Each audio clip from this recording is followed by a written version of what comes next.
The scene opens gently and peacefully, sunlight streaming into a restaurant. Nearby, a game screen immediately catches the eye, though there's nothing special to say about this game. The scene changes again. That game appears everywhere, but it doesn't seem to be highly rated and receives a lot of curses. It's simply a generic PY Torwin mobile game with a standard auto-hunting system, just a mass-market mobile game, no further explanation needed. The game's image interface appears. Please touch the screen. Someone's voice rings out. So why am I playing this game? Images of the key characters, each with their own distinct appearance and style. I was captivated by the beauty of the female characters. The beginning was just like any other romance RPG. I got sucked into that game. In the end, I spent a large sum of money on it, even after playing through many rounds. The introductory image zoomed in. Now, I'm not even a playable character, no, not even an NPC. The mouse cursor pointed to a distant garden, where it was unclear who was with whom. Kong Zoma appeared, biting that pointing finger. Don't bite me! A character nobody knew. Background character A. I had transmigrated into this character. Kong Zoma was currently standing motionless in front of a train car. Here, my name is Kong Zoma, the sword demon. Suddenly, a blue-haired girl bumped into him from behind. Kong Zoma startled, turning sharply. She's a woman? I know what you're thinking, but it's not like that. He awkwardly, hesitantly asked. Anyway, are you all right? The girl was also a little embarrassed for bumping into him. Yes, I'm sorry. Luckily, the setting of the Blessing of Miracles takes place in Korea. Following his train of thought, Kong Zoma arrived at his destination without realizing it. Next was Muppy Station, black. The location, the geography only had a few minor differences in some characters. Otherwise, it was quite similar. He got off the train, swiped his card. I'm a teenager. Note, this bot is implying the transmigrator is a teenager, a new function or something. Thanks to this, I adapted easily. Kong Zoma entered the elevator. The floor display showed 14. And so, for an entire year, I lived in this place, forgetting whether it was reality or a game. He entered the room password. A life I couldn't enjoy in my previous life, until that day came. It was almost evening now, the sunset colors deepening slightly. Son, you're home. Oh, you're home. Our pride. The great sword god, Kong Zoma. His father held out an acceptance letter. Look, my son, an acceptance letter. Application number 4982A. Name, Kong Zoma. We are pleased to inform you that the aforementioned individual has been accepted into our academy for the 2034 academic year. Please attend the following. April 17, 2034. Location, Joaquin Academy. Items to bring, personal weapon and Joaquin Academy supplies. Kong Zoma was silent for a moment. He awkwardly forced a smile. Can we put it away now? His parents reacted strongly, speaking loudly. What are you saying? No matter how many times I look at it, I still feel proud. We raised our son so well. His mother seemed very excited, even more enthusiastic than he was. Honey. Oh right, Joaquin. Tomorrow is the entrance ceremony. Oh, my son. Have you finished preparing everything? Kong Zoma, with a forced, unwilling expression, still stood motionless. I'll go finish preparing. His father was still immersed in joy, oblivious to everything. Yes, go on, son. The story summary ends here. That's right. My humble dream of a normal life had vanished into thin air. Kong Zoma sat at his desk, dejected. It's tomorrow. Everyone is so happy. I can't refuse. He looked at his computer, feeling miserable. I've asked a few times if I could skip it, but it was no use. Kong Zoma scrolled over and saw a family photo. I'm tired, so tired. He stopped talking, swallowing the rest of the words. Because of you. The photo showed a happy, warm family. Kong Zoma, you bastard. How could you get accepted into that prestigious school? He recalled the previous events. It went like this. Son, last year, your sacred power appeared, and you passed the exam immediately. Don't you remember? Really? Before I transmigrated into him, Kong Zoma had manifested his sacred power, and he passed the Joaquin Academy entrance exam immediately. He sat pensively, looking at the acceptance letter. Was he a genius? This bastard.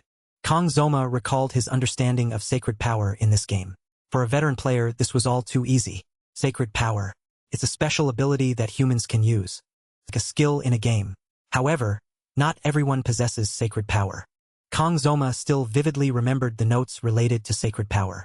Sacred power often appears through movement. With the appearance of sacred power, society was divided into three classes: the elite class, commoners, and the lower class. Those powerful, high-status individuals weren't anything good. Joaquin Academy is an organization established to maintain the power of the already established elite class. The purpose of its establishment was just an excuse for the rich. Before long, although it was founded under the guise of training heroes, it had long become a school exclusively for aristocratic families. Kang Zoma seriously reconsidered his situation. Recently, a special admission system for non-heroic families, called special admission, was introduced. And I, Kang Zoma, was accepted as one of those special students.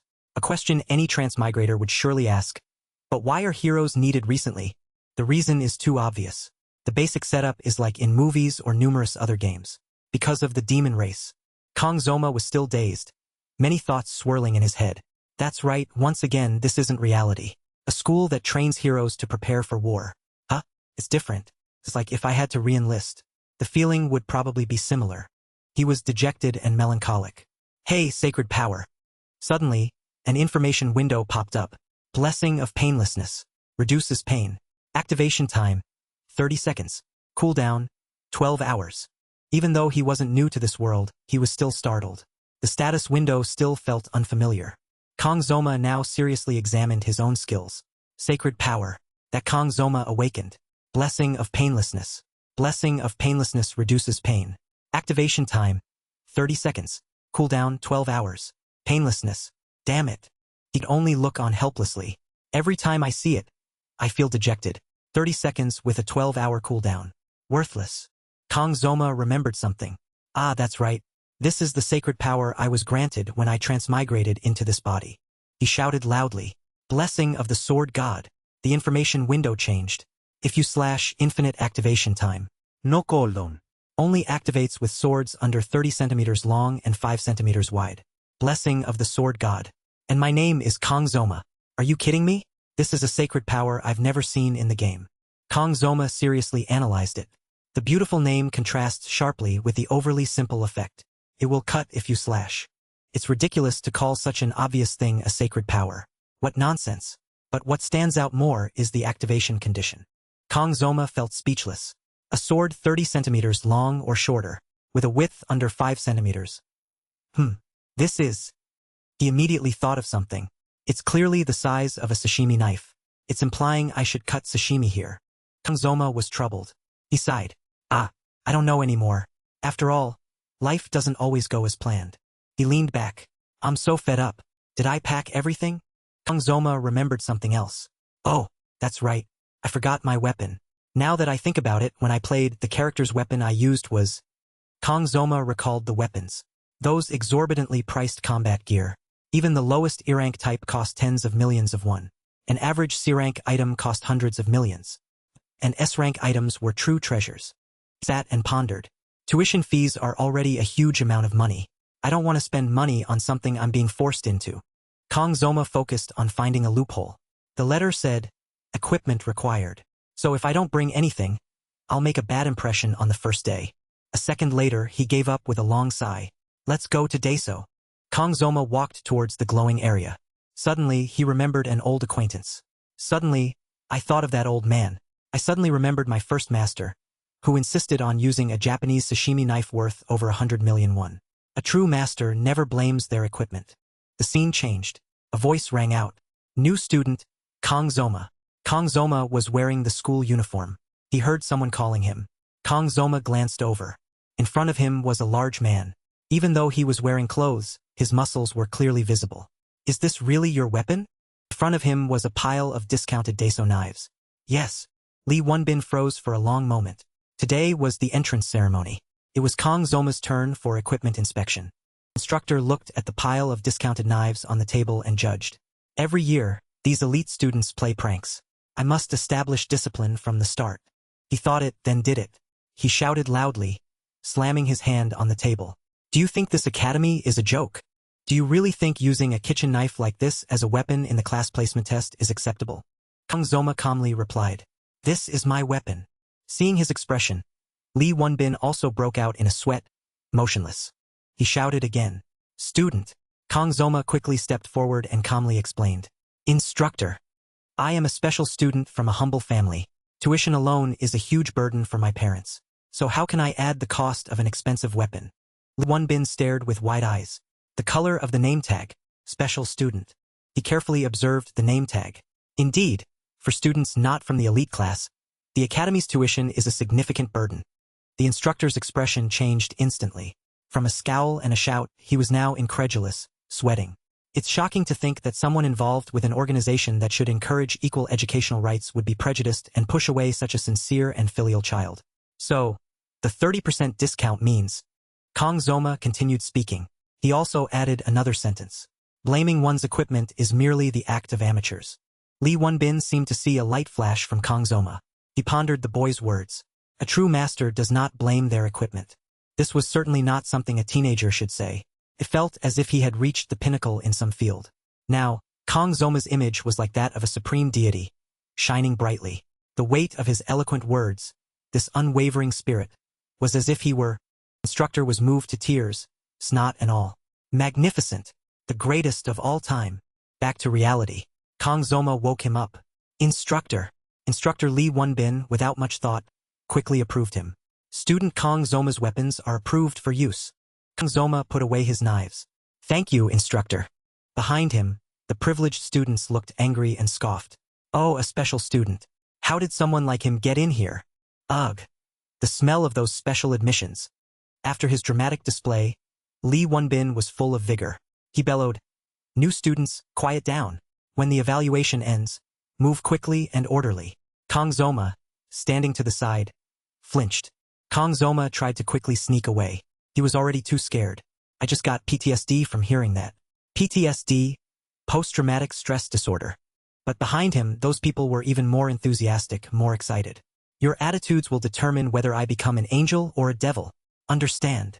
This truly was a prestigious academy. The most advanced and valuable things gathered here. Phew. Time for a short break. Kang Zoma sat in the courtyard, looking at the sky. I'm tired. I had anticipated this, but experiencing it directly still makes me feel uneasy. He sighed. Next, I need to figure out what to do. However, I've completed the equipment inspection and passed the entrance ceremony. All that's left is the class placement test. So tiring. Kang Zoma paused for a moment, rethinking. But, I've really arrived here. This is the academy I'll be attending for the next 3 years. No matter how many times he looked, surveying the entire campus, he couldn't help but be amazed by its sheer size and spaciousness. The Hero Training Academy, Joaquin Academy. Kang Zoma looked at the buildings again.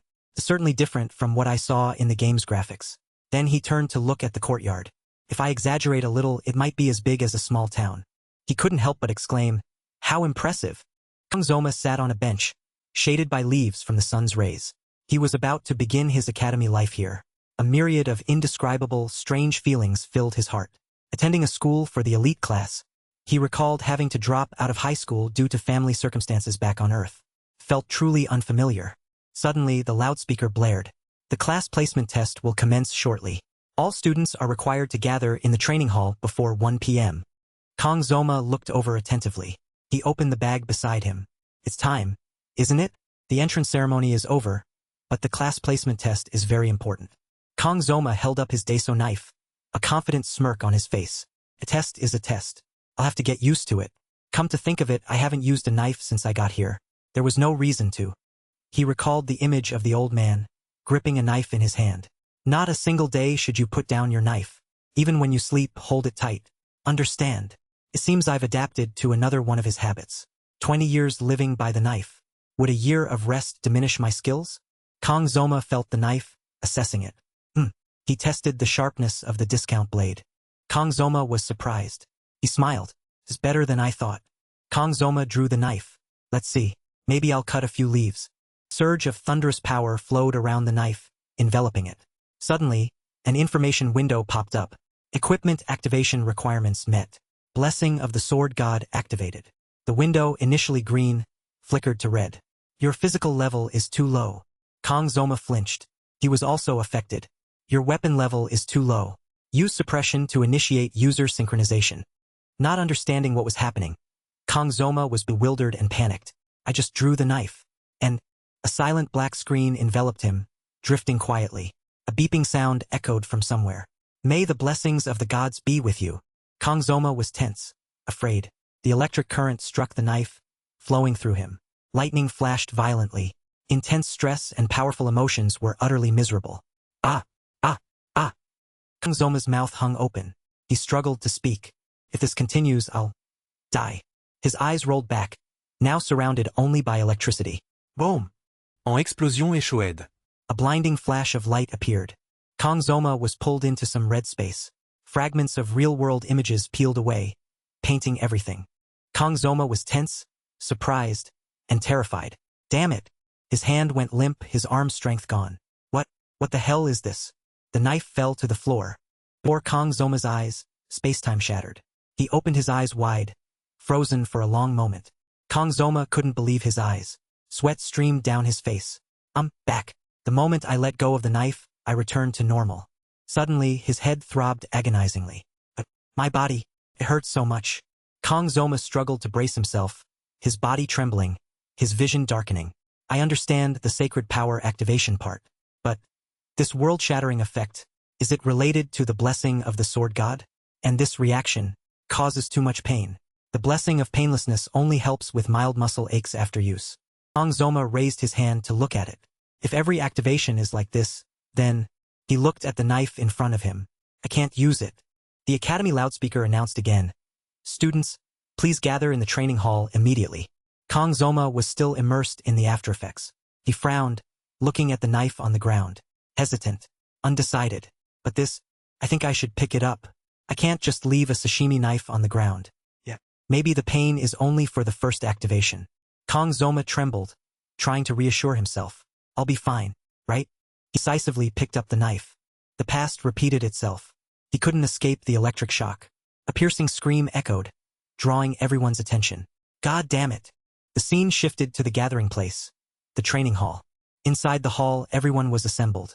Laughter and chatter filled the air. Haha, that's right. I'm also wondering how much it cost for that privileged kid to get admitted. A green-haired person in the crowd noticed something. He turned his attention to the side. Oh my, you've had a difficult journey, sir.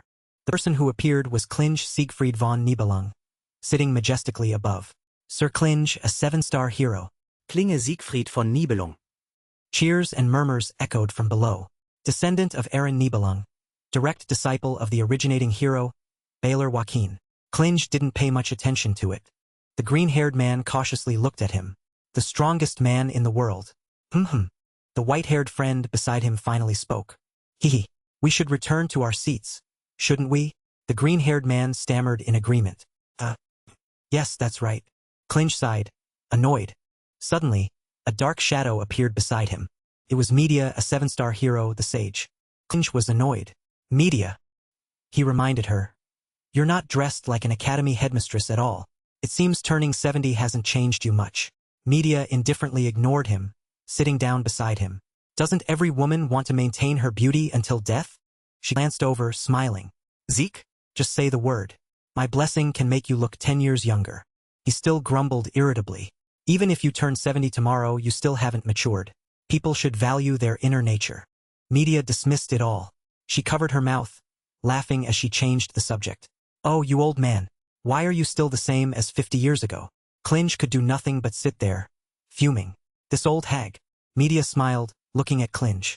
Honestly, though, the rigid old man has changed a lot, hasn't he? Bringing me to places like this. She wondered. I used to hate even breathing the same air as these selfish people. Klinge pondered. Media tilted her head and rested it on his lap. I guess. Your granddaughter must be very beautiful, huh? Hee. Klinge still said nothing. After a while, he finally spoke. It seems it's about to begin. Below in the training hall, everyone was still socializing. You'll see. What? Haha. There was still a special case, Kang Zoma. He stood alone, forlorn and isolated. His face was blank. I'll go down. Am I the only one with black hair? Could it be the black-haired outsider I heard about? And on top of that, a special student among nobles. Zoma recalled the mocking words during the inspection. A special student. Huh? How could someone like that get in here? It really smells like those special students. Zoma pondered, deep in thought. Despicable. From the gate, someone's shadow entered. Zoma focused, watching intently. There she is. What? Over there. She glided past the crowd, her blue hair fluttering in the wind. He watched her attentively. Whispers and discussions buzzed endlessly around him. The person who arrived was Aben, the Sword Emperor's granddaughter. Aben von Nibelung.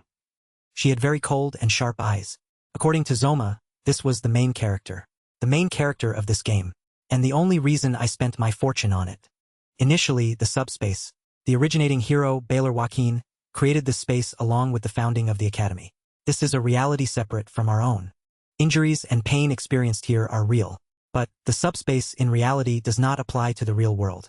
Because there is no interference from the real world here, even murder is overlooked. Clinge wondered, a battle royale in the subspace? Media, sitting beside him, replied, that's right. Battles in the subspace are a tradition at our school. But this year, we're trying something different with the battle royale format. She explained in detail to him, we will divide the contestants into groups of 10. Clinge seemed to have guessed this year's competition idea. Then it's a survival game. Media added, there are no equipment restrictions. He frowned, glancing at Media. If there are no equipment restrictions, won't that just be an opportunity for the privileged? She also disliked this but couldn't do anything else. Don't mention that anymore. I've already compromised as much as I could. Like it or not, the academy is largely funded by noble money. Media then mentioned a student. I had to work very hard to introduce that system. It seems both Clinge and Media knew what was happening. That's what it means. Yes, he's a special student. That special person was now blushing and staring at the girl, completely frozen. Zoma watched Aben from a distance. She's absolutely beautiful. Seriously, I thought she was just a 2D character, but this is different. Aben was surrounded by countless male students, following her, laughing and talking, wanting her attention. Those idiots tried to approach her. Or maybe if I hadn't won this game, I would have done the same thing? Zoma looked at the crowd with a fierce expression. I played this game quite a lot, so I know. He looked at her, recalling the main plot point. Aben von Nibelung is a player blessed by an open miracle. The principle is that she and a blonde boy will be together. They are a match made in heaven. In other words, she is linked to the main character of this game. Zoma stood far away, watching the crowd in front. Wherever Aben went, boys would gather and follow her. Ultimately, a beautiful woman always has someone by her side. He turned his back and walked away, a slight smirk on his lips. Someone like me, a special student, can't compare to them. I'd rather avoid involvement and end this noisy school life. Zoma pulled out a book, My 3 Principles for the Future. He wrote down his main goals. Zoma ignored his surroundings, focusing only on his principles. Complete my studies without incident, find a stable job, and live a safe life. A page in the book suddenly caught his attention. Most preferred profession. Hero, with an extremely high salary. Hero, huh? Zoma remembered the electric shock earlier. He stiffened, his face turning pale. What kind of wretched death is this? I just drew the knife, and my body is still trembling. Still shaking now. Zoma closed the book, with a relaxed, cheerful attitude, ignoring everything. You guys protect the world, and I'll find another comfortable job. The announcement simultaneously rang out. The class placement test for the 783rd year at Joaquin Academy will now begin. I will explain the rules. Zoma, it's starting. The polygonal figure announced and explained the rules. This year, as previously announced, will be a battle royale. Among randomly selected contestants, the top-ranked person will be placed in the elite class. This year, many prominent figures have gathered. The second and third-ranked individuals will be placed in the dragon class. They have all converged for this year's competition. Those ranked 4th to 7th will be placed in the wolf class. Those ranked 8th to 10th will be placed in the commoner class. Everyone was brimming with fighting spirit. Class placement will be based on these results. Scores will be automatically calculated, and there is no time limit. Zoma was all too familiar. Commoner class. Don't waste time, finish quickly. The examination officially begins now. A black space spreads, enveloping the participating contestants. Subspace creation device activated. The examination begins now. May the blessings of the heroes be with you. Zoma's face grew serious. He entered combat mode. If possible, try not to draw the knife. As soon as they entered the arena, large and small battles erupted. The number of casualties and eliminations steadily increased. Kug. Announcements rang out repeatedly. Group 24 has completed evaluation. The top-ranked is Zetro. Second person, Group 47 has completed evaluation. The top-ranked is Saki Ryojo. The second is Sarada. High above, Media and Clinge looked down, evaluating. Come to think of it, in this admission round, Media opened the information panel for registered contestants. There's your granddaughter, and the lineage of Trangsei and John Gong. So, the results are already clear. Clinge was confused. Why bring this up now? Look at this. 7 minutes, 14 seconds. Aston is hängli fest. Aben's image appeared on the big screen. Oh, a C-rank weapon achieved this record? Aben wants to be judged fairly. Such maturity for a child. Truly. Sieg. Even if your record wasn't broken, her record is still in the top 10 in the Academy's history. Klinge chuckled, pleased. That's natural for the Nibelung bloodline. He made a prediction and prepared to stand up and leave. It seems the test is almost over, so I should go. There's still one group, but are you going to the store? They're probably just the children of those pigs. Klinge stood up and walked away. See you later. Yes, see you in the next life, old man. Suddenly, a loud roar erupted from somewhere. The entire hall fell silent. Everyone stared, stunned, towards the source of the sound. Mia panicked, turning to Klinge and speaking loudly. You felt it too, didn't you? He couldn't keep his composure either. Unbelievable. Down in the arena it was gloomy. People were injured, bleeding, or sad from being eliminated. Klinge was tense. I can't pinpoint where that feeling came from. The sound echoed again. Neither of them could sit still. A blue light streaked across the sky, plummeting directly towards the competition area. Klinge and Media sprang to their feet in alarm. The spatial barrier surrounding the area was shattered. A strange object fell through the barrier. Everyone was stunned, not understanding what it was. Moments later, they reacted. Two objects crashed heavily onto the arena floor. The entire grandstand erupted in chaos. Someone fell out of the subspace? What? Above, a blinding light illuminated the entire sky. Klinge watched, a look of fear on his face. Sweat streamed down. An object rapidly pierced through the barrier, tearing a large hole. The knife plunged directly beside the fallen contestant. Media shouted loudly, quickly, medical staff, check the vital signs of the contestants who just emerged. Klinge stood beside her, deep in thought, silent. Hurry, that familiar knife. It reflected the defeated face. The scene changed again. The outcome was inevitable. It was predetermined. Some blonde man was screaming curses. You dog, you're dead. Immediately after, he was grabbed by the neck. Ugh. The other person cruelly slammed him against the wall, laughing gleefully. Too bad. The two, one named Mao Jun, was gripping a neck, while the other, Mao Sun, was stomping on other contestants. It seems I've fallen into this death trap. The wicked twin brothers from the Iron King family. First one was Jun. He had lost all humanity, grabbing a female contestant's hair and beating her, torturing her in various ways. Mao Yun, so weak. Ugh. The next one, Sun, was no different from a living devil. He grabbed a neck intending to kill. Mao Jun, are you done? Keep going. Even though they have innate talent, their cruelty and deceit know no bounds. Zoma saw the wicked duo. He was scared, tense, sweat streaming down. These bastards. They've been deliberately toying with them for 30 minutes. He stood by, observing. Am I so weak that I'm not even worth their attention? Jun choked the person until they were motionless. Huh? Are you dead? He was bored. He tossed the person aside. How boring. Jun counted the people. 1, 2, 2. He turned to ask his brother. Brother, how many people are there? The sound of desperate screams. Ah, it hurts. Stop. Yun remembered something. Ah. Sun stood by, crushing the other person. I'm done too. Is there something? Humph. How troublesome. Yun realized. You've already caught 4 people. Sun immediately understood his brother's meaning. Oh, sorry. I'll leave that one for you. Both of them fixed their gaze on the red-haired girl standing in a corner. Well, I accept that. Zoma saw this and was also startled.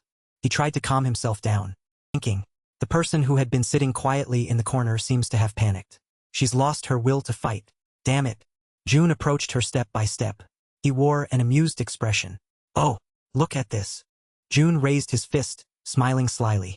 She seems to be to your taste, little brother. I'm even curious if the screams from those small lips will suit your preferences. I want to know. Yun stood far away, chuckling, amused. Even if you're my younger brother, you're really a pervert, haha.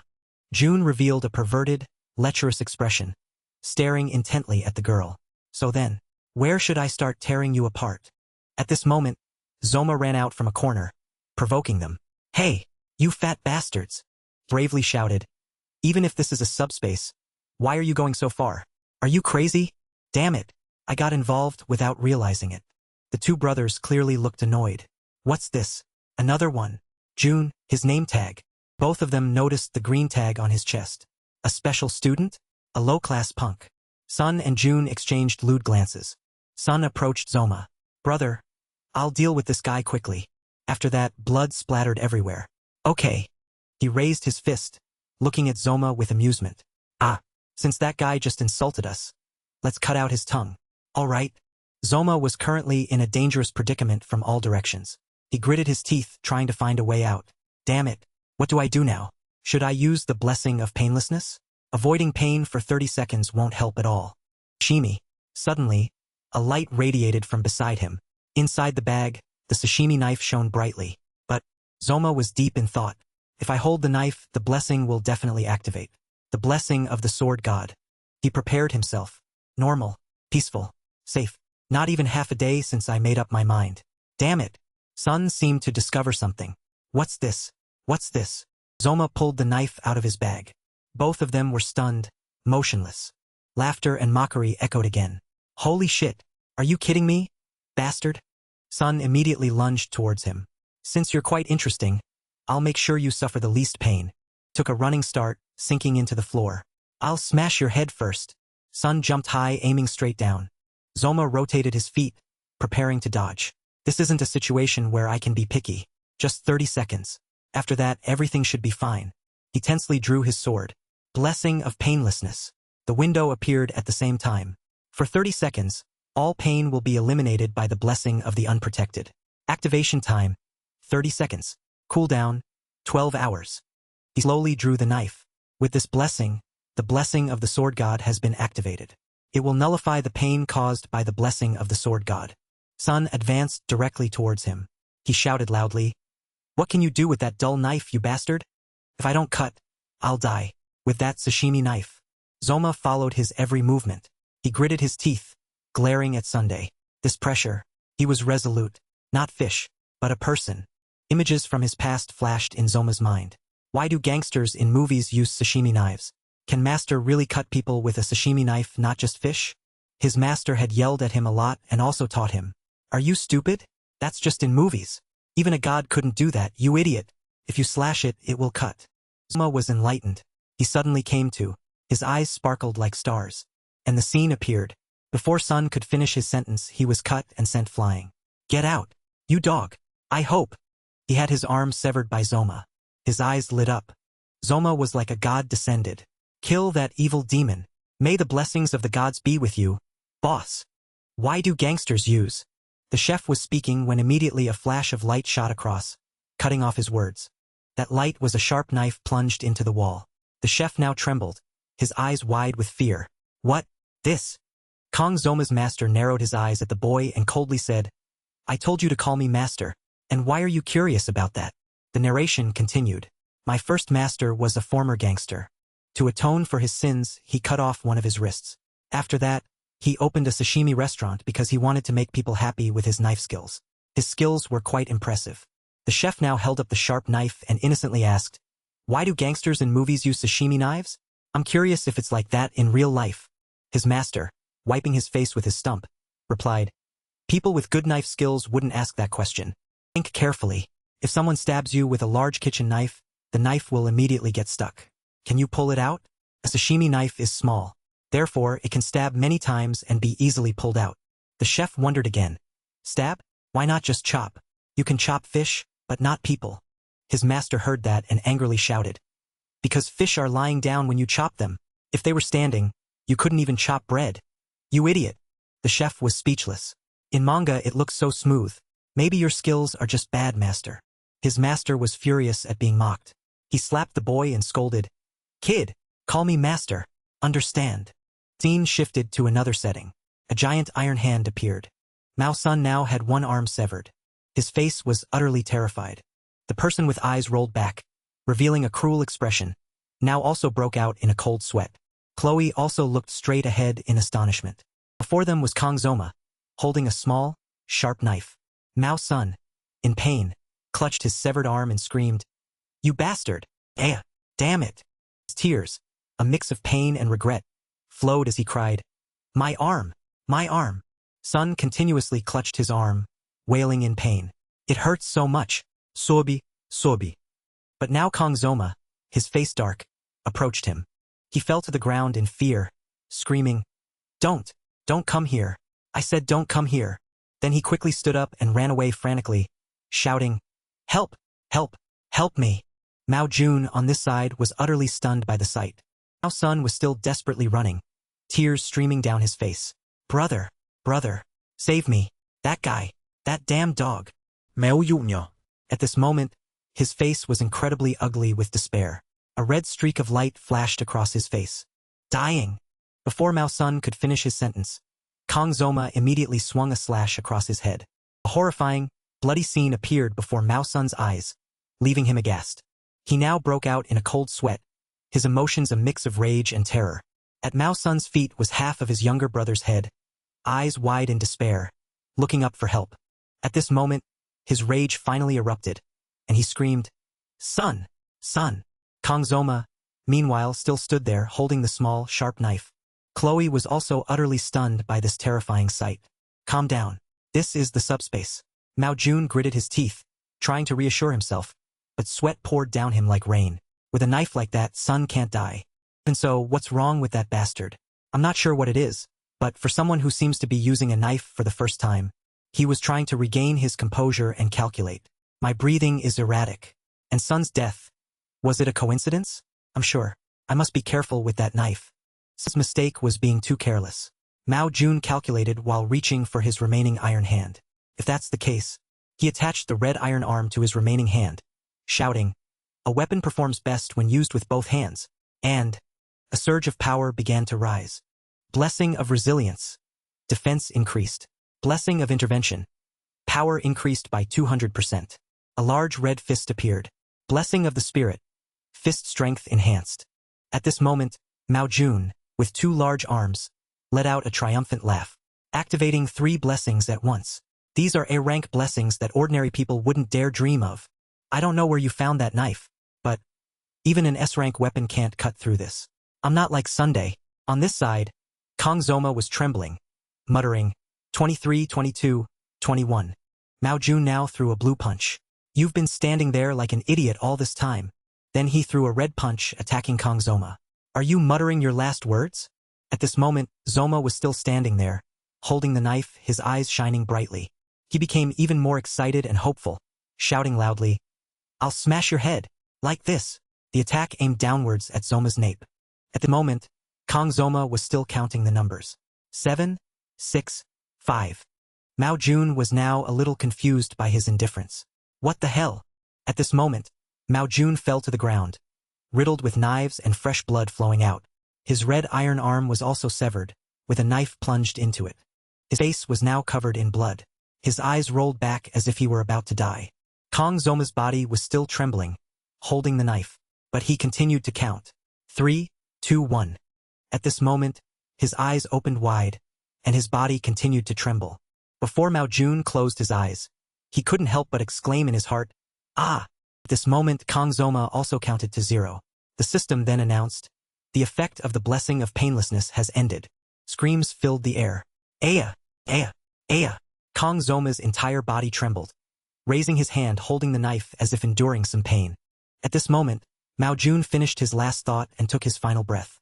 Not long after, an eye slowly opened. His vision was now a pristine white ceiling. Kang Zoma was lying on a hospital bed and exclaimed in confusion, "This is a hospital?" Then he tried to force himself to stand up but cried out in pain. "Ugh!" Suddenly, a blond man wearing glasses pushed the door open and entered. After seeing Kang Zoma sit up, he turned back to report to the person outside, "The student has woken up." At this moment, a high heel stepped in first, followed by a leather shoe.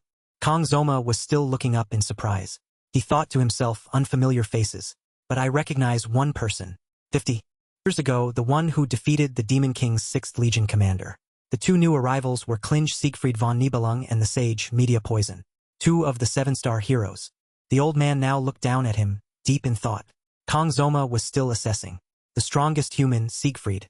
This moment, the sage Media Poison raised her hand in greeting and asked in a friendly manner, "How are you feeling?" Headmistress, the sage Media Poison. These people. Kang Zoma's face was quite bewildered as he looked at the 2. He stammered in reply, "Ah, yes, well." Then he wondered why. At this moment, Siegfried spoke, asking, "What is your name?" He immediately replied, "Kang Zoma." At this moment, his eyes became serious as he said, Let's get straight to the point, Kong Zoma. What the hell did you do? Faced with this question, Kong Zoma could only remain silent, not knowing how to answer. That feeling at the time wasn't just my imagination. That was definitely me. Thinking this, he swallowed a mouthful of cold air, his face extremely grim. Then suddenly, Kong Zoma seemed to realize something. The sword in his hand was magnified, could be seen emitting a sparkling beam of light.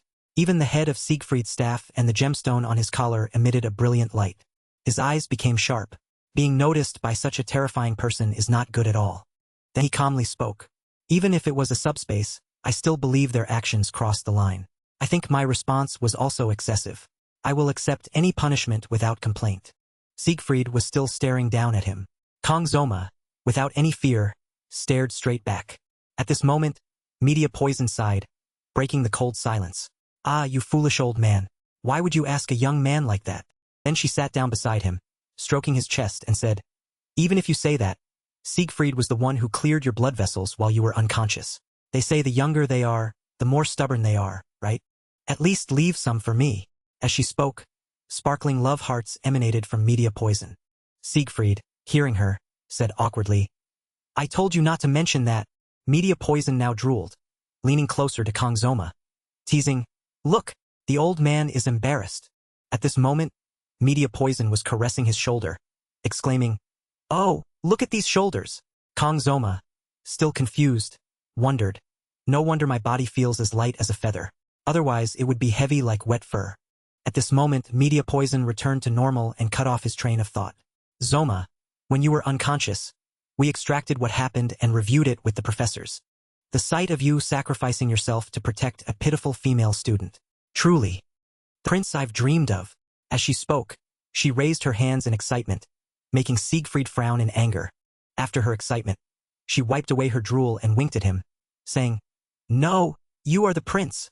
Siegfried, unable to bear it any longer, had to cut off his friend's excitement. Ahem, Media Poison, annoyed at being interrupted, turned back and scolded, all right, old man. Siegfried then reminded her, at least have some self-respect. Kong Zoma could only look on, confused, as the two old people argued. Media Poison turned back to Kong Zoma, emitting pink bubbles, and said, I have no intention of punishing your actions in the test, so don't worry. In fact, the twins from the Mao family entered the academy by flattering the elders. They will be leaving the academy. While Media Poison was looking at Kong Zoma with desire, Kong Zoma was startled to realize, I see. Goodness. Thinking this, he smiled with satisfaction.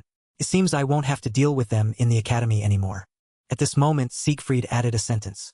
We came to inform you. He immediately replied, yes. Thank you, sir. He announced, Zoma, you are ranked first. Kong Zoma was still confused. Then they continued, congratulations. At this moment, Kong Zoma was in a state of confusion and panic, forcing a strained smile. What? After that, he couldn't help but open his mouth and scream loudly. What? Safe. Sound. Security. Aya. At this moment, a tall building appeared. From outside, one could see into a room where someone was sitting in a chair, sighing.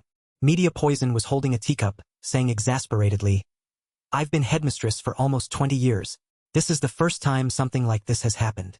I don't like it at all, Kong Zoma replied, annoyed at that opinion. Both Media Poison and Siegfried were startled and astonished upon hearing this. Zoma. At that time, Kong Zoma had said, do you know what it means to be in the elite class? The scene shifted back to the hospital. She continued, did I mishear? Although the elders are all very angry, the decision regarding the top-ranked student is made based on the results from the evaluation space itself. Kong Zoma was silent for a moment. After that, he still resolutely refused.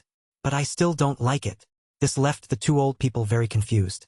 Siegfried now silently looked at him, his eyes hinting a reminder. Zoma, don't you understand? Hey, Zeke. At this moment, a voice called, pulling him back to the present. Media Poison, sitting opposite him, spoke up. Joma took your granddaughter's top spot, so you're not happy, are you? You've seen the recording, too. Siegfried calmly picked up his teacup and replied, truly foolish. There's nothing more foolish than doubting the judgment of the subspace, which embodies the will of the hero who founded the academy. The academy itself chose him as the top student. We just have to follow that decision. The only thing is, if his abilities were outstanding, I could understand. If his physical strength was extraordinary, I would accept it. If he were highly experienced, I would have nodded in agreement. But what a young, inexperienced boy, not yet an adult, displayed. At that moment, Kang Zoma's image in battle appeared like a god of slaughter. A powerful beam of light shone down as if to tear through space. His techniques contained a profound intent. At that moment, Siegfried couldn't help but be astonished by this sight. The swordsmanship he had pursued his entire life. A level of mastery. He stood alone below, awaiting the disaster that was shining down. But Siegfried's eyes had now become grave. That feeling of unease he had when he opened the boy's meridians. He examined Kang Zoma's physical condition. A weak body. One that had never undergone any training. Just like that, there was something. Currents of power flowed from top to bottom within his body. There were 2 bright spots in Kang Zoma's abdomen and chest. Something that shouldn't be confined was existing within his body. Returning to the present, Siegfried closed his eyes and sighed.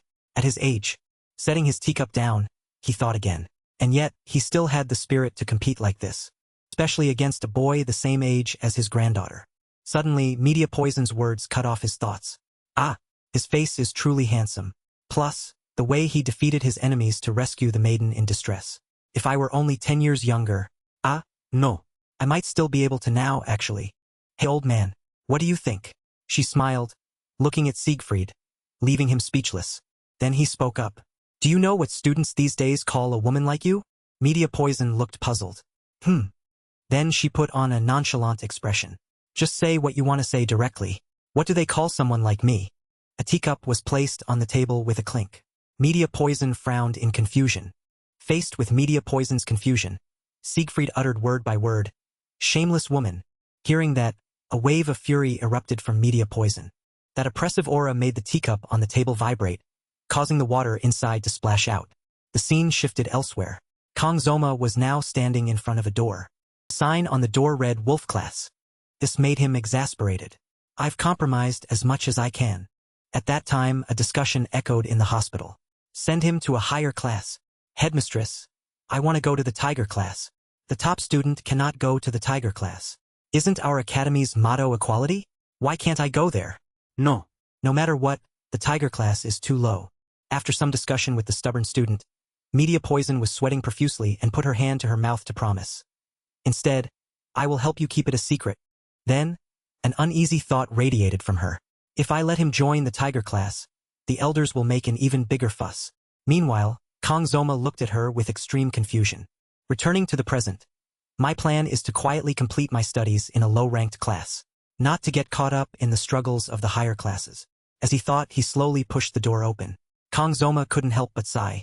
At least this is still within my expectations. After he stepped inside, the door slammed shut, startling him. He stood there bewildered, under the attention of the entire hall. Because the sound was quite loud, everyone stopped what they were doing and looked over, both men and women. At this point, they noticed his name tag read Zoma. Seeing he wasn't anyone important, everyone went back to their activities. They continued talking and laughing among themselves, not paying him any attention. Kang Zoma walked down the stairs, silently praying. Don't look at me, just keep ignoring me. Oh, no one is paying attention to me. After he sat down, he felt a little relieved. It seems the headmistress didn't let anything from before leak out at all. Solitary people have their own way of life. This might actually be a good thing. As he thought, he smiled, hummed, and opened his book. Suddenly, some presence made him look up in surprise. It was Chloe. She approached Kang Zoma shyly and embarrassedly, greeting him. Hello. Thank you for what happened before. This surprised him a little. At this moment, the atmosphere between the two fell silent for a moment.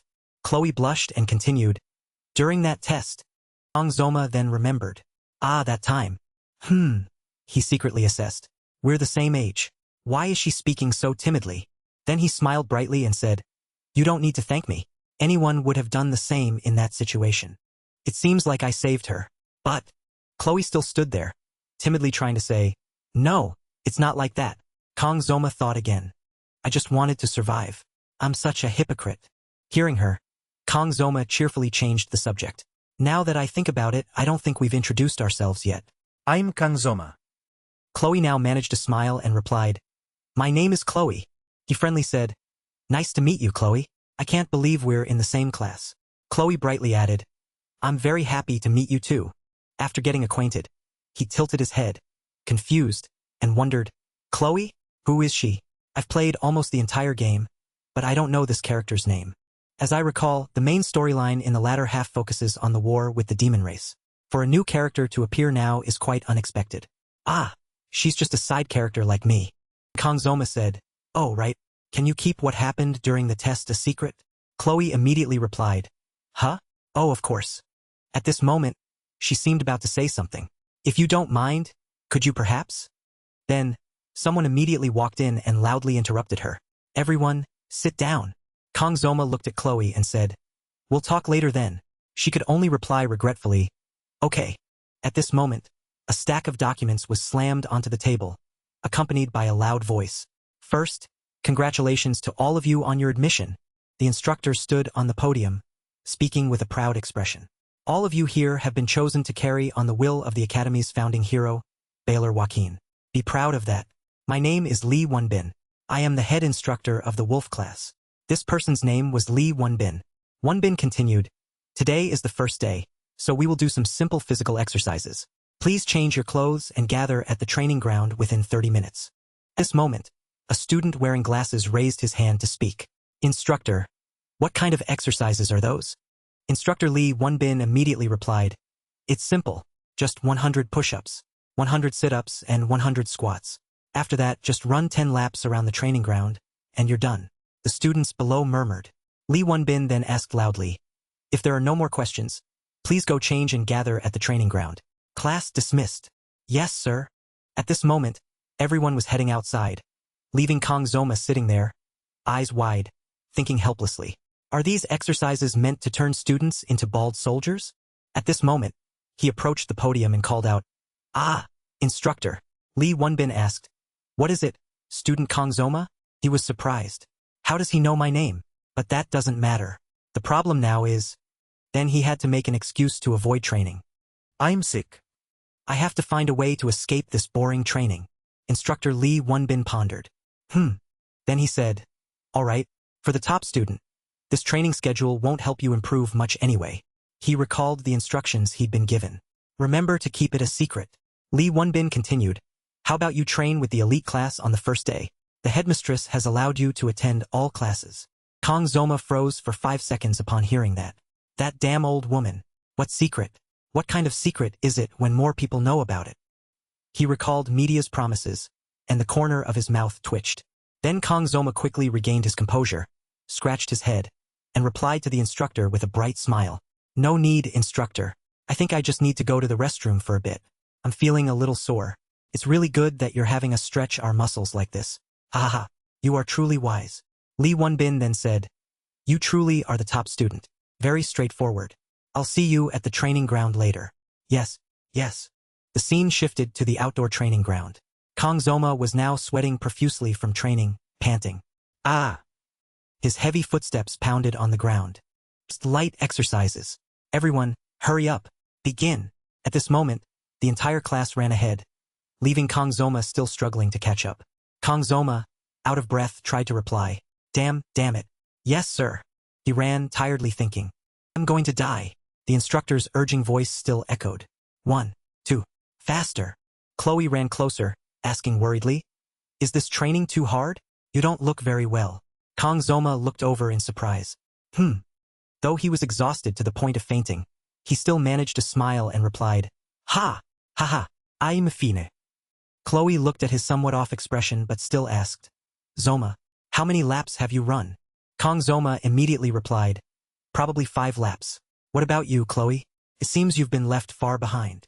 Chloe innocently replied, I've run 9 laps. Kongzoma heard that and was incredulous. Ha! Chloe clenched her hands and cheered him on. Keep going. You can do it. Then she quickly ran ahead. Meanwhile, Kongzoma still tiredly jogged along behind. Huff huff, huff huff. The scene shifted to a sunset sky over the academy. Countless empty water bottles were thrown onto the floor. On the table, there were also 2 empty water bottles.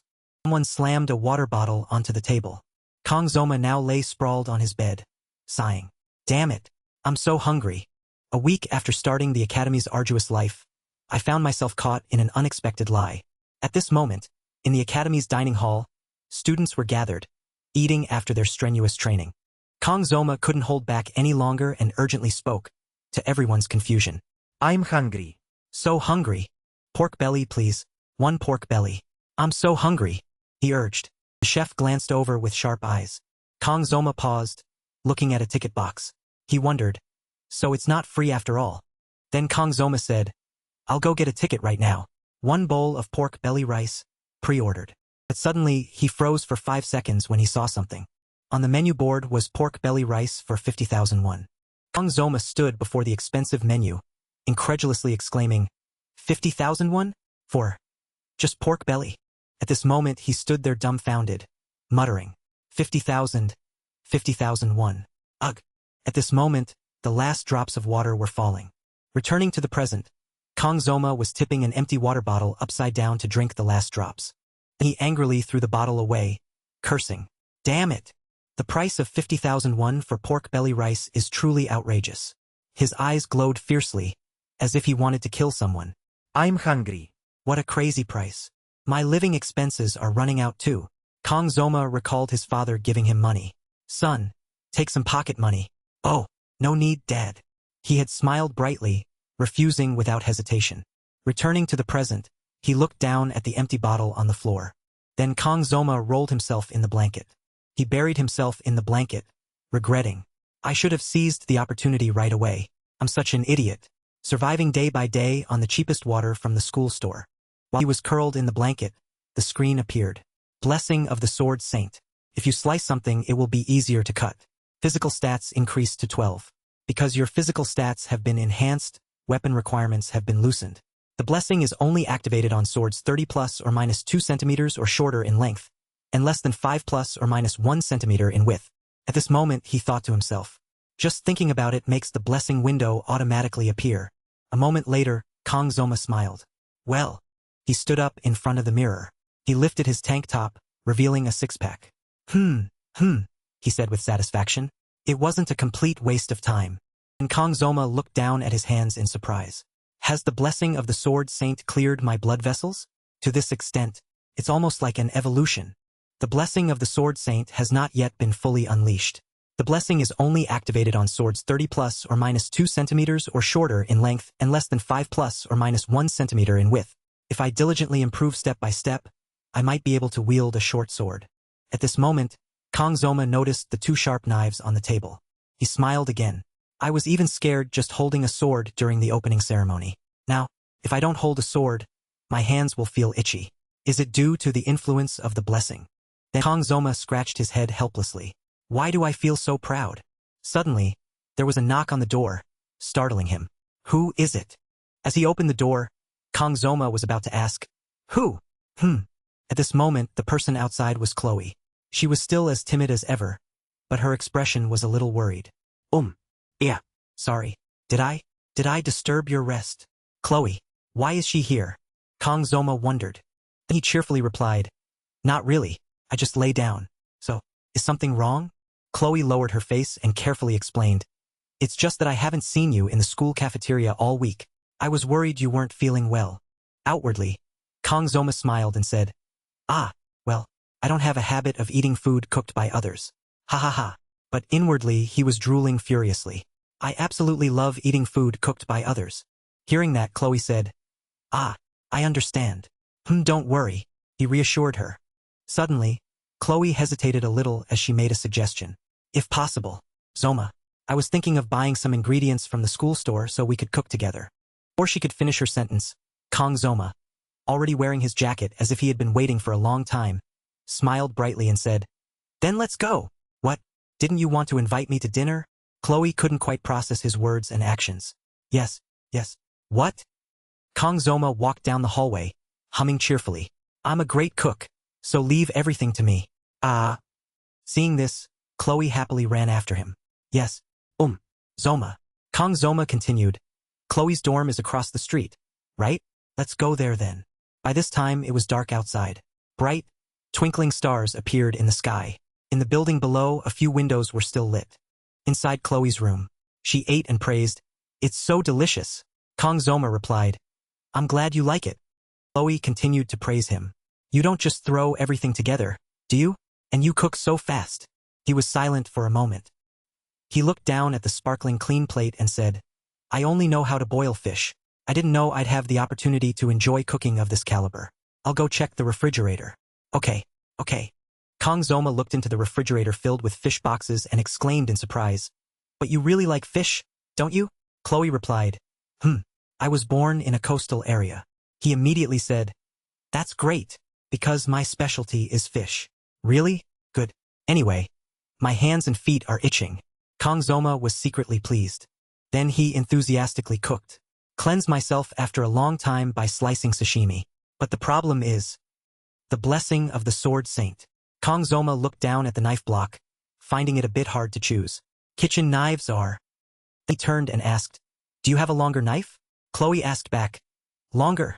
He explained, Yes, my weapons are those kinds of swords, so using a knife like this is a bit inconvenient. She said, I understand.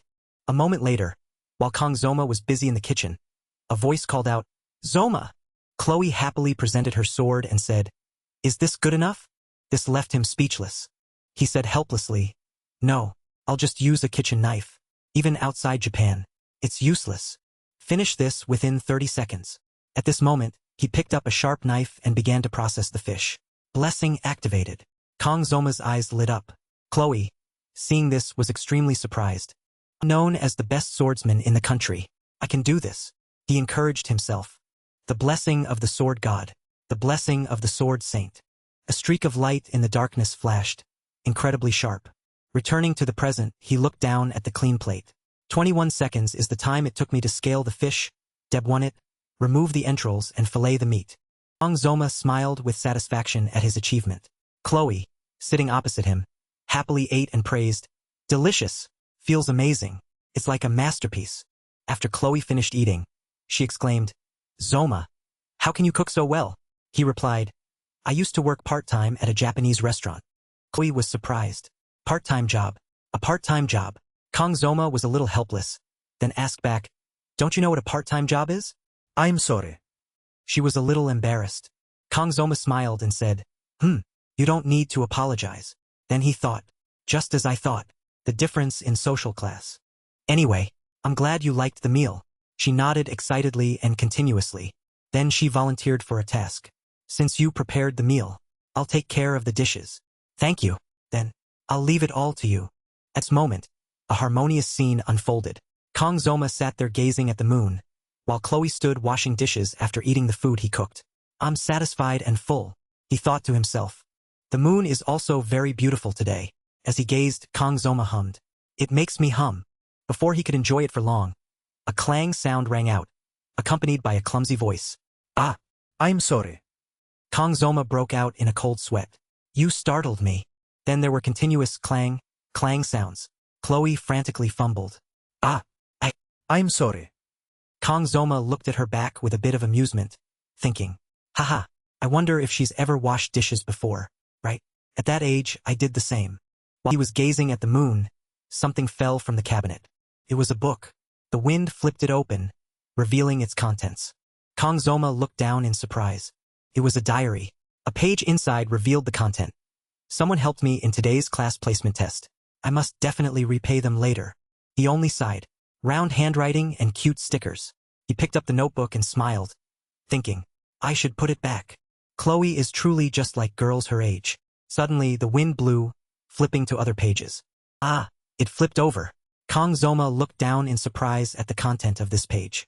It turns out the person who helped me is in the same class as me. His name is Zoma. My heart is pounding, and I don't know what to do. I can't go talk to him. After reading, he let out a sound. Then he smiled. Gee. So that's why you couldn't talk to me. The corner of his mouth curled into a mischievous smile. Should I read more? Zoma. At this moment, the pages behind continuously read, I love him, I love him, I love him, startling him. The words I love him, appeared like lines written in vivid red blood, making him freeze for a few seconds. A shattering sound rang out. Chloe stood beside the broken bowl, looking at him holding her diary, and asked, You saw it, didn't you? A little about Chloe's family. Hero families gained fame by slaying monsters. They were respected by society and solidified their position. But within organizations, there were always those who exploited the weak for personal gain. When even the public had no power to condemn them, a hero family stepped out, taking on the role of the shadows. The name of that family was Auditor, a family hidden in the shadows but always striving for light, using assassination to maintain order. Those born into the Auditor family were trained mentally before their teenage years, suppressing emotions and undergoing harsh training. At this moment, a little girl with innocent eyes appeared. Then, a man who was too tired to lift his head, and then an old bald man with dark eyes appeared. He stood beside young Chloe, correcting her sword-holding posture, even though the little girl was trembling. To become an assassin, streaks of blood splattered in the air. The first time her hands were stained with blood, the small girl Chloe stood there, trembling, holding a blood-stained sword, at 5 years old. Grandfather, hunched over with a cane, spoke, "Chloe Auditor, don't deny your assassination talent any longer."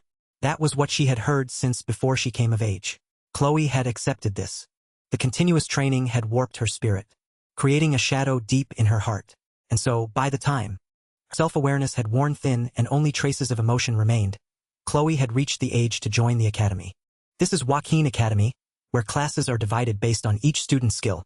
Although those from the Auditor family, who aim for the shadows, certainly possess abilities above Dragon tier. They all attended the commoner class due to family tradition and an agreement between the academy and the family. Chloe always remembered the bald old man's instruction, "Stay hidden." Yet, even though 3 years of her youth were taken by her family, losing her freedom, facing the destiny of becoming an assassin, Chloe said nothing. She had accepted it, thinking that nothing could change anyway. She had thought that until she met a certain male student. At that moment, someone appeared and shouted loudly, "Hey, you bastards!" When he saw her being bullied, Kong Zoma angrily yelled, "Are you all crazy? Don't touch her." In the royal subspace battle, even though death within the subspace wasn't real, this was probably the first time she experienced death, yet she wasn't afraid. But this moment, those arrogant guys said, "There's another one?" Chloe calmly faced life and death, as well as her predetermined fate. She had long stopped fighting in vain. She had learned to exist that way and had always lived that way. Mao Sun then smiled smugly. "I'll kill you first, then go back to that little girl. Alright, nothing will change anyway."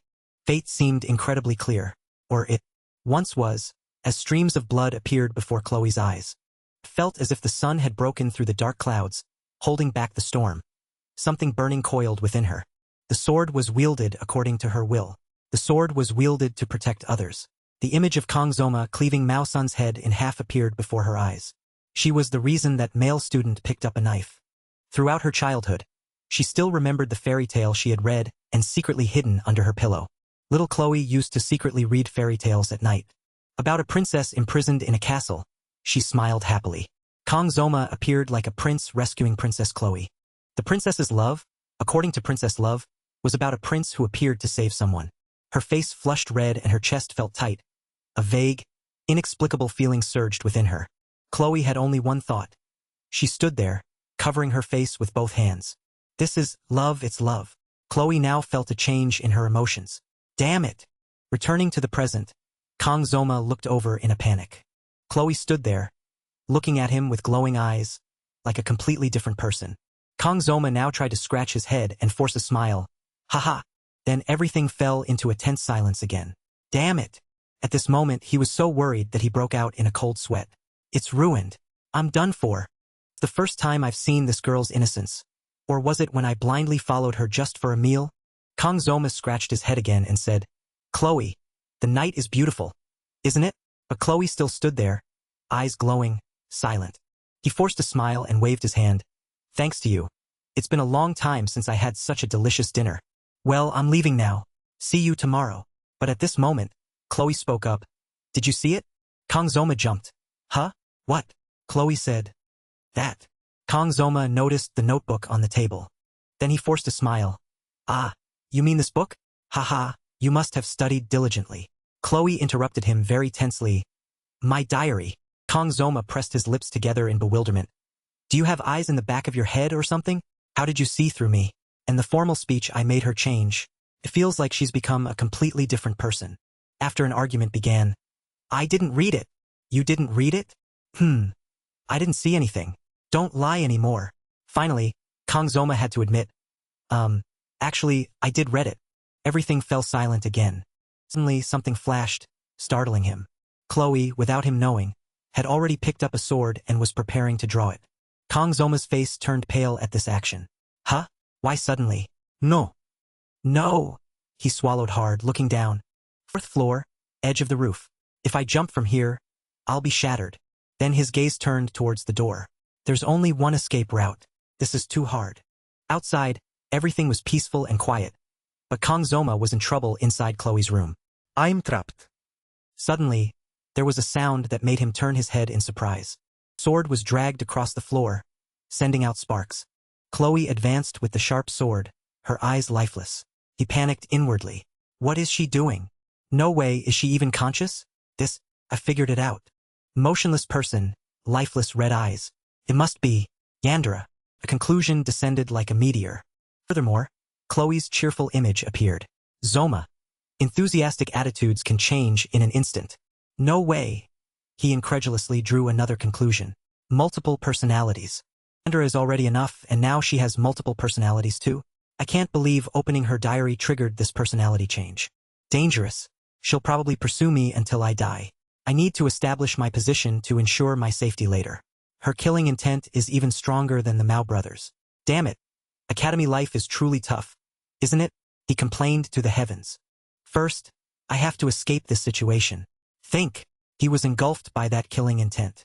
The remaining time is 9 seconds. My sashimi knife is in my room. The knife I just used. He broke out in a cold sweat. No, if I do that, my limbs will definitely be crippled. Chloe was now preparing to draw her sword. Kang Zoma was still bewildered, his mind constantly searching for a way out. Suddenly, he glanced down at a shining penknife. A utility knife. Chloe now lunged, swinging her sword and simultaneously unleashing her power. Kang Zoma's eyes became grave. She's attacking. Then he quickly reached out and grabbed the utility knife. The pen holder fell. I wanted to resolve this with words. His finger pushed the sharp blade up. Damn it! At this moment, the system appeared again. User's mental state increases with dexterity. Words and actions temporarily carry a threatening tone. Suppressive power begins to transform to suit the user. The protection of the Sword Saint has activated. At this moment, Kang Zoma's eyes also glowed brightly. He decisively slashed out. May the gods bless you. Chloe was now swinging her sword, attacking. Meanwhile, Kang Zoma held the utility knife to defend himself. At this moment, his eyes were sharp and glowing. Chloe, your hair is a bit long. Chloe's eyes were now open. Let me cut it short for you. As Kang Zoma finished speaking, bright slashes cut through the air. After a battle whose reality was unknown, Chloe was neatly laid on the bed. A moment later, she sat up and put her hand to her head. Zoma. Chloe looked outside and called. Where did you go? Zoma. I remember him looking towards the window while washing dishes. I remember his sneaky gaze. This, Chloe exclaimed in surprise. My katana! But her sword was neatly placed beside the table. Chloe breathed a sigh of relief. Thank goodness. I'm used to fainting when using my katana. Well done, Chloe. She recalled the past image. What happened? Don't worry. Don't deny your talent as an assassin anymore. Then she silently looked at her sword again. After that, Chloe regretfully buried her face in her pillow, blaming herself. Chloe, you idiot. Why did you faint at that moment? Zoma. At this moment, her face was so hot it was steaming, and she continuously called out, Hio Hio. Behind the pillow, her face looked like it was about to cook. Did I say anything weird while I was unconscious? Suddenly, she saw the utility knife lying on the floor. Chloe scratched her face, wondering, why is the utility knife on the floor? Then she touched a lock of her hair. It seems my hair was cut. Was the utility knife used to cut my hair? She stood up and looked at the cut hair strands in the trash can, thinking. He probably cleaned up and then left. Zoma is so kind. I should write it in my diary before I forget. At this moment, pink love bubbles emanated from around her. Chloe didn't delay and immediately sat at her desk, pen in hand. She focused on writing in her diary, smiling happily. A moment later, she cheered. Done. The words in the diary were very straightforward. Zoma, I love you. The scene shifted outside. At this moment, someone was leaning against the wall, sighing. At this moment, a rainbow was sprayed outside by someone. I somehow got through that situation. The effect of the blessing of painlessness has ended.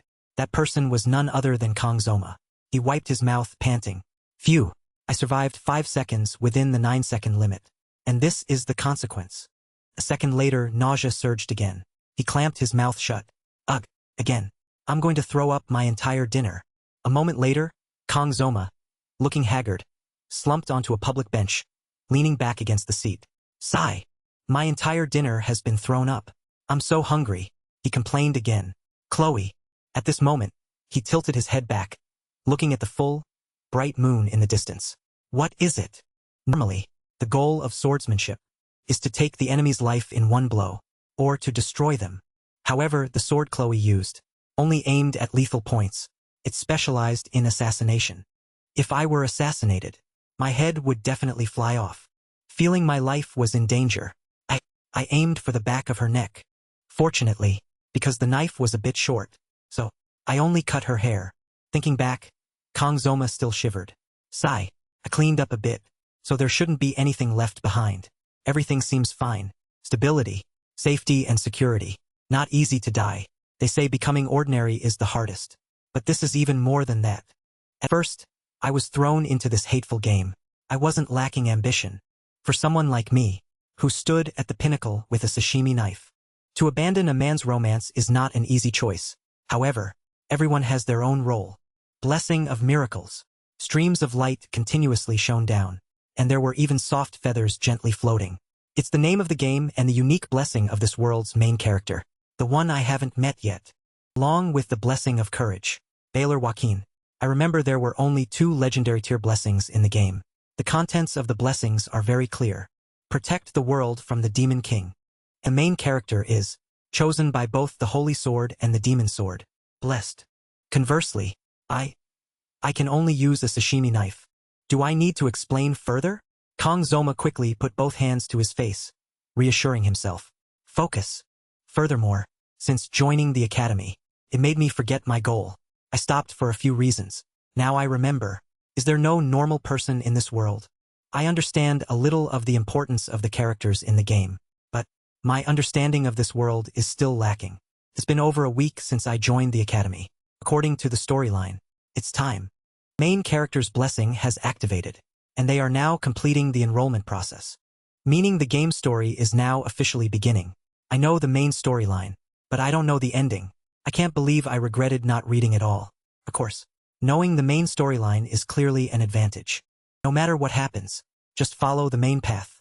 Left side of the main path. I want to live peacefully. Right side of the hidden path. I will be king, strongest swordsman level 1. If everything becomes chaotic, it will lead to valuable people being forgotten.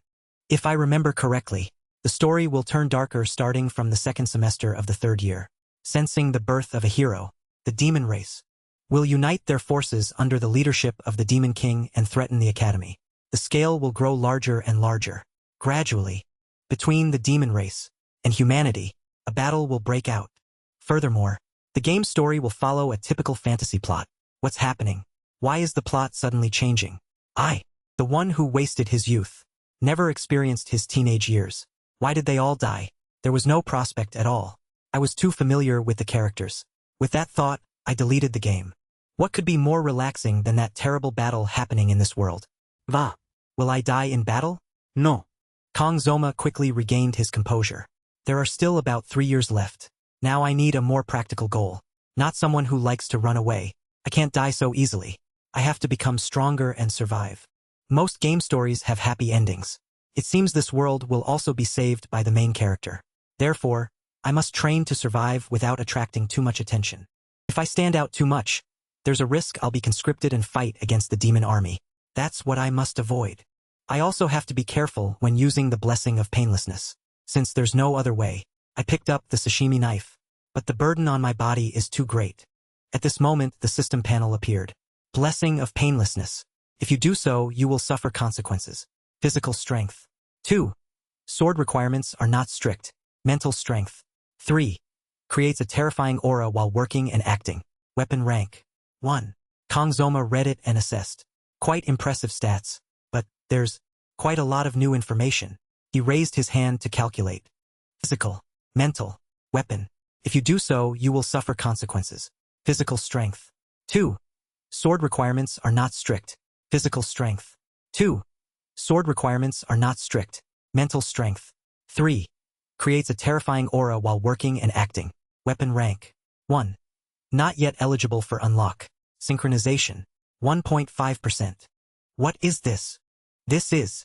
Kong Zoma was curious as he looked at the screen, then raised his hand and clicked on it. Immediately, a red notification appeared. System.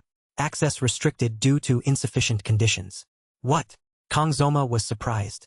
Well, that doesn't matter now. He began to ponder again. Another question added to the mysterious ability. The most important thing is physical training, and I need new weapons. I can't rely on the blessing of painlessness for 30 seconds forever. I also have to practice swordsmanship because I don't meet the conditions for the blessing of the sword god. Fortunately, next month there will be combat training instead of the midterm exam. The reward for the training is Iramesa, rank B. If I can use it proficiently, then it should be enough to graduate. Its characteristics are not enough to activate the blessing of the sword god, so it's good to have it as a secondary weapon. There's more to do than I thought. While Kong Zoma was deep in thought, a voice suddenly called out, "Hey!" Kong Zoma glanced up with sharp eyes. At this moment, a girl with blue hair appeared. The person who just appeared was Aben von Nibelung. She was holding a sword and looked down at him, saying, "That's my spot." Kong Zoma was silently confused. Aben von Nibelung was covered in sweat, fanning her shirt as if she was very hot, looking down and waiting. Kong Zoma also froze for 5 seconds, looking up. The two fell silent, only staring at each other. A moment later, Aben von Nibelung impatiently said, "Can you move a little?" Kong Zoma let out a sound. Then he secretly broke out in a cold sweat, bewildered. "Aben, damn it, no matter how closely I look, she seems so ethereal. I accidentally underestimated her." Aben von Nibelung then spoke up again. "You don't have to go somewhere else. Just move over a little." The two now sat together. He carefully glanced at the person next to him. "But, her spot. Is this chair public property? Is it because of the class system? Yes, that's right. If I'm with the main character, the main storyline will become complicated. So if it's uncomfortable, I have to avoid it." Aben von Nibelung was still fanning her shirt because of the heat. "Damn it, she's so pretty." Kong Zoma blushed and exclaimed, "Damn it, she's really pretty." At this moment, Aben von Nibelung looked up at the sky and happily said, "This is where you can see the stars most clearly." Kong Zoma was startled by her sudden words. "Damn it, she startled me." His face looked like he had swallowed a fishbone. Then he turned to look at the beautiful girl gazing at the moon. "Is that really Aben, the granddaughter of the sword saint that I know?" At the beginning, the beautiful main character was hard to approach. Suddenly, Aben von Nibelung turned and asked, "Is your weapon also a sword?" Kong Zoma stammered in reply, "Ah, how did you know?" Her cheeks flushed, and she lowered her head, replying, "My grandfather told me. I heard swordsmen have a very different gaze." Kong Zoma's cheeks also flushed before this beautiful girl. Then Aben von Nibelung offered her sword to him. "Here, try holding it," she said with a bright smile. Kong Zoma broke out in a cold sweat. "It doesn't look very heavy." Aben, hearing him make light of her sword, pouted adorably. Kong Zoma was again completely tense. "She's angry." Then he secretly glanced at her, assessing. "She's really hard to get to know. Is this really the Aben I know?" Aben, who was looking down, suddenly spoke up. "You." She turned to him and asked, "You know me, right?" Next episode, the hero finally makes an appearance. Or is she asking because she suspects me? Kong Zoma stared at her in surprise. It's true that everyone at this academy knows Aben. Then he had no choice but to answer, "I do know." Aben von Nibelung then said, "But I don't know you." Hearing that, he was speechless, thinking, "Then why ask me?" Aben von Nibelung then smiled and said, "It is a bit strange, isn't it? You know my name, but I don't know yours at all." Kong Zoma immediately said, "We just met, so we need to get acquainted." "That's true," she replied. "I thought you were a spy for the Demon King, impersonating a student at this academy. Because you were sitting here alone in the middle of the night, that's why I thought so." Kong Zoma felt helpless hearing that. To think she'd say that. Aben was still holding her sword. What a weird reason. Then Kong Zoma also spoke up, asking back, "Then why are you here?" Aben replied, "Well, I just finished training and am resting a bit." "I was just training too." She pointed at him in surprise. "What were you training?" Kong Zoma frankly replied, "Breathing." Aben von Nibelung froze for 5 seconds upon hearing that. Kong Zoma looked at her finger and thought, "Those wounds are..." Aben von Nibelung saw his gaze fall on the scars on her hand and frantically pulled her hand back into her sleeve. Kong Zoma could only helplessly watch that foolish action. Everything fell into an awkward silence again. Then they spoke up. You really are diligent. Perhaps. Outsiders can't know what the heir of the Nibelung bloodline thinks. Aben von Nibelung began to recount the difficulties she faced. You always have to be at the top of the academy. Even a small mistake will be punished immediately. But this year I wasn't at the top. To be honest, this is my first failure. But do you know? Kong Zoma just silently listened to her confide. Suddenly, Aben's cheeks flushed, and she smiled. Hee. He then frankly said, even though I failed, I feel comfortable. I'm quite curious who beat me at this academy. So when I meet that person, I can. Kong Zoma was now extremely tense. He felt like he couldn't even swallow his saliva. Defeat him and avenge this grudge. At these words, he let out a gasp. He quickly turned and asked, why do you need to do that? Aben von Nibelung replied angrily, well, I'm not reconciled. I heard my grandfather say that the top student isn't from a good class like ours. He didn't even bother to take the oath. That makes someone like me, who came in second, feel annoyed. Ah. Oh, really, why am I telling this to you? Someone I just met for the first time. Kong Zoma also glanced over. Why are you telling me? Aben pouted and said, well, you look weak. Family says that one must be strict with the strong and tolerant with the weak. And also, I find it hard to get along in my class. So I don't have any friends. Kong Zoma was speechless for the nth time at this girl's perspective. So that's why she became unapproachable and couldn't get along with everyone. After talking for a while, Aben von Nibelung stretched and said, all right, I'm leaving now. Kong Zoma replied curtly, goodbye. Suddenly, Aben was silent for a moment, deep in thought. After standing up, she asked unwillingly, aren't you going to tell me your name? Kong Zoma decisively replied, I don't want to. What? She was incredulous. The scene shifted to a class in the lecture hall. Currently, life at the academy is much simpler than I thought. Chloe has integrated with her friends quite quickly. I, on the other hand, am always afraid when facing Chloe and avoid confronting her. When we faced each other, Chloe's new friend looked at me very coldly. But since I'm used to that kind of gaze, I didn't pay much attention. And it's not just me who's a special admission student here. Many others like me study here, but it seems everyone keeps their distance from others. It seems they're quite self-conscious. I was right not to choose a high-level class after all. Now the elite and dragon classes students are also gathering in groups and competing with each other. Therefore, I can't get along with them either. If I were to become one of them, it wouldn't be good at all. Just thinking about it scares me. Anyway, the food problem has been somewhat resolved. At this moment, Kong Zoma held a black card and hummed, thinking, what should I eat today? He recalled media poison handing him the card and smiling, saying, it would have been better to give you this privilege sooner. Sorry for the delay. A glowing anti-member card was in Kong Zoma's hand. He couldn't help but exclaim, this favor, I really can't repay it. Suddenly, he sighed. At this moment, he closed his eyes and focused on feeling. Thank you very much. I am indeed fulfilling my duty as a student. I haven't done anything bad to affect the script either. Good. Then living like this for 3 years is fine. If I can do it. As he calculated, Kong Zoma couldn't help but smile excitedly. Hee. If I get what I want, I'll have a better future. The scene shifted to a landscape with majestic medieval architecture appearing, along with a clear blue sky. 700 years ago, after the Great Human-Demon War, the instructor was teaching history. The originating hero, Joaquin, realized the need to train successive heroes. Therefore, he and his 7 disciples founded this academy. This is quite important, so please remember it well. Kong Zoma sat above, listening, feeling sleepy. Everyone knows that. The originating hero, Baylor Joaquin. The hero's sharply drawn image appeared on the board. And the Demon King's right-hand man, the Vanguard Legion commander, Lekin. The 20 years were filled with bloody battles. Battles of bloodshed unfolded, with many fierce confrontations in the end.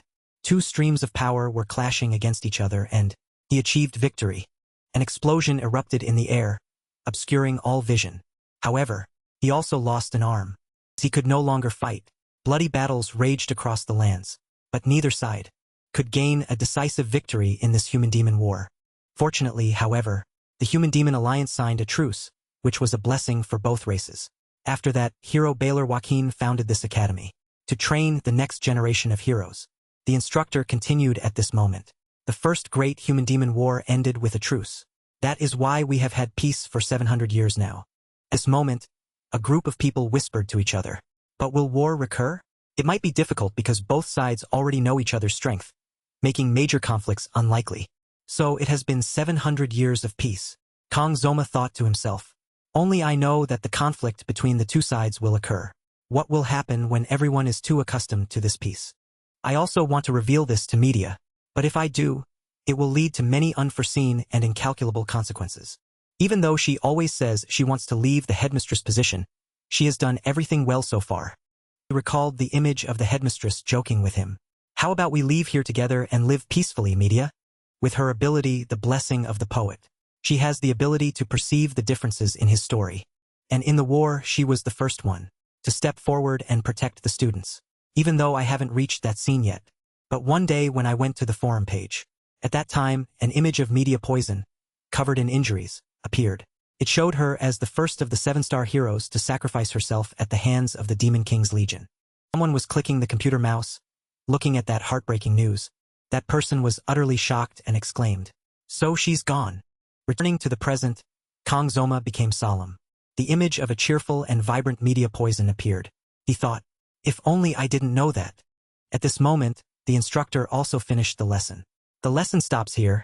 Students, please review. The dismissed students immediately flocked outside, exclaiming, "So relaxing. Studying really is tiring." At this moment, a boy with curly red hair frantically called out to his friend, "Let me come too." Kang Zoma looked on in surprise. "What's going on that's so noisy? Is that him?" This voice startled him. May 5th. Kang Zoma quickly pulled out his phone to check the time. He exclaimed, "It's today!" At this moment, the group of students were all gathered at the door, gossiping. "Is he joining our class? That must be the elite class then."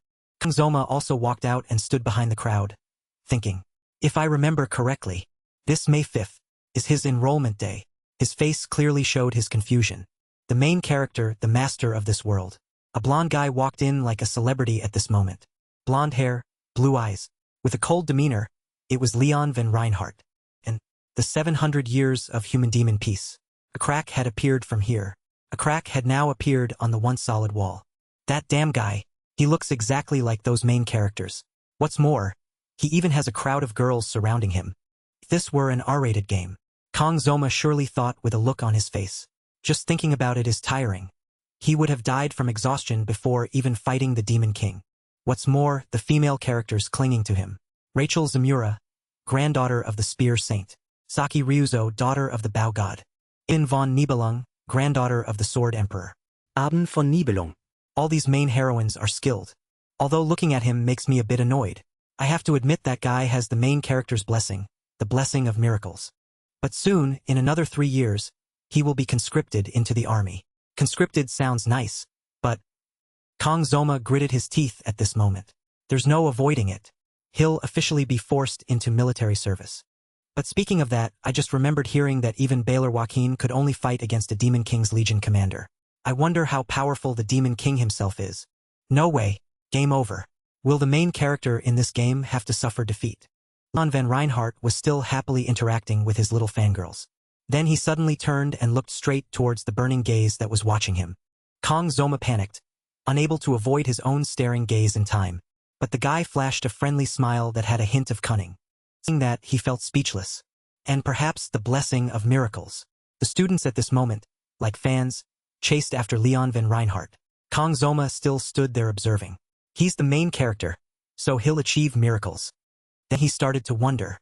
But looking at him now, he doesn't seem trustworthy at all. Anyway, no more thinking. The present is what matters. As he was lost in thought, a voice called out, "Hey!" Kang Zoma startled and turned around. The scene shifted to the training ground. It was already dusk. Inside, Kang Zoma was holding a sword, swinging it up and down, practicing. After a while, he looked down at his hands and thought, it's true that since I'm not the main character, I don't have that aura. He secretly resolved. Then I need to practice really hard. In the present, the person who called him was Chloe. She cautiously approached and asked, "Hey, did I do something wrong?" Kang Zoma's face stiffened as he thought. Nothing wrong, just almost died. But no matter what, we'll still be studying together a lot. Then he smiled brightly and replied, "No, it's fine." Chloe still asked, very uneasy, "Really? He just hummed to reassure her. This academy is full of monsters. It's best to live peacefully. When Chloe heard his answer, she sighed in relief. What a relief! Kang Zoma looked at her, puzzled, and thought, what is she thinking? Even when she was unconscious, I could still feel it from that sword. The sorrowful sword. The sword seemed to be asking someone to rescue it. And it was also emitting a terrifying murderous aura that made anyone feel fear when facing it. If she had thoughts of killing, how dangerous would that be? At this moment, Chloe spoke up again. Hey Zoma, if you're not busy, can I invite you to dinner? He was surprised. Ah. Her face showed a bit of worry as she said, I really want to invite you, but I'm not very good at cooking. Kang Zoma thought back to the previous night's dinner and paled. Dinner? Chloe looked at him with boundless hope at this moment. Looking into those eyes made it hard for others to refuse. Kang Zoma kept sweating profusely, thinking, refusing would make me feel guilty towards her. Haha, but going to dinner makes me scared to face her. Oh, that's right. He suddenly had an idea. Chloe, can I ask you for a favor? Chloe was a little happy that he asked her for a favor. Do you need something? Kang Zoma happily replied. Yes, I do. I think only you can help. Chloe blushed and asked again. Only me? What is it? Kang Zoma scratched his head and smiled handsomely. Teach me swordsmanship. Haha. After all, my swordsmanship is still lacking. I need a guide. I need to get stronger quickly. She is truly the ideal master for me. From that day on, before going to bed, I always rewatched How to Act Around a Yandere. What you need to know. You need to survive. Watching those videos helped me a lot. A moment later, Chloe appeared in a cute outfit. Her sword was at her hip. Every time she looked at Kang Zoma, heart shapes seemed to emanate around her. Zoma, when did you get here? I'll wait over there. Kang Zoma saw her arrive and replied. Oh, you're here. I just arrived too. I was just waiting for you. Chloe was less shy now when talking to him, smiling brightly and energetically.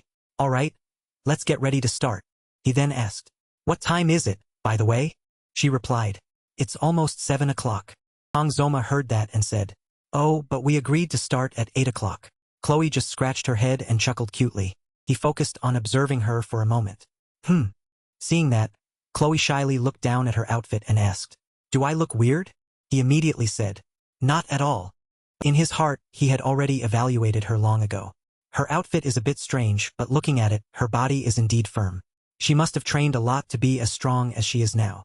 But looking again, she really is cute. She's truly a strange girl.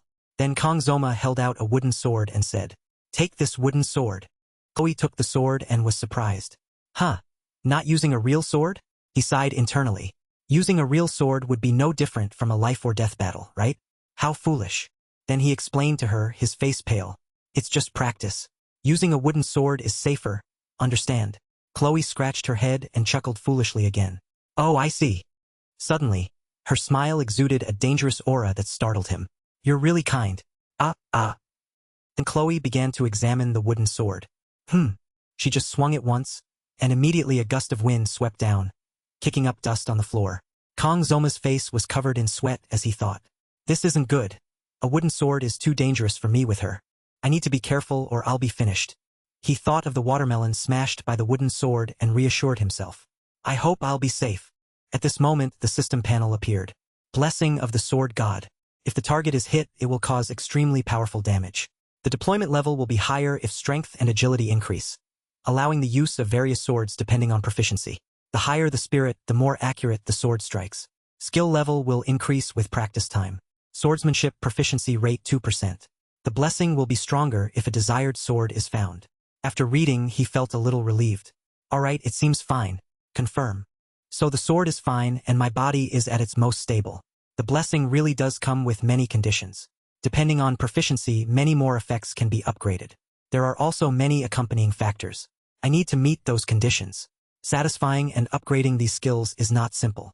Now there are too many problems. It's making me confused.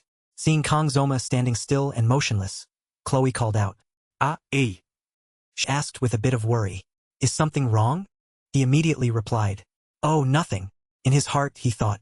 Only I can see the status panel. I was so focused I forgot she was here. She probably thinks I'm spaced out from fear. Then he spoke, cautioning her a little. All right, since this is our first time practicing like this, please go easy on me. Chloe happily replied. All right, then. Kang Zoma finished speaking and held out the wooden sword. Let's begin. He seemed ready. The two of them stood facing each other, preparing to practice. In my previous life, I also had a lot of experience like this, especially in real combat. It's true that practice makes perfect. Just slowly practice and accumulate experience, and it will be fine. To return to my peak, I still need to work hard. This body needs to be completely changed. This moment, an aura emanated from the wooden sword, surrounding it. I need to quickly adapt to the academy and the current environment here. Even Chloe herself unleashed a surge of power. When she took her sword stance, she looked incredibly serious. That is the first thing I need to do. Kang Zoma closed his eyes on this side. His combat stance was ready. And he opened his eyes. Hold the sword correctly. Rhythmic footwork will help you strike faster and more accurately. At this moment, Chloe, holding her power-infused sword, charged forward. Kang Zoma could only stand there, startled. He stood there holding his sword, waiting. She's attacking. A second later, Chloe's sword tip appeared in front of Kang Zoma, startling him. So fast. Chloe did not stop that strike. Kang Zoma gritted his teeth and leaned his head back to dodge. This isn't good. Kang Zoma was scared. I still can't adapt to this rhythm. This moment, Chloe swung the wooden sword down. Then she caught it with her other hand. Her face remained serious. At this moment, another slash came out. Chloe just swept out a strike. While Kang Zoma was holding the wooden sword firmly with both hands, preparing to swing down. At this moment, Kang Zoma's hands, holding the sword, began to tremble as he thought. My hands are numb. Luckily, I blocked that move. Now for a counterattack. Suddenly, Chloe jumped into the air at this moment. Kang Zoma was extremely surprised. Huh, jumping to slash? At this moment, he was in a difficult position again. Damn, it's hard to block from below. Then he also used all his strength to unleash his sword strike. I hope she goes easy on me this time. At this moment, the two wooden swords clashed directly. Chloe pressed down from above, while Kang Zoma struggled to defend from below. Suddenly, the sword below showed signs of cracking. Crack! Kang Zoma's feet were pushed back. The swift, storm-like attack hasn't stopped yet? At this moment, Chloe attacked continuously, while Kang Zoma could only frantically defend. Too fast, too strong. If I don't focus, I'm finished.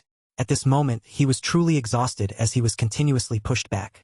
I can't block it anymore. There was no opportunity to counterattack at all. At this moment, a broken wooden sword fell. Kang Zoma's sword was broken in half by Chloe's power. Both were surprised, looking down at the broken wood. At this moment, Chloe said, panicked and uneasy. I'm sorry. I intended to go easy, but I got too caught up in the fight. Kang Zoma stood motionless at this moment. Chloe looked at him worriedly and called, Zoma, are you all right? Her expression became increasingly serious. At this moment, his information panel appeared. Weapon upgrade condition met. Weapon destroyed. An error occurred, thus the user's personality has changed. Humanity decreased, power increased. Blessing of the Sword God activated. At this moment, Kang Zoma seemed to be affected by something, causing his expression to stiffen. The condition to equip a weapon has been met. At this moment, after Kang Zoma transformed and unleashed his power, Chloe quickly jumped far back. Weapon destroyed. Error occurred. At this moment, her face was extremely panicked. Suppression has been used to adjust the user's humanity. Humanity has decreased. Kang Zoma still stood there with his broken, sharpened wooden sword. At this moment, his eyes became sharp. Everything around him was blood red. Blessing of the Sword God.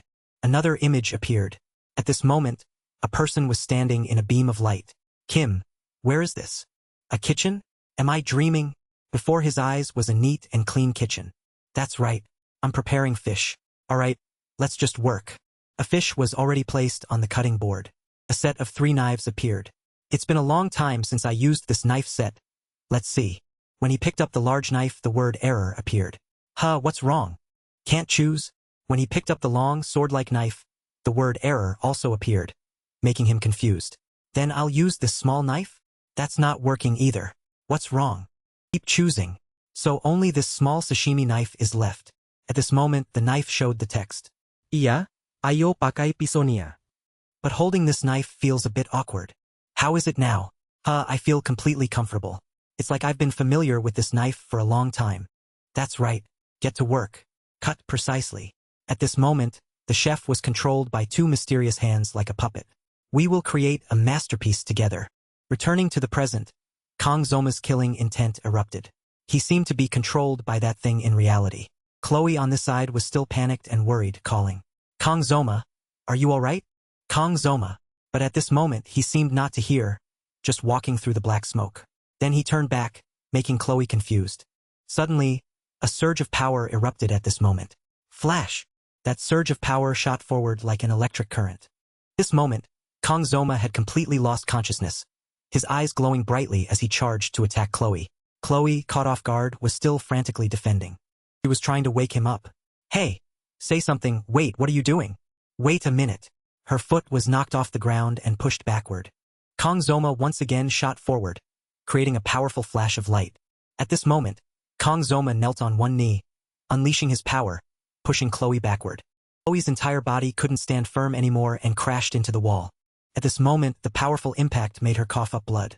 Chloe gritted her teeth at this moment, thinking, he's like a different person. Flash!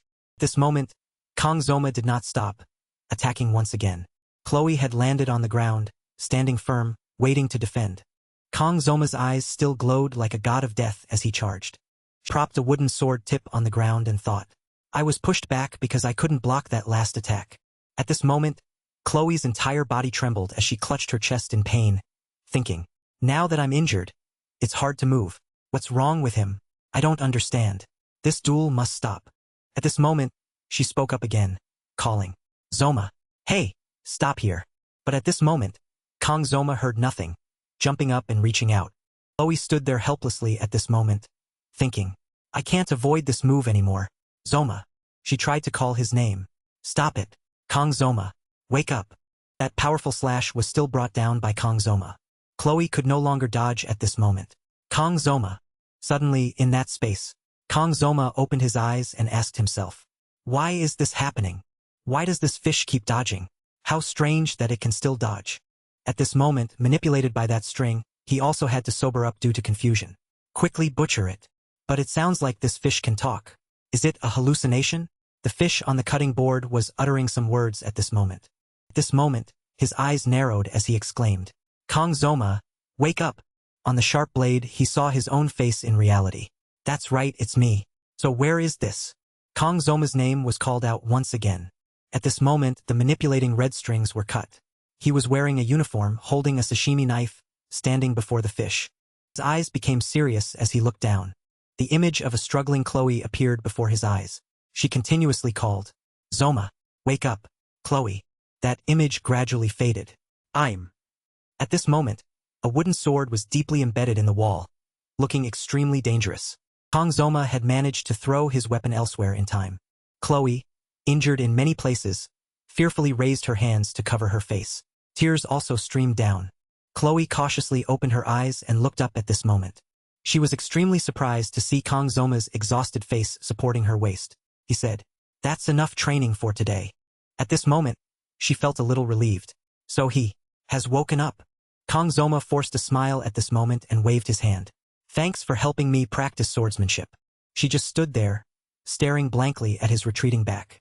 At this moment, the sky outside had turned dark. Chloe walked alone, thinking, it's true that I felt something different from him. She recalled the image from that time. Kong Zoma. He unleashed terrifying killing intent. He attacked, and I couldn't block it at all. It wasn't a combat skill. It was something that came from instinct. Everything manifested unconsciously with some activation condition. I cannot be his opponent in that state. With just a wooden sword, he pushed me back. I also know he didn't mean to hurt me. Suddenly, a figure lurking in the shadows spoke when he saw her approaching. You look happy, don't you? Chloe heard this voice and frowned unhappily. Chloe. The person who appeared was Nox Auditor, a second year from the commoner class. He stood leaning against the hidden wall. Then Chloe still had to speak, calling, Brother. Nox Auditor at this moment pulled at his collar to cover his face, feigning mystery, then said disdainfully, How can you associate with such an inferior person? Chloe immediately retorted, Don't call him that, brother. Nox Auditor continued, His name is Zoma, isn't it? If you keep getting involved with him, the Auditor family will have to eliminate him, understand? Chloe just stared at him without saying anything. Her face showed no fear. A moment later, she closed her eyes and took a breath. She walked past him and then spoke. Honestly, no matter how strong the Auditor family is, they might not be able to defeat him.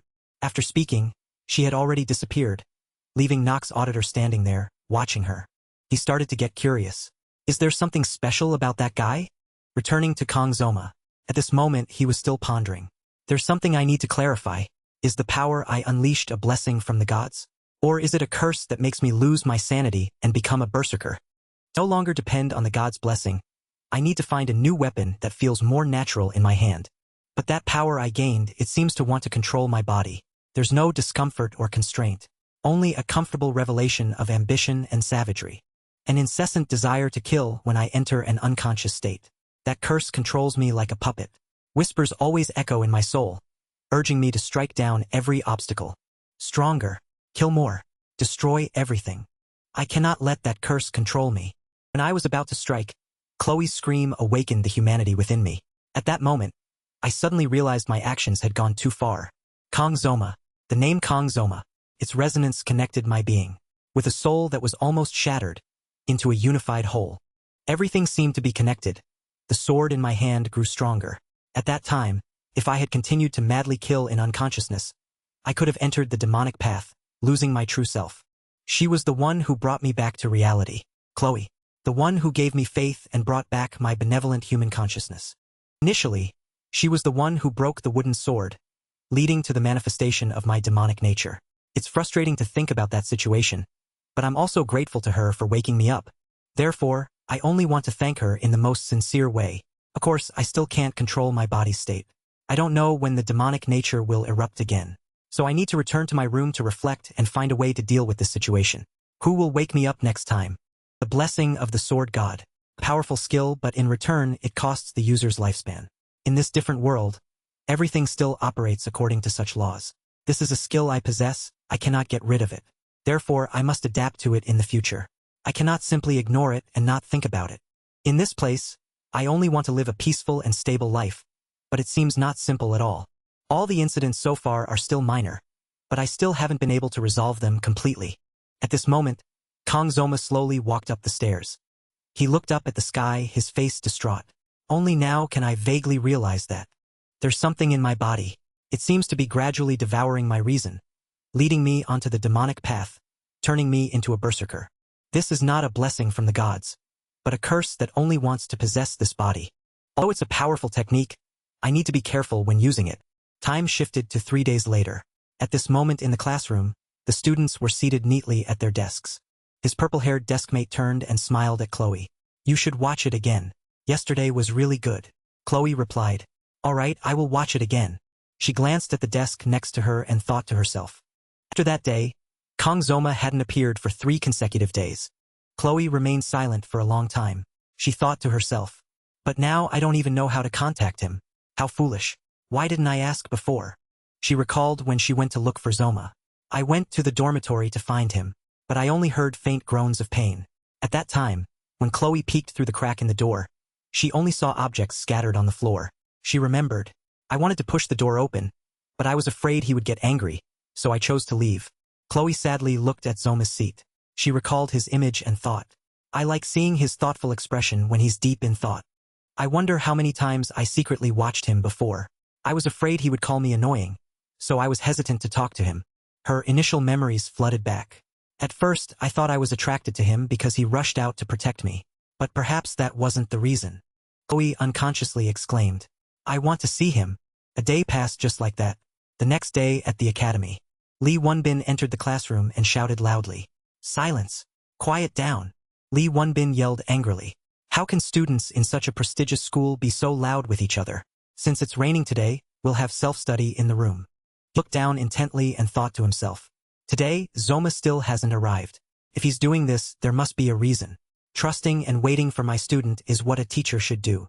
Lee Wonbin sternly instructed. Everyone quiet down. The whole class replied in unison. Yes, sir. He threatened with a fierce expression. Anyone who dares to leave the classroom during self-study will answer to me. Lee Wonbin suddenly paused. Ha! A figure appeared from the top of the stairs. Then calmly walked down. It was Kong Zoma. Zoma, with an unchanging expression, walked to his seat. Chloe stood up in shock and called out loudly. Kong Zoma? He looked intently at Lee Wonbin and said. Sorry for being late, instructor. Lee Wonbin, flustered and sweating, replied. Ah, all right, take your seat. The classmates buzzed with chatter. He looks different today, doesn't he? He wasn't like this before. That's right. He seems to be getting more mature. They all turned their eyes towards Kang Zoma. The students seemed to be very attentive to the instructor's lecture. Kang Zoma stared blankly into space. After the class ended, everyone left. They walked, laughing and chatting. Let's eat. I'm so hungry. Already hungry after just a little while? Chloe nervously called. Hey Zoma. Zoma asked back in surprise. What's wrong, Chloe? She looked up. Frowning, she asked. Is something wrong with you? Zoma replied. Nothing's wrong with me. Chloe continued to ask. Then why haven't you come to class for several days? Because of that, I thought. Was it because of that duel that you? Zoma heard that and became solemn for a moment. Then he turned his head to look at her and explained. I was just a little sick. Thank you for worrying about me. Chloe's eyes widened as she looked at him. Then she shyly lowered her head and said, It's good that nothing's wrong. Zoma thought to himself. She still seems suspicious of what I said. This is understandable. Then he fell into thought. In the past 3 days, I was tormented to the point where my spirit was almost depleted. One could say I was like a person with almost no hope left. He recalled that dark period. I confined myself to my room and didn't eat or drink anything. Just lay on the bed, lost in thought, fearing and praying for everything to pass. That was the price for using power with a damaged weapon. It was suffering far beyond any pain I had endured before. But that wasn't the strangest thing of all. My face had now become colder. A part of my hair had also turned white. This is clearly a change. A punishment from some curse. Something I cannot avoid. Returning to reality, Zoma silently pondered. She seems to be feeling guilty. I practiced with her one last time. She feels guilty that I've been in a bad state for the past 3 days. I need to do something to relieve her stress. Thinking that, he spoke. Last time you invited me to dinner. Today, let's go to a restaurant. Chloe's eyes widened in surprise as she shrieked. What? Are you serious? Go to dinner together. Zoma replied. You have to cook though. Chloe jumped up in joy and shouted. Of course. I'll make lots of food. Zoma smiled and thought to himself. She seems less stressed now. Chloe excitedly said. Then Zoma. Today I'll make lots of your favorite dishes. What do you like? Zoma explained. It's been a long time since I've eaten fish. The last time was at your dorm. He continued. I threw up. That dish was a shame, but it was too expensive. I haven't been able to enjoy it again since. He, thanks for watching the video. Glanced back and thought to himself. What's wrong? Then turned around. Chloe looked out in surprise. Nox's auditor was standing leaning against the wall, watching them. His eyes glowed brightly. He raised a hand to stroke his chin. Chloe was utterly bewildered, almost falling backward. Seeing her reaction, Zoma wondered, An acquaintance of yours? Then he stared intently at him. A quiet atmosphere enveloped the classroom. 2 men stared intently at each other. Zoma spoke. Say what you need to say. Don't just stare like that. Nox's auditor's eyes glowed red. Zoma thought to himself. What kind of attitude is he showing? Chloe suddenly stood in front of Zoma and shouted. Zoma, don't mind him, Brother Nox. I told you not to come here anymore. Zoma glanced over and thought to himself. Her brother, huh? Chloe shouted. Why do you keep bothering me? Zoma thought. She seems quite afraid to talk to him. Nox's auditor growled. He looks quite ordinary, yet you dare to break the auditor family's rules to be with him? Chloe angrily retorted. The family has nothing to do with me.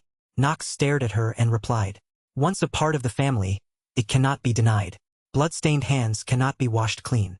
Seeing that, Zoma secretly sighed. These two seem like oil and water. The sister is strong and rebellious. The brother is stern and cold. They really are from the same family. Nox angrily threatened Chloe.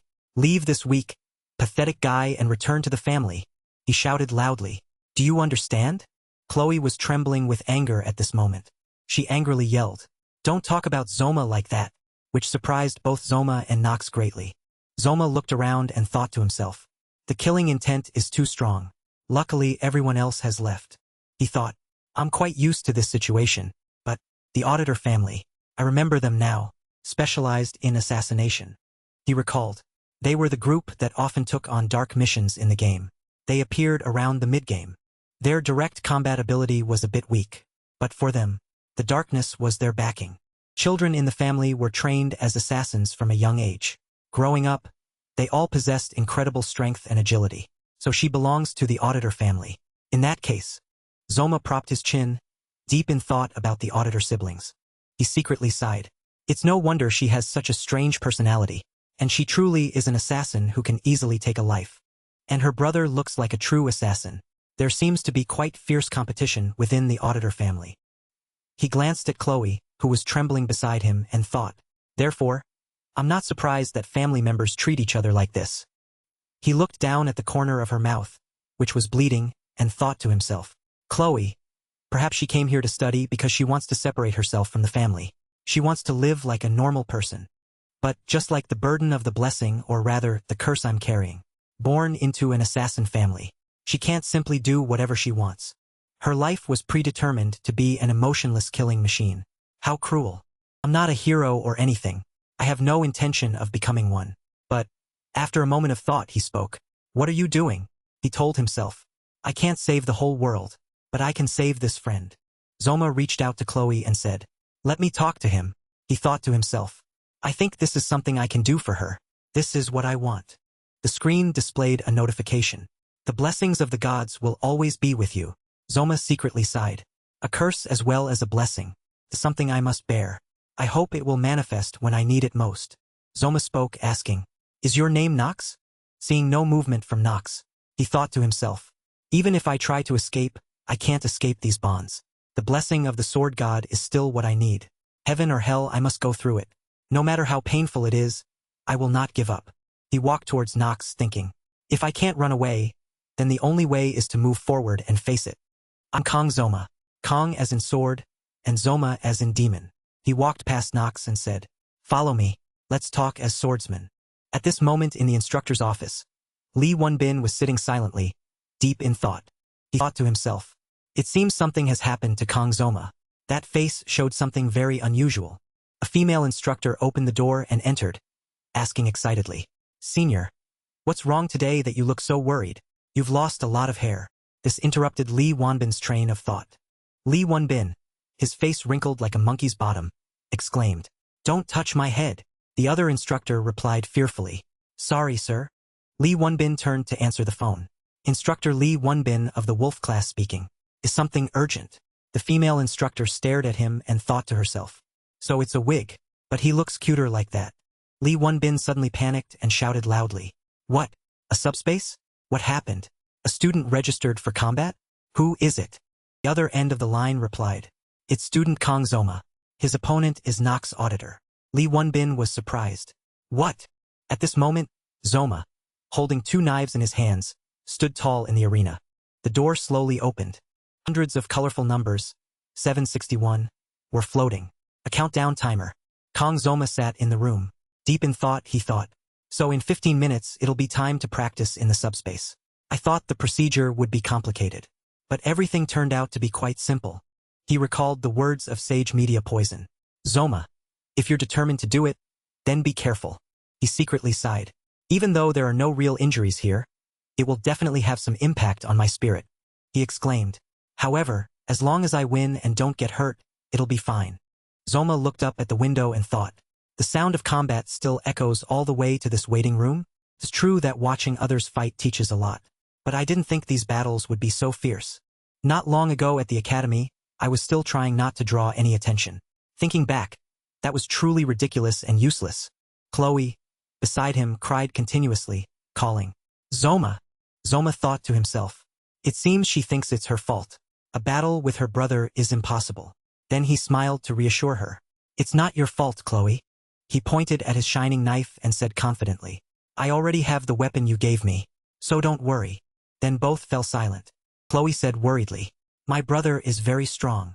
Zoma replied, I fought against you before, so I know a little about your family's techniques. Chloe looked up and shouted loudly, Don't think that. My brother is a genius in the history of the Auditor family. No one in this generation can compare to his control of hidden weapons. He reached the Knight Assassin rank at just 14 years old. Zoma secretly sighed. Knight Assassin, huh? Sounds dangerous. He looked down at his pink knife and thought to himself. Thinking about it, this time I'm also forced into an unwanted combat situation. Whether I try to avoid it or not, I still have to embark on this path. Well, since it's like this, I'll fight with all my might. He remembered his master's words. You were born to hold a knife your whole life, and thought to himself. It's true, I never thought that even in this life, I still couldn't escape the fate of holding a sushi knife to fight. The organizer announced. Starting subspace combat pairing. Registered students preparing for combat. Please be ready. Zoma stood up and left, saying, I'm going in. Chloe stood stunned, then lowered her head. Her face clearly showed extreme unease. Zoma turned his head and called, Chloe. She looked up in surprise. Ha! He smiled and said, no matter what, there are many talented fighters in this world, no matter the era. But here now, as he spoke, he gripped the knife handle tightly. Chloe's eyes widened as she looked at him. Zoma left and called back, I will win this match. A small ray of light appeared. The light grew larger and larger. The door opened. Zoma covered his eyes with his hand and looked up. Stood in the middle of the arena, holding two knives in his hands. The cheering fans below were extremely excited. They shouted, Hey, you have to win. We've been waiting for this moment for a long time. Zoma chuckled and thought to himself, it's true, standing in this arena with everyone cheering, I naturally feel like a warrior, don't I? How exciting. He suddenly noticed a spot in the stands, and secretly sighed. Looking over, I see the elite class is here too. The classmates above were watching very intently. Eben von Nibelung was staring down. Zoma secretly reassured himself.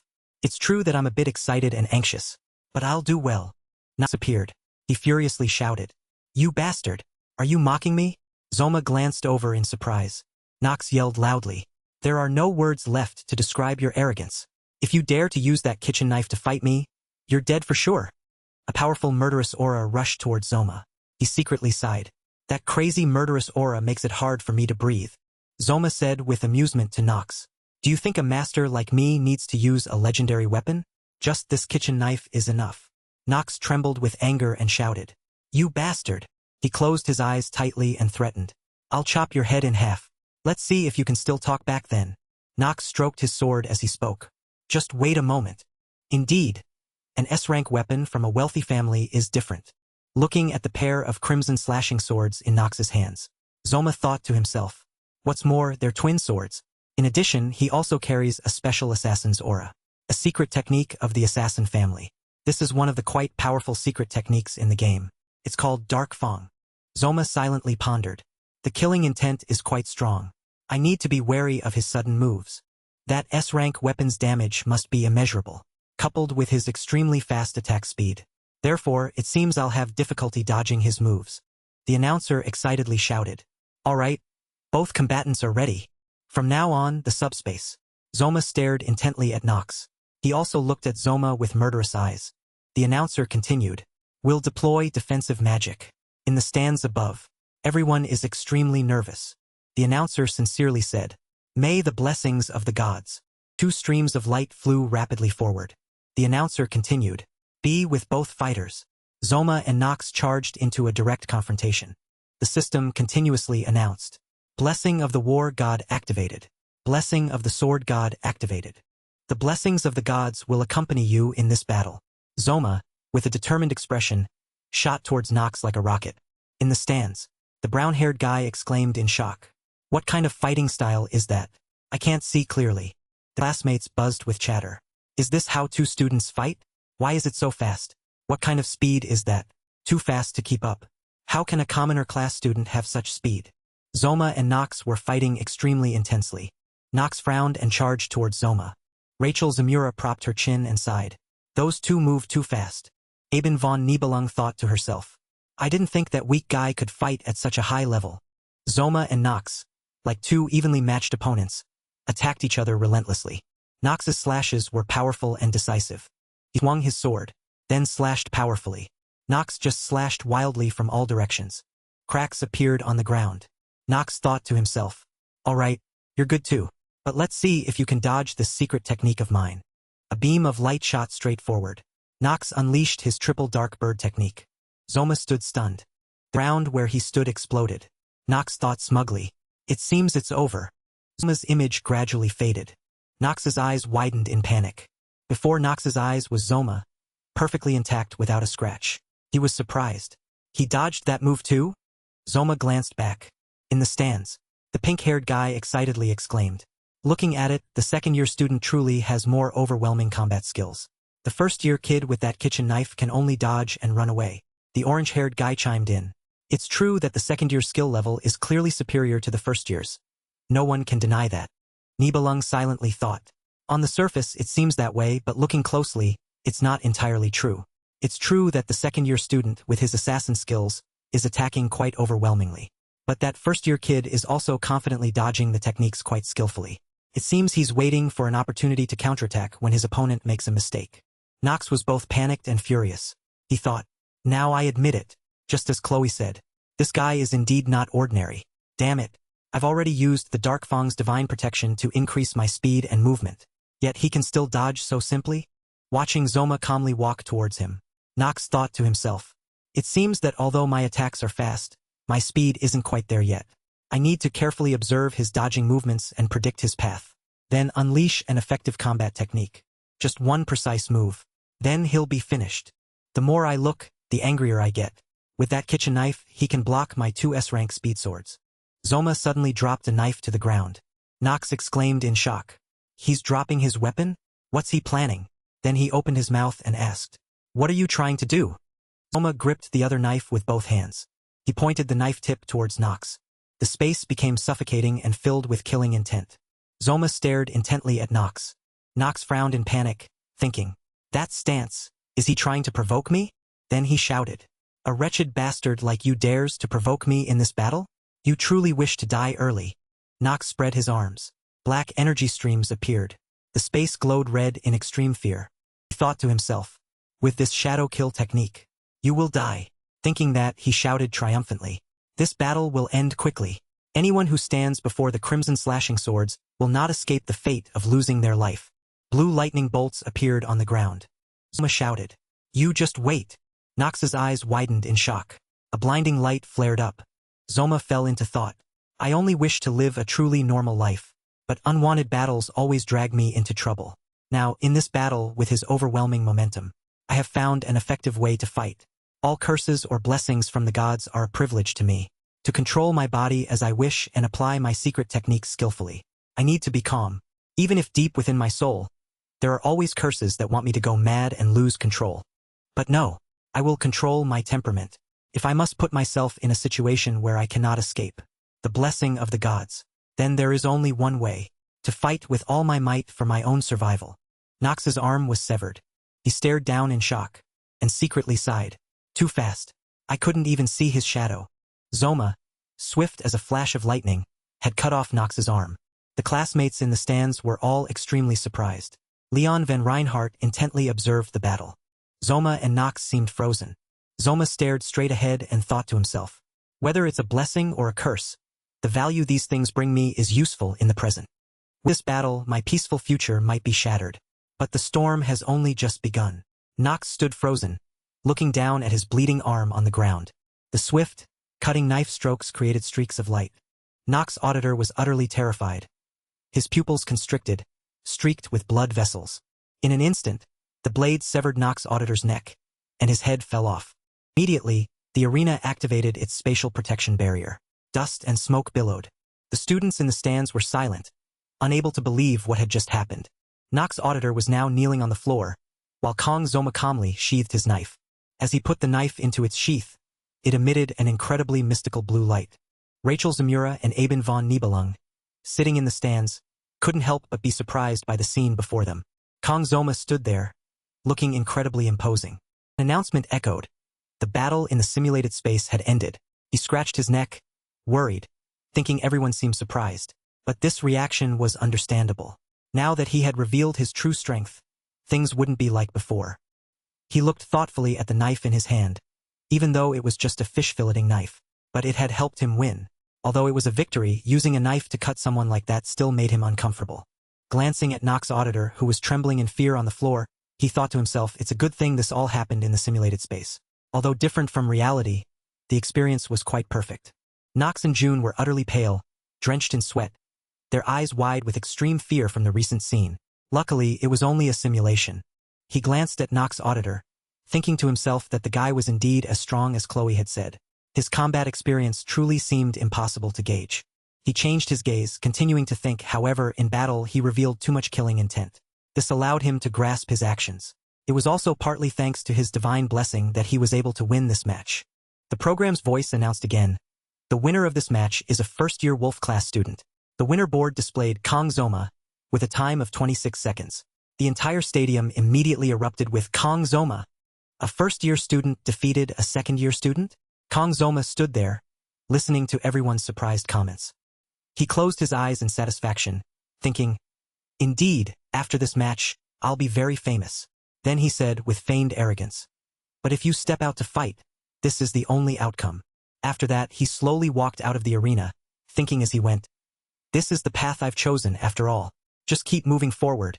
No need to worry about anything." In the hallway, everyone was buzzing with discussion. That second-year assassin, he's from the auditor family? Yesterday's match was really something. Even in class, everyone kept discussing it. And he actually beat that second-year student. Someone else immediately replied, "Right? To be honest, it seems that second-year guy was a bit overconfident. But that match was enough to make Kang Zoma famous." In the classroom, the name Kang Zoma was still being repeated. Zoma. Aben von Nibelung sat by the window, chin in hand, and whispered, "His name is Kang Zoma?" Aben von Nibelung looked out the window, thinking to herself, "It's true, everywhere I go today, I hear about yesterday's arena match. It was quite good, after all." She recalled yesterday's scene when Kang Zoma severed Nox's arm. Aben von Nibelung suddenly realized something. Before, she had simply thought the match wasn't anything special.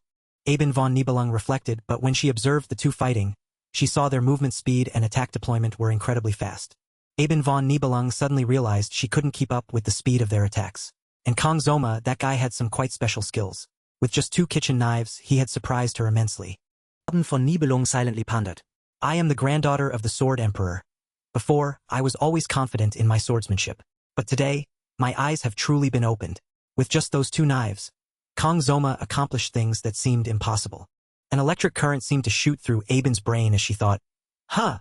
But before that, Aben recalled talking with Kang Zoma on the stone bench. She had wondered who the winner and top student was. Now she understood. "Next time we meet, I'll find a way to get a chance to compete and defeat him."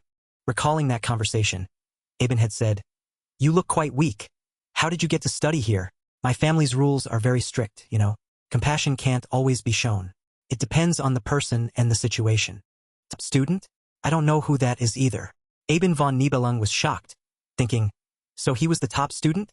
Aben was so angry she trembled, her face turning purple, clenching her fists, thinking, "It's clear now. He hid it from me that day. How infuriating." When talking to Kang Zoma, I couldn't gauge his true strength at all. Aben von Nibelung couldn't control her anger any longer. She slammed the table, stood up and shouted, "If he dared to do that, I can't let it go." The loud noise woke Rachel Zamura, who was beside her. Rachel Zamura yawned widely and asked, "Huh? What's going on?" Aben awkwardly said, "Sorry, Rachel, it's nothing." Rachel asked suspiciously, "Really, it's nothing? Something wrong?" Aben replied, "Right, I was just thinking about some annoying things. Plus, training has been a bit tiring lately." Hearing that, Rachel immediately replied, "Liar. Looking at your face, I bet you're hiding something." Aben put on an annoyed expression and said, "I'm not hiding anything." Rachel pleaded, "Come on, tell me, please." Seeing Aben wouldn't speak, Rachel guessed, "Are you hungry? Let's go eat." Aben irritably replied, "No." Rachel continued, "So you didn't bring your weapon?" Aben, still maintaining her cold expression, replied, "No."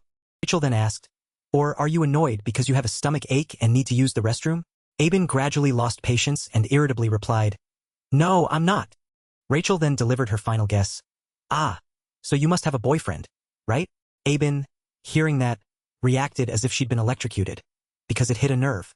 Aben immediately reacted, her face flushing bright red. Rachel, meanwhile, smiled slyly. Then Rachel stood up, pointed a finger at Aben's face, and loudly declared, "It's over. So our Miss Aben has a boyfriend. I thought you'd never like anyone." "Huh." Aben flusteredly replied, "That's not it at all." Rachel rested her chin on her hand, looking at Aben, tears still lingering in the corners of her eyes from laughing too much. Then she tried to compose herself and said, "Oh my, I'll just ask. That guy, the one you're interested in, who is he?" Aben remained silently embarrassed. Seeing Aben's silence, Rachel continued, "Someone who can catch Miss Aben's attention is certainly not ordinary. Let me try to guess. It must be Leon, right? He's handsome and quite dashing." The image of the handsome blonde young man appeared in her mind. Aben coldly replied, No, it's not. Seeing Aben's emotions change, Rachel worriedly thought. But they seem to have opposite temperaments. Always competing, so it probably isn't him. Thinking this, Rachel immediately said, Then, it must be the student who fought in the arena the other day. The one who caught your attention, right? That black-haired guy. Hit by the truth. Aben trembled as if electrocuted. Seeing her reaction, Rachel smiled in satisfaction. Bingo! I didn't think I'd guess it right on the second try. Our Miss Aben has fallen in love. Quick as a flash, Rachel grabbed Aben's hand and pulled her along. All right, come with me. Aben asked, confused. Huh? Where are we going? I don't understand. Rachel immediately replied, Where else? To the wolf class, she said, then pulled Aben away. In no time, the two arrived at the wolf class classroom. Rachel, holding Aben's hand, pushed the door open and said, Hello everyone. We're here to bother you a bit today. Aben was incredibly embarrassed. Her face flushed red. Everyone in the room was surprised. Huh? Rachel? And Miss Aben? You two came here together. Both of them came here? Ignoring everyone's comments, Rachel walked straight ahead. Aben, walking behind, awkwardly said, Let's go, Rachel. Let's go back to our class. Rachel immediately replied, All right, come sit here, Aben. I'm going up there for a bit. Rachel walked and stepped onto a desk. Rachel stood there, hands on her hips, and loudly said, Everyone, help me find that black-haired student who fought in the arena the other day. With a bright smile, Rachel continued, Let's see where he is. A student with blue hair approached Rachel and said, Hey, why are you standing on the desk talking? That's not right, you know? Rachel gave a mischievous wink and asked, Why? The blue-haired student immediately did a 180-degree turn. Their eyes turned into hearts, and they shrieked, Oh my, how cute. You can do whatever you like. Classmates nearby chuckled. That's hilarious. Aben, helpless, slapped her forehead. Rachel's eyes widened. Found him. In front of them was Kong Zoma slumped over a desk. Next to him a red-haired female student, continuously calling, Kong Zoma-kun. Rachel was surprised. Huh? Is that his girlfriend? Rachel smiled triumphantly. Even if he does, it's fine. It'll even be more fun. Then Rachel stepped down from the desk, walking and loosening her tie. It's even better with some competition. The red-haired female student, who had been giggling, had her smile instantly vanish as a shadow fell over her face. Rachel approached Kong Zoma's head. Then she whispered something, an action that instantly petrified the red-haired female student. Not only the red-haired female student, but Aben, not far away, was also utterly shocked, her mouth agape. Not stopping there. Rachel immediately sat on the desk where Kong Zoma was sleeping and said, Oh, hello. Kong Zoma groggily woke up, drool still at the corner of his mouth. What immediately caught his eye was Rachel's alluring figure. Rachel even tried to act cute and said, Did I wake you up? Kong Zoma still didn't understand what was happening. A question mark in his mind, but he was already being bombarded with questions from Rachel. You're Kong Zoma, right? I noticed you at the arena yesterday. Kong Zoma's brain was just processing. Huh? It's Rachel? What is she doing here? Before Kong Zoma could finish processing, Rachel reached out and touched the tip of his nose, saying, Up close, you're really handsome, you know? Kong Zoma thought in fear. This isn't good. She's definitely here for something. I have a bad feeling about this. Suddenly, a voice cut in. Excuse me, but who are you? It was the red-haired female student from earlier. She was now tightly gripping Rachel's hand, her face not very friendly. Chloe grabbed Rachel Zamura's hand, glaring, and asked, Who are you? Chloe stood motionless, glaring suspiciously at Rachel. Rachel looked at her, puzzled. Kong Zoma, standing nearby, also didn't know what Chloe intended to do. Chloe. No wonder my intuition was screaming so loudly. It seems her personality has completely changed again because she's been provoked. She tilted her head 90 degrees, staring wide-eyed at Rachel. She mumbled, Apa ini? Ada apa ini? In her hand, she held a utility knife ready. Kong Zoma, utility knife. He gritted his teeth, finding it difficult. If a brawl breaks out in the classroom, then this is an unprecedented encounter. Not even in the game. What the hell is going on? Suddenly, Aben pulled Rachel back from behind. Rachel, what are you doing in someone else's class? Let's go home. Rachel looked at Aben, teasing, What's wrong, Miss Aben? I just came here to say hello to him. That's all, right? She looked back at Chloe. Rachel stood up. She walked over to Chloe and patted her head, smiling. Little one, don't interrupt when adults are talking. Besides, children shouldn't play with dangerous things like that. understand. Chloe still maintained that intimidating look, staring motionless at her. Rachel happily turned away. Well then, let us adults continue our conversation. Behind her, Chloe flicked open the utility knife. She slashed straight towards Rachel. D. Both Kongzoma and Aben were utterly astonished. Their faces darkened. Rachel, in front, was still unaware. She reacted by turning around. Blood was spilled. But the scene transitioned to an argument between two other students who had spilled a box of tomatoes. Hey, you spilled all the milk. Be careful. But if you don't do that, you never pay attention to anything. Shut up. In the distance, a familiar figure. This side was Kongzoma's group. Rachel had easily subdued Chloe. Humph, so slow. I thought it was just her small body. Who knew her mind was also tiny? Chloe's hands trembled as she struggled to break free. GRR. Aiden stood to the side and shouted, Rachel, stop! She silently looked at Chloe. Humph! Rachel threw Chloe far away with a single move. Chloe was surprised. She reacted, performing an acrobatic flip to land on her feet. The crowd watching outside cheered loudly. Kongzoma, standing next to them, was speechless. This is driving me crazy. He looked at Rachel, assessing her. The Spear Saint family. With the motto, against absolute power, technique is useless. This lineage adheres to the philosophy of overwhelming strength. Elite class student. Granddaughter of the Spear Saint, Rachel Zamura. She asked him, Is that kid your girlfriend?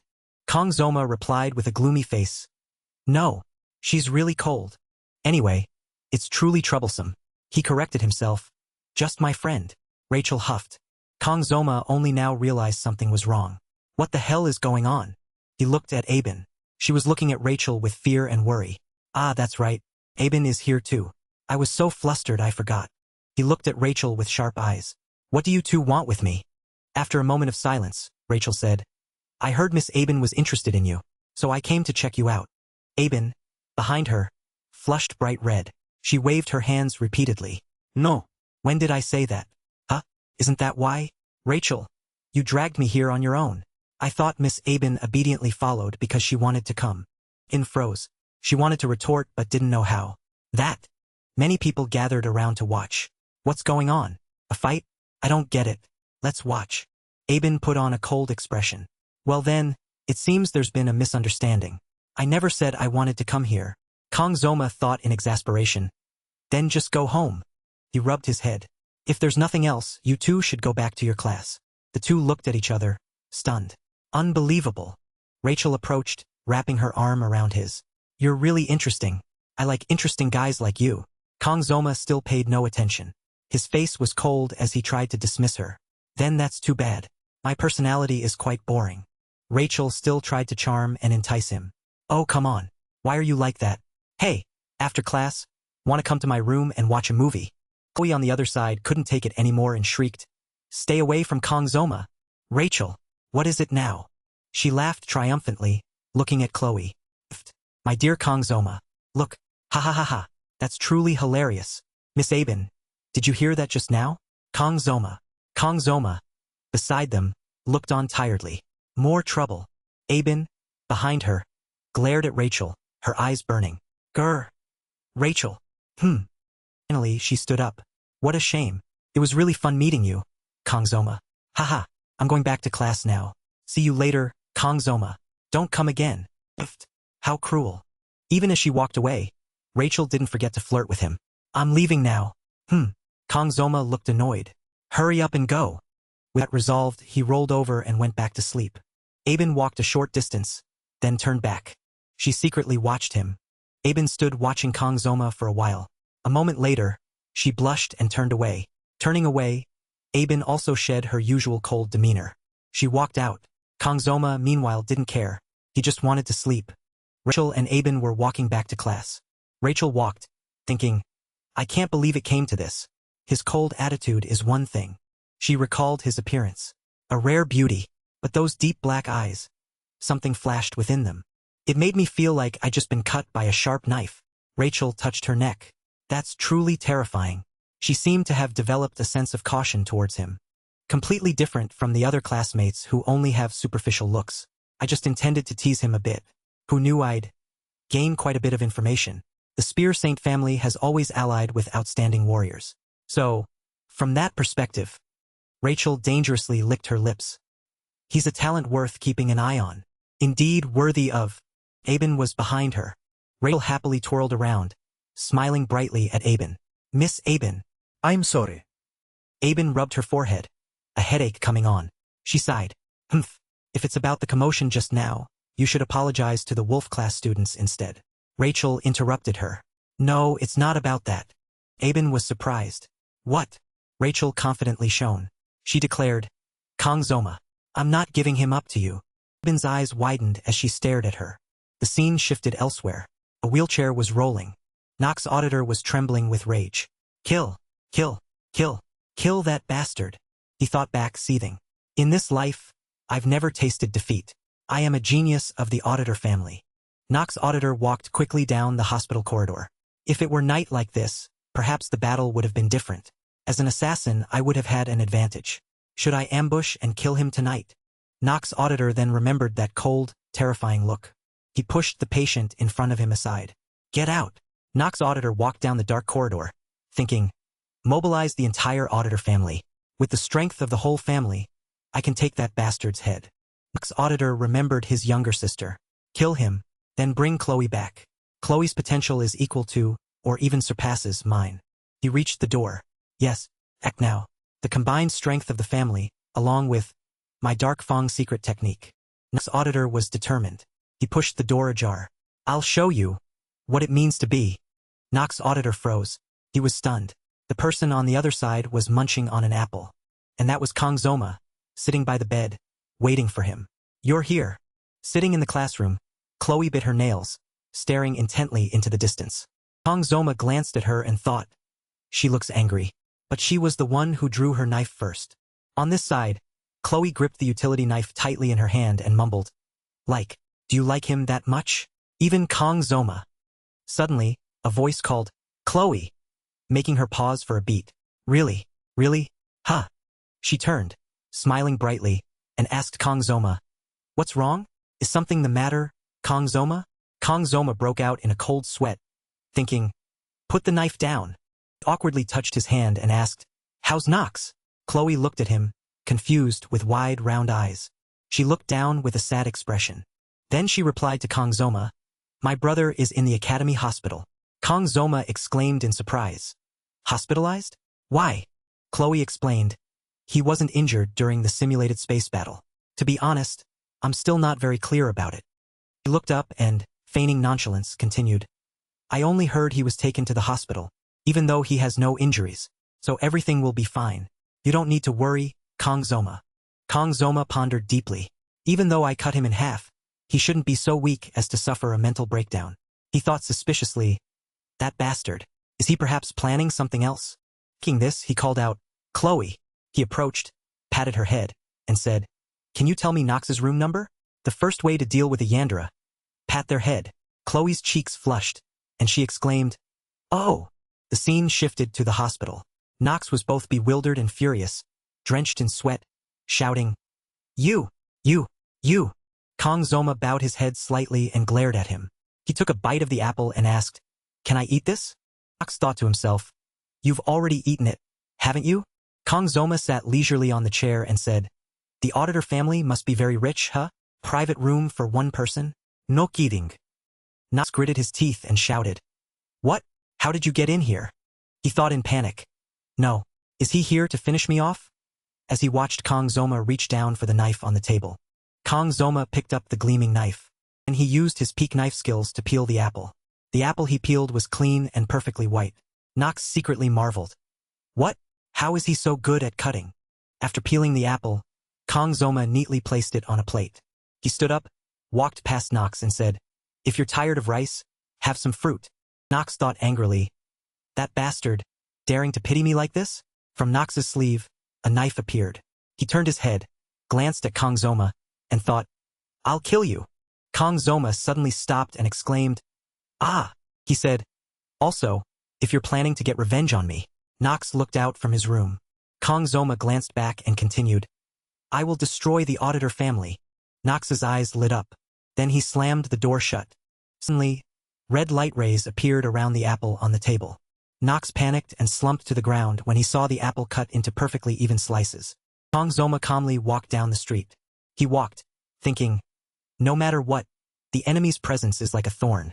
Perhaps his heart is completely shattered. Thanks to that, my intimidation worked. The Auditor family is a unique assassin group in this world. It's impossible to deal with all their members in just 30 seconds. If it's 10 people in 30 seconds, I might be able to control them. Anyway, that's the worst-case scenario. I need to limit killing as much as possible. He looked up at the full moon in the sky and silently sighed. It feels like I'm standing before a terrible storm. He recalled his past combat images and wondered if he had mastered it yet. Kang Zoma looked up and exclaimed, I wonder what will happen to my head. He thought with a bit of worry, I can stop worrying about Nox now. The problem is the person I least want to get involved with, Rachel. Even in the game, her character approached the male lead first, but attacked later than the female lead, Aben. He picked up his phone and told himself, all right, that can wait. Now it's time to prepare for the midterm exam. The reward is quite substantial, so I need to plan seriously. Kang Zoma focused on his phone and thought, Muramasa, I need a weapon that can fight for more than 30 seconds. Kang Zoma froze for 2 seconds as he looked at the calendar on his phone screen. He silently analyzed. The exam content doesn't differentiate between classes. 5 people cooperate to subdue a monster. In team combat, individual skill is very important, but trust between teammates is even more crucial. Although the team members are quite annoying, if we cooperate well, then he imagined the worst possible scenario in teamwork and thought, we could all ride the bus together, and the monster we need to defeat in the test is a high-level Masu merfolk. It was annoying enough in the game. Having to fight it in real life, I feel like I'm about to throw up. He thought helplessly. Even though I've been fishing my whole life, if only it were a mermaid, that would be great. He imagined the image of a high-level mermaid and exclaimed, I'm not getting a nosebleed, am I? He walked, lost in thought. Come to think of it, mermaids are key figures of the demon race, the demon humans. He sat on a chair, burying his face in his hands, thinking, compared to the powerful mermaids, Masu merfolk are just like guard dogs. Fortunately, my only goal is to conquer the high-level monsters. No need to deal with mermaids. He sighed. It's been over a month since I came here. Indeed, the night is truly peaceful. Peaceful. He looked up at the starry sky and uttered 2 words, peaceful. Kang Zoma fell into thought. It's been 700 years since humans and demons signed the Armistice Agreement. In this world, many large and small conflicts have occurred. Notably, Barsman half a century ago. They said they would revive the sealed commander of the 1st Legion. The 6th Legion commander personally crossed the ceasefire line. An image of a powerful fist rushing forward, along with the call, Lord Leakin, appeared. Next was the image of a giant monster shouting, I will bring you back. The faces of the warriors fighting that monster showed absolute determination. Humanity, those known as the strongest among all heroes in the 7-star Heroes organization, won after a week of bloody combat. Exchange for victory, 3 people sacrificed their lives. Fortunately, after that, no one wanted to cross that boundary again. A person sitting in a restroom looked at the screen and sighed, the strongest humans. Huh? And this is just a commander of the 6th Legion? That peace continued until today. He exclaimed, I wonder how long this peace will last. Kang Zoma stared at his phone again and thought, come to think of it, Baylor Joaquin was the one who sealed the 1st Legion commander. He exclaimed, wasn't he human? However, a war between demons and humans, including the Demon King, is coming soon. Only 3 more years. Kang Zoma secretly told himself, worrying now is useless. I need to be clear-headed and focus on the midterm exam. It will be troublesome, but first I need trillions. I've lived too quietly. I have no friends. He glanced up and an idea struck him. But, come to think of it, I'm currently one of the most famous people in the academy. If I take advantage of this, can I make money? He silently exclaimed, excellent. Anyway, I can't live quietly for the next 3 years. Then he enthusiastically declared, I need to join a good group and complete the midterm exam perfectly. He decided to replace comfortable and quiet with noisy but comfortable. All right, time to change my goal. 1 week later, at the academy, it seemed the students had already formed teams. Only Kang Zoma was left wandering. He thought to himself, it's true, no one invited me to join. He remembered fighting Nox and silently sighed, this is serious.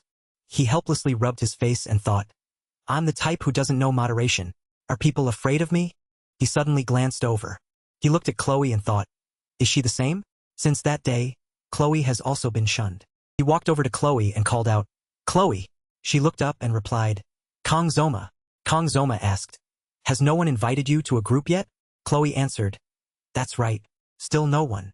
Kang Zoma offered. Are you alright? Anyway, I didn't have any friends to begin with. Chloe smiled brightly and replied. Ah, I'm fine. If it's with you, Kang Zoma. Before she could finish her sentence, he concluded. Then you and I will form a team. We need to find 3 more people. Chloe exclaimed joyfully. That's great. Kang Zoma thought. Chloe is definitely who I need. The goal is to catch as many high-level merfolk as possible within an hour. If I catch one in 30 seconds, that's about 1,000. Chloe excitedly said. This is going to be fun. Kang Zoma thought. She's so happy. A familiar sound echoed. Friend! Making Kang Zoma feel a chill down his spine. Zamura ran towards him, shouting, Kang Zoma, I'm here to play. Kang Zoma asked, clearly displeased. Why are you here again? She lowered her head and replied. Ask? I just came to play, that's all. Chloe's eyes lit up. Holding the utility knife, she exclaimed. She's here. She's here. Kang Zoma walked towards his seat and said, Go today. I don't have time for you. Rachel put on a pitiful expression, nonchalantly saying, Kang Zoma is so heartless. Kang Zoma waved his hand and said with a helpless tone, Hey, don't call me Kang Zoma anymore. Okay? Rachel stretched and replied, Don't know. Can't hear. Then she said, I can't hear you, and tumbled onto his desk. I fell. He looked up and said, Oh, I forgot. Is your exam still going smoothly, Kang Zoma? Kang Zoma thought, She's not even listening to me. Kang Zoma decisively replied, No. Rachel exclaimed, Oh, that's great. And she looked at him with sparkling eyes and suggested, Then come here. Join my group. Kang Zoma coldly praised, Excellent. Rachel smiled invitingly. Then come on in. It's my group. Rachel lifted Kang Zoma's chin, making him feel a bit flustered. Immediately, Kang Zoma irritably pushed her hand away and asked, Why me? There are plenty of people who want to be in your group. Rachel smiled naturally and replied, They're boring. I have a feeling something interesting will happen if I'm in a group with you. To politely refuse, Kang Zoma said, I already promised Chloe I'd team up with her. Rachel put Kang Zoma in a position where he couldn't refuse. She said, No problem. There are still 2 spots open. Kang Zoma thought helplessly, At this rate, forget the reward. What will the scores be like for hunting monsters with these people? I'm going to be exhausted with them. Kang Zoma glanced at Chloe on the other side. She didn't seem very interested in this team either. Kang Zoma helplessly said, All right, then I'll rely on you. Rachel immediately took out her phone, entered Kang Zoma's name, and said, It's done. Once you're in, you can't go back on your word. Kang Zoma also asked curiously, By the way, who's the group leader? Rachel typed on her phone and replied, Oh, you know him, right? Hearing Leon's name, Kang Zoma exploded in anger. Damn it! He was so furious his whole body trembled. His hands clenched tightly into fists. Kang Zoma's body tensed. He thought, What terrible sin did I commit in my previous life? For nearly 30 years, I only knew knives and work. He thought of Rachel and Aben von Nibelung. Let's say I'm prominent, so I accidentally got involved with these female leads. I've had quite an eye-opener forgetting about them. But in the end, this still happened. Leon van Reinhardt is different. He's the male lead of this game. Kang Zoma gritted his teeth in frustration. I don't know which direction the plot will go now. And if anything happens, all the responsibility will fall on me. Kang Zoma was haunted by Rachel. He couldn't even switch groups because of that which Rachel. Before she came to find him, she had already registered him in her group without his consent. Kang Zoma was trembling with rage, grinding his teeth. He couldn't take it anymore and thought about retreating. Never in my life have I wanted to cut a girl so badly. While he was fuming, Chloe came over and asked, Kang Zoma, what's wrong? Kang Zoma quickly regained his composure and let out a soft sigh. Chloe tilted her head, smiling brightly, and said, You look sad. Ever since that blonde girl left, you've been so gloomy. Kang Zoma didn't look at Chloe but simply replied, It's just a bit of pressure being in a group with all elite class students. Chloe enthusiastically said, No one in the elite class is stronger than Kang Zoma. I guarantee it. Kang Zoma glanced over and thanked her. Kang Zoma turned back and smiled gently at Chloe. He told himself, Chloe is participating too. Abandoning her alone would be irresponsible. Come to think of it, this team is full of formidable members. Actually, this is a beneficial situation. Think positively. Kang Zoma asked Chloe, Chloe, what time is the group meeting? Chloe replied, That blonde girl said 6 o'clock at the main building cafe. Kang Zoma thought, I guess Chloe will call Rachel blonde from now on. He turned and said to Chloe, it's almost time, let's go. Chloe nodded and replied, yes. Then prepared to leave with him. The two walked to the cafe under the main building, their meeting spot with Rachel's group. Inside the cafe, a matcha latte was placed firmly on the table. Chloe exclaimed delightedly, delicious. Kang Zoma, next to her, raised his coffee cup and watched her, speechless. Kang Zoma rolled his eyes, thinking, such a simple green drink costs 50,000 won. Prices are really soaring. As he thought, he took a sip of coffee. At this moment, Kang Zoma fully woke up and shouted, bitter! But how could a proud young man lose face? He immediately pretended nothing happened, regained his composure and said, your Starbucks is quite drinkable, isn't it? Chloe just chuckled, while Kang Zoma had to try to reassure himself. Maintain your adult composure. Kang Zoma thought to himself, the only drink under 20,000 won is a spree speed weapon. No, I just ordered this randomly, and it's so bitter I could die. It's an off-campus store, so I can't use my priority card. I probably won't be coming here often. Suddenly, Kang Zoma's phone vibrated. The screen lit up, showing a new message. It was a message from Rachel. She asked, Kang Zoma, where are you? Can't see you. Kang Zoma replied immediately, it's been 5 minutes. Aren't you coming? Rachel replied, sorry, I was busy cleaning up after the kids, so I'm a bit late. Kang Zoma replied, drinking Starbucks. In the meeting room, Rachel Apili exclaimed, there you are. I see you. The meeting room door was pushed open. Rachel walked in first and said, Kang Zoma and little one, sorry we're late. She asked, have you two been waiting long? Kang Zoma's and Leon's eyes met. Kang Zoma was also a little surprised as he glanced at the young speed weapon with the orange coconut tree hair. His expression was a bit nonchalant, looking left and right. Kang Zoma looked at him and secretly guessed, a player. Leon politely extended his hand to Kang Zoma and said, hello. Kang Zoma also extended his hand to shake his. He introduced himself as Kang Zoma. The two shook hands cordially. Leon smiled lightly and said, your simulated space battle a few days ago was very impressive. It's reassuring to have you in the group. Kang Zoma remained silent, secretly observing. A warm voice, a dignified demeanor. He truly is the male lead I once controlled. Everyone who arrived later ordered the same drink. Americano. Leon, as the group leader, spoke first. First, let's introduce ourselves. Rachel enthusiastically raised her hand and said, agreed. Leon seriously said, I'll start. I am Leon van Reinhardt. From the elite class. I coincidentally became the group leader. Although I still have many shortcomings, I hope everyone will help me during this exam. Kang Zoma looked at Leon, who smiled as if radiating light, and gasped in admiration. His face is quite good too. The main character is different. Life is truly unfair. Rachel chuckled and said, everyone already knows me, so I'll skip my introduction. She poked Speed Weapon and said, next. Speed Weapon introduced himself concisely. Dragon class, Speed Weapon, likes heroes. He really does like heroes. He even has hero tattooed on his neck. He spoke so little that Kang Zoma felt disappointed. That's it? Such a cool name but so quiet. Likes heroes, huh? Different from what I imagined. Chloe stood up, hesitantly saying, hello everyone. I am Chloe Auditor, from the Dragon class. Thanks to... She hadn't finished speaking when Rachel interrupted her. Thanks to Kang Zoma. Chloe's eyes immediately lit up, clearly showing her indignation towards Rachel. But then she lowered her voice and went along with Rachel's words. Thanks to that, I was able to join the group. I look forward to working with everyone. Only Kang Zoma had yet to introduce himself. Everyone seemed to be waiting for him the most. Kang Zoma also spoke concisely. Kang Zoma, Wolf class. Leon fumbled through his backpack for documents and said, all right. Then, Kang Zoma sat still, motionless. I guess I said too little. How embarrassing. Leon took out his laptop and said, let's start studying. The image on the computer was projected onto the ceiling. It was an image of an island. Leon said, today during lunchtime, the homeroom teacher distributed a packet of documents to the group leaders. This is a map of Skopali Island, where we will take our exam. First, on the day of the exam, we will be transported to this island via a spatial gate. However, only the gate is in a different space outside.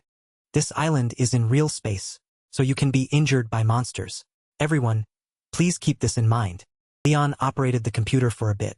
I'll zoom in for everyone to see. This is the northeast coastal area assigned to us. Including our group, there will be 3 groups hunting merfolk in this area. The key to this exam is which group eliminates more merfolk within the limited number. Everyone listened attentively to Leon and took careful notes. Leon closed his laptop. That's all the information you need to know for now. Leon looked at everyone and asked, "Does anyone have any questions?" Weapon raised his hand first and asked, "Skopali Island is also where mermaids appear. Is there any danger?" Leon replied, "The teachers have already surveyed it, so everyone can rest assured." Chloe asked worriedly, "May I ask, will there be conflicts or fights between the groups assigned to the same area?" Leon explained, "The purpose of this exam is to eliminate monsters, so students fighting each other could lead to disqualification. Are you satisfied with the answer?" Kong Zoma listened to Leon answer all the questions in an instant and silently sighed in admiration. "He truly comes from an assassin family." Leon said, "That's all for today. Everyone prepare for the midterm exam. See you at the position allocation meeting tomorrow." Rachel happily grabbed Speed Weapon's arm and said, "Done, Speed Weapon. Let's go eat that thing." Speed Weapon grumbled, "Don't pull. You'll tear my shirt." Leon carefully put his laptop back into his backpack. Everyone had left, leaving only Kong Zoma and Leon. Kong Zoma thought, "Coincidentally, I'm sitting in a hidden corner, so it's just the 2 of us left. Facing him is so awkward I could die. I should go outside." He quickly stood up and left. Just then, Leon called Kong Zoma back. "Hey!" Kong Zoma stopped in surprise and looked at him. Leon hesitated and asked, "Kong Zoma, where are you from?" As Kong Zoma was about to leave, Leon called him back and asked a question. "Kong Zoma, where are you from?" Leon's eyes looked distant, as if eagerly awaiting Kong Zoma's answer. Kong Zoma was also puzzled by Leon's question and slightly furrowed his brow. Kong Zoma stopped all movement, glancing at Leon, thinking, "What is this? I think I've been asked this question before, but this time is different. He's asking where I'm from?" From Leon's eyes, Kong Zoma saw a strange and profound light that made him ponder aimlessly. Kong Zoma was stunned, not knowing how to answer. "I don't understand what he means. Is he asking about geography?" But Kong Zoma suddenly remembered. No. If that were the case, he would have asked during the introductions. He deliberately waited until everyone left to ask. There must be a reason. Kong Zoma began to suspect aimlessly. Could it be that he's not from this world either? As Kong Zoma remained silent for quite a while, making the atmosphere awkward, Leon spoke up. "Sorry for asking a pointless question. I just thought you were like me." Kong Zoma was even more suspicious. What does like mean? Even though the common language of this game world is Korean, there are still national distinctions. "I am clearly Korean." Leon added another sentence. "Just pretend you didn't hear anything." Leon stood up, said, "I'm leaving first," and walked away, leaving Kong Zoma still bewildered. Kong Zoma immediately placed his hand on Leon's shoulder, calling him back. Kong Zoma also hesitated and asked Leon the same question. "Where are you from?" In a moment of haste, Kong Zoma had lost control of his actions. Only now did he realize and blame himself. "Damn it, I unconsciously held him back. If I just let him go like that, I'll lose sleep from discomfort." Leon turned back, took Kong Zoma's hand from his shoulder, and replied with a smile, "I'm from Germany." After that, he quickly walked out of the cafe, leaving Kong Zoma still standing there, staring after him in confusion. Kong Zoma frowned, puzzled. What's with this guy? Kong Zoma sat back down at the table, tapping it a few times as if to wake himself from his wandering thoughts. Kong Zoma's eyes clearly showed regret and disappointment after hearing Leon's answer. Was I just overthinking it? In that moment, I couldn't help but think he was also someone from another world. Then, returning home, Kong Zoma was still thinking about it, but reassured himself. Well, it's true. There's no guarantee I'm the only one who transmigrated into the game. Moreover, he's the male lead. The possibility is even higher than for a supporting character like me. Kong Zoma sat blankly, looking at dinner on the table and his sword, muttering. Under the influence of the blessing of the sword god, my senses become unusually sharp. But Kong Zoma slowly drew his sword, feeling the sensation the blessing of the sword god brought. He closed his eyes tightly, focusing energy into it. A strange sound echoed in Kong Zoma's head. Leon is from this world. Leon is from this world. Kong Zoma started, his eyes wide. He himself was incredibly surprised that the voice had appeared again. Just like last time, when I activate and focus on the blessing of the sword god, I can hear vague voices.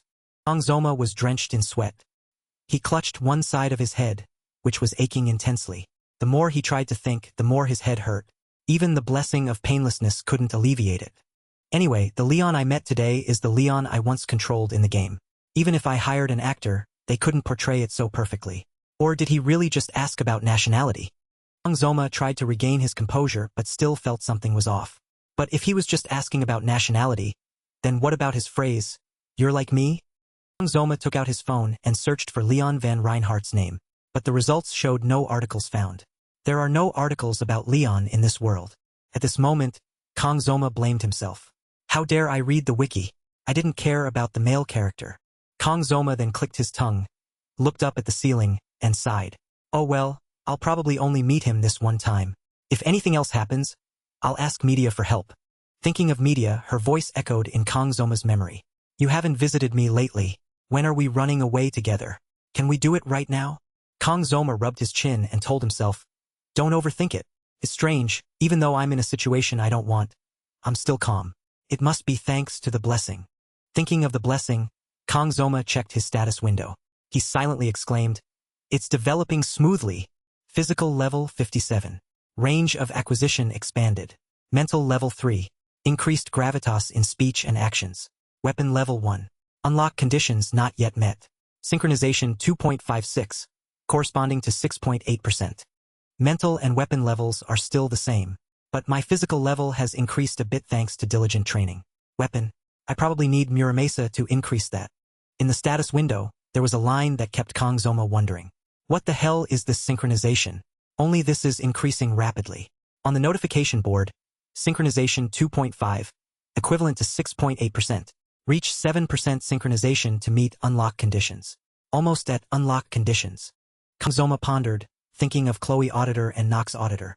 Lately, I've only been interacting with those two kids. Could it be related? Kang Zoma irritably performed a few actions on the notification board. I don't even understand myself anymore. I don't know who to ask. Another new notification appeared. Minimum activation count reached. Effect duration adjusted. Kang Zoma started freezing. What's this? Blessing of painlessness. Effect duration 30 to 40 seconds. Cooldown 12 hours. Kang Zoma couldn't help but exclaim in surprise. Wow! 40 seconds? Really? Kang Zoma walked over and picked up the sword. All my hard work has finally paid off. Kang Zoma looked at the sword and laughed loudly. Haha, it's just this? But it makes me so happy. Time flew by.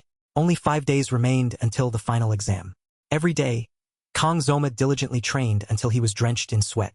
For days left until the final exam, they held a group meeting with Rachel, Leon, Speed Weapon, and Chloe to prepare for the test. There were heated arguments and hearty laughs. 3 days left until the exam. Kang Zoma spent some time training Chloe in swordsmanship, but she seemed truly foolish and clumsy. 2 days left until the exam. The group meeting was held again. Chloe became furious when she saw Rachel getting close to Kang Zoma. Even though Kang Zoma was grimacing and trying to avoid her, only one last day remained to prepare for the slaughter. Kang Zoma still diligently trained his physical strength and reflexes. A drop of water fell. Kang Zoma swiftly, like lightning, slashed through the water drop. All movements stopped. Kang Zoma silently looked at his achievement. He smiled faintly, showing satisfaction. The day of the final exam arrived. The entire training ground was packed with people and buzzing with excitement. Kang Zoma stood majestically, looking up. This is the spatial gate. Just having it changes the atmosphere of the training ground entirely. As Kang Zoma was lost in thought, someone called him. Over here. The other 4 members of the group were already present. Only Kang Zoma was missing. Rachel, holding the position of main damage dealer, said, always on time. Why are you late today? Leon, holding the position of group leader, also spoke up. You're here. Speed Weapon, in the role of supporter, remained silent as usual. Chloe, in the role of secondary damage dealer, smiled brightly and said to Kang Zoma, good morning. As for Kang Zoma, he held the role of rear guard. He smiled faintly and said, sorry, I'm late. Kang Zoma walked over to the group. He was surprised when he saw their weapons. Rachel teased him, Kang Zoma, pay the penalty. Kang Zoma silently looked at them, secretly judging. Rachel uses an S-rank sky-piercing halberd. Leon doesn't have a weapon yet. Speed Weapon. Meanwhile, Kang Zoma looked at Speed Weapon suspiciously. What? Is that a weapon? Speed Weapon, stared at by Kang Zoma, became uncomfortable and grumbled. What are you looking at? Knowing Kang Zoma was curious, Rachel whispered to him, Even so, that's one of the few S-rank healing weapons. Kang Zoma replied in surprise. That thing, Rachel said. It's true. Kang Zoma looked at Speed Weapon's weapon and thought, in the game, even if you spent tens of millions, it would be hard to get an S-rank healing weapon. But appearance is also part of its effectiveness. This thing looks, it looks a bit unreliable. Kang Zoma leaned closer to Speed Weapon, looking at his weapon more closely. How strange. Speed Weapon was startled by him and quickly shouted, "Ah, get away." While everyone was still in a panic, the teacher's voice rang out. Attention, the 2024 semester 1 midterm exam officially begins. The other students all looked up attentively. The teacher said, "You all look ready." Instructor Lee Wonbin said seriously, "The exam rules have been thoroughly explained, so I'll keep it brief. If you feel in danger, retreat immediately. Don't forget you are still students, not yet heroes." The instructor emphasized, "Don't risk your lives for scores. And if you get injured or want to give up, contact the assigned instructor immediately." Leon, feeling annoyed, secretly complained, "Too long-winded." He spoke up, "It seems it's time. Let's get ready. Everyone, don't be nervous. Just do your best." The other four nodded seriously. Zoma frowned and said to himself, "Let's begin." Zoma saw Chloe silently keeping her head down and asked her, "Chloe, what's wrong?" Chloe answered hesitantly, "It's just that. It's a bit late, but I just remembered. Skopali Island is where merfolk appear." Zoma reassured her. "The instructors have already checked. It's fine. Don't worry, Chloe." Chloe could only nod and follow everyone. Chloe was still very worried. My hometown in Sicily also has many stories about merfolk and related incidents. Although we are currently in a truce with the demon race, it's very difficult to encounter demons outside of dungeons. But rumors keep appearing, proving that the appearance of merfolk is very unpredictable. Instructor Lee Wonbin announced, "Now, let's enter the gate. The spatial gate is being activated." Zoma patted Chloe's head and said, "Let's go, Chloe." Chloe shyly replied, "Okay." Because of Zoma's comforting head pat, Chloe felt very reassured at that moment. "That's right. Don't worry. Zoma is here. I trust him." Zoma's group, brimming with fighting spirit, passed through the spatial gate. The scene shifted to Zoma's group in battle. Suddenly, the scene before her eyes turned pitch black. Chloe could only hear everyone's voices. "Wake up! I'm about to cross the boundary between life and death. The flow. I yearn for freedom." She recognized Zoma's voice. "All right, Roy." Zoma's voice called her. "Chloe." She felt panicked. "Who's calling my name?" The voice called again. "Chloe." Zoma kept calling, "Chloe, wake up." Only then did Chloe suddenly awaken. Everything in Chloe's eyes blurred. "It seems I just passed out." Before her were her teammates. Everyone wanted to call the instructors, but they didn't. "No, we can't contact the instructors. The phone signal is very weak in the cave." Everyone panicked even more. What's going on? Before them was a terrifying face, covered in red and purple veins. That was the merfolk. Returning to the scene a moment before the merfolk appeared, on Skopali Island. Today, the sky was clear and the air was fresh. However, several people suffering from seasickness kept retching and throwing up. Everyone was so seasick they felt like passing out from exhaustion. Only Zoma calmly stood watching them. Leon looked up and asked, "Zoma, are you all right?" Zoma replied, "I don't get seasick." Leon chuckled and replied, "I don't think this is a seasickness issue." Just then, a chubby, ugly Masu merfolk appeared before them. Zoma truly started to feel nauseous when he saw it. He even had to ask again, "Is that a merfolk?" He saw people and scurried away. Zoma watched it, disparagingly. "Smaller than I thought." Zoma held his sword ready. He even blamed himself. That earlier excitement was so silly. After all, my position is in the rear. Just let my teammates carry the load. Leon told Zoma, "At the assigned location, there will be adult merfolk. These small fish don't count for points." Chloe had gone ahead to scout earlier, so only 4 people remained on the island. Leon said, "Let's go to where Chloe scouted first." They walked through the trees. They felt something ominous, as if someone was watching them. Leon reminded everyone to be careful. Zoma said nothing, but he had a very strange feeling. They stopped at this spot. "It seems we're here." Chloe jumped through the trees and landed right where they were. Zoma asked her in surprise, "Did you climb trees to get here?" Chloe stammeret. That way I won't be detected. Leon asked Chloe, "How is it, Chloe? What are the sections over there like?" Chloe seemed hesitant. "Well, about 500 meters ahead, there was a cave." Chloe led everyone there. "Is this it?" It was a large cave. Inside, It was pitch black, with light emanating from fish eyes. It was a school of fish making a fire to warm themselves. They looked inside to scout and assessed, approximately 50 to 60 of them. This number is not small, Zoma thought seriously. We really need to consider this carefully. Zoma said that if they eliminated all of them, they would surely be at the top of the midterm exam. But as the group leader, Leon said he had to think about everyone's safety. It's a cave where if we get injured, we can't contact the outside. Should we take the risk, or find a safer path? The decision is up to Leon. Leon bowed his head, deep in thought. Before coming here during the group meetings, Leon had assigned tasks to everyone. Chloe, when we reach the island, please scout ahead. Speed Weapon, you stay in the back to provide buffs and healing.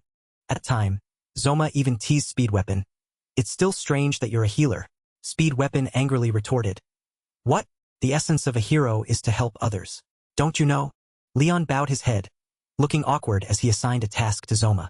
As for Zoma, Leon told Zoma to stay in the back in case of unforeseen circumstances.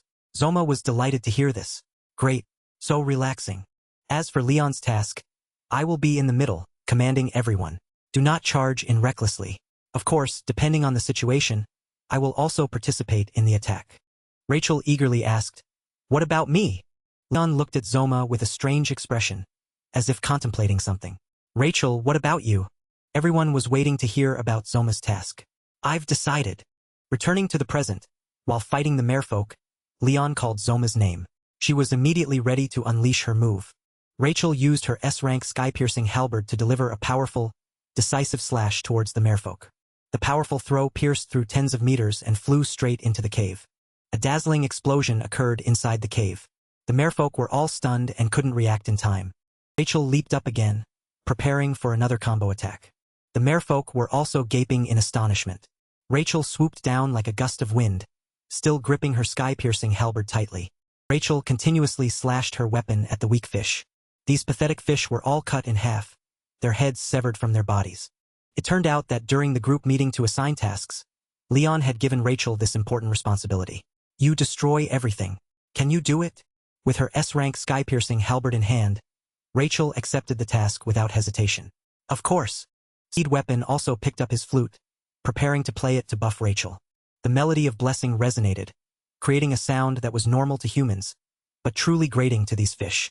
The sound from Speed Weapon's flute made the fish shriek in panic. In one direction, Speed Weapon played his flute. In the other, Rachel attacked frantically, muttering counts. 6, 9, 11. That was the number of fish she had eliminated. The number continuously increased. The more she heard the flute, the more enthusiastic Rachel became. She continuously slashed with her great halberd. Rachel turned to Weapon and said, Thanks for the buff. 26 fish. Even Zoma was quite surprised. Rachel is really doing great. Chloe felt a little jealous of Rachel. She also drew her sword. A brilliant red light appeared. Chloe was about to use her Auditor family blessing. A powerful sword strike came down. Chloe had eliminated another group of fish. She counted about 8 fish that had just died. 2 large merfolk leaped to attack Chloe. Chloe delivered 2 more decisive sword strikes, raising the number of killed fish to 10. On this side, Rachel had been slashing frantically, killing as many as 45 fish. The fish were all gone, but Chloe and Rachel were still charging forward. Leon and Zoma just stood there watching the 2 girls. Are they teammates or enemies fighting over killing fish? Why aren't they stopping? If they keep this up, they'll crash into each other. They were thinking of the craziest scenario. Could it be? Will the 2 girls fight each other tooth and nail to see who's better? Both Chloe and Rachel glanced in the direction where Leon and Zoma were standing. A huge merfolk appeared in the middle, and the 2 girls were still heading towards each other. The distance between them was now only a tiny bit. When they both stopped, they swung their swords up. A second later, the merfolk behind them was cut into dozens of pieces. Rachel praised Chloe. Oh kid, you're faster now. Chloe, not to be outdone, claimed the kill. I killed that one. The 2 turned away in opposite directions, refusing to look at each other. Rachel snorted coldly. How funny. Chloe, meanwhile, called Rachel a blonde. Zoma just watched, breaking out in a cold sweat, then sighed in relief. Phew, that was close. Looking at Leon, he had also just eliminated another fish. Leon turned to Zoma and asked, Are you very worried? Zoma awkwardly replied, Not really. Everyone stood still, looking at the dead fish. All 60 are killed. Leon reminded Zoma. As teammates, we must trust each other. Leon sheathed his sword and said, "It's done. Let's go." Zoma just nodded slightly. Zoma secretly assessed Leon. Decisive and a natural leader. A solid support for the whole group. This can't be an act. This world's people seem to be real. A hint of disappointment appeared on Zoma's face. As expected, it was just a question about my hometown. Huh? But at least it gave Zoma the real answer so he wouldn't have to think about it anymore. Finally, I can have some peace. As soon as Leon turned away, he was attacked by a force from somewhere. Shot straight into Leon's stomach, causing blood to gush out and tearing his clothes. Everyone was stunned because everything happened too quickly for them to react. Zoma was also frozen in that instant. He turned to look behind him. There was the silhouette of a girl. Everyone was very worried about Leon. He had fallen to the ground after the attack. The one who attacked Leon was the demon human, the merfolk. What everyone had feared when they first arrived had truly happened. Rachel stammered in panic. How can there be a merfolk here? Speed Weapon also panicked, adding, "Didn't they scout it beforehand? Am I dreaming?"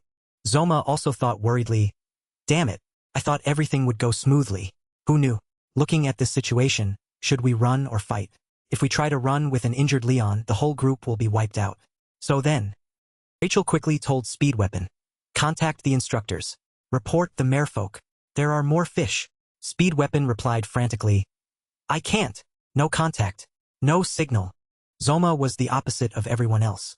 While they were confused and worried, he was very calm. Lost contact with the outside. Panic is natural. It seems I'm the only one thinking clearly. Without Leon, Zoma took over commanding everyone. "Rachel, you block those fish at all costs." Rachel, startled, stammered and complied. Zoma then turned to Speed Weapon and asked, "You use all your buffs to heal Leon." Zoma called Chloe's name.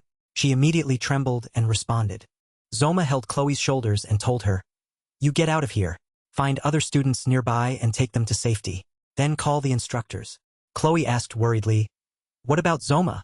Zoma said, "It's too difficult to take Leon and everyone at the same time. Hurry before the merfolk swarm us."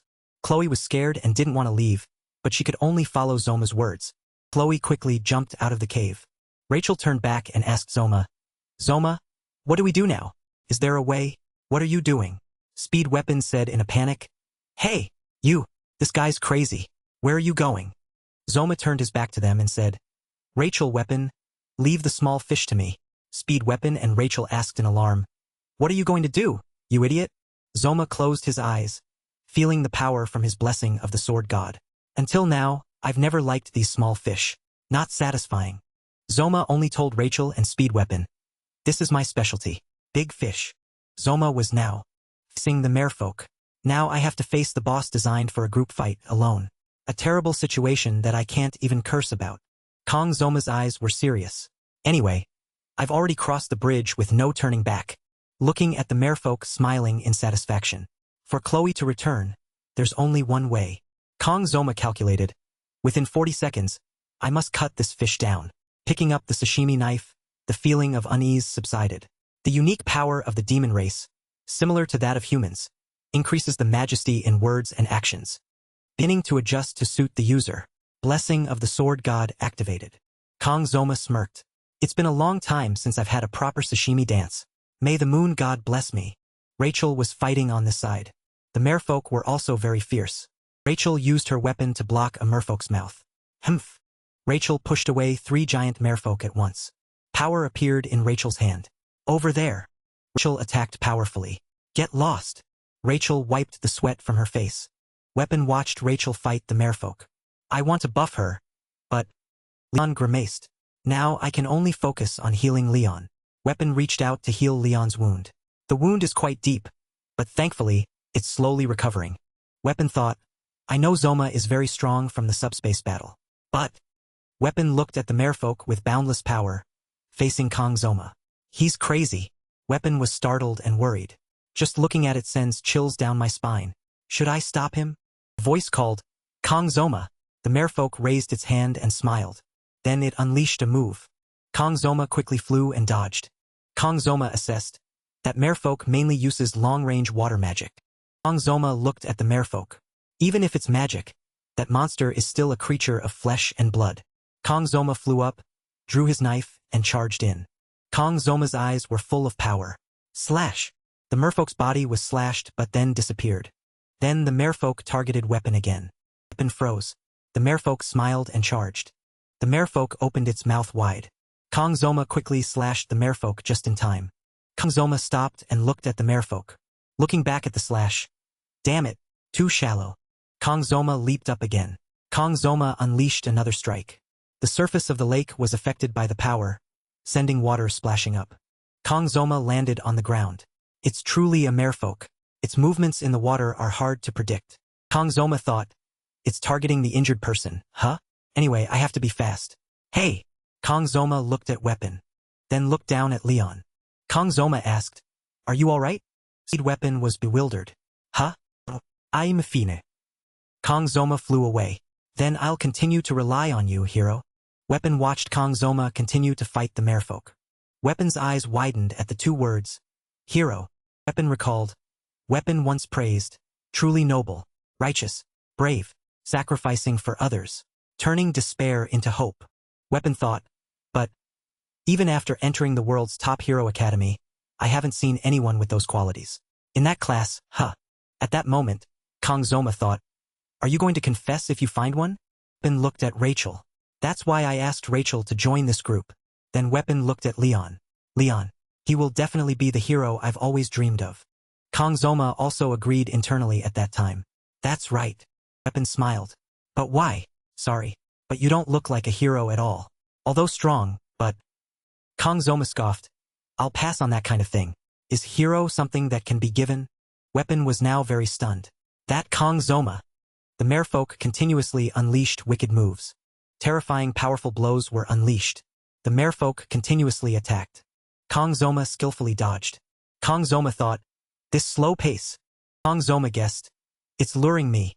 The merfolk screamed loudly and laughed. The diagonal line in the wall fragment glowed. It was Kong Zoma who had slashed and flown out. The merfolk's attacks kept targeting Kong Zoma. The merfolk was very excited in this battle. The merfolk kept laughing heartily.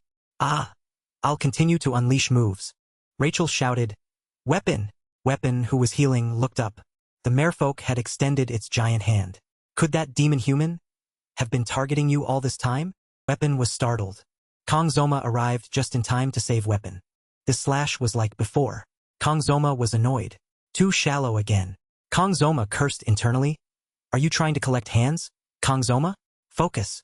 The merfolk's arm was severed, but it couldn't hide its ferocity. His hand was about to attack.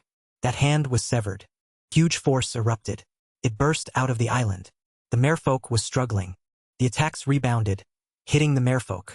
Outside the island, someone shouted, oh, look, everyone. Instructor Kim also turned her head to look. That person thought, there's some kind of sound, like an explosion. Before I saw it, there was a flash of light, and then the rain poured down. That person felt, it's raining. Instructor Kim spoke up. All right, those who are injured, pack up your things and let's move. It's raining. What you saw must have been lightning. The student obeyed. Yes, ma'am. Instruktor kimsi millet? Return to the academy immediately. The rain poured down on the island. Ben was healing Leon. The merfolk suddenly panicked. Rachel watched them flee. They're running. At this moment, Kong Zoma's group was still there. Kong Zoma thought, damn it, 30 seconds and I couldn't inflict any fatal wounds. Was I too worried about Leon? The merfolk was buried when the cave collapsed. It's not dead, is it? From the rocks. It exploded out again. Kong Zoma smiled.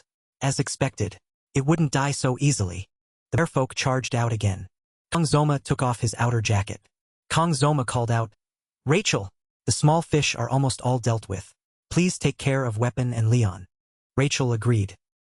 Yeah, okay. Weapon thought, I can't believe it. Kong Zoma, he's really facing the demon human alone. A moment ago I thought he was crazy. Could it be? I'm witnessing a historical moment. Kong Zoma showed no fear, but fought with great confidence. Finally, I can focus completely.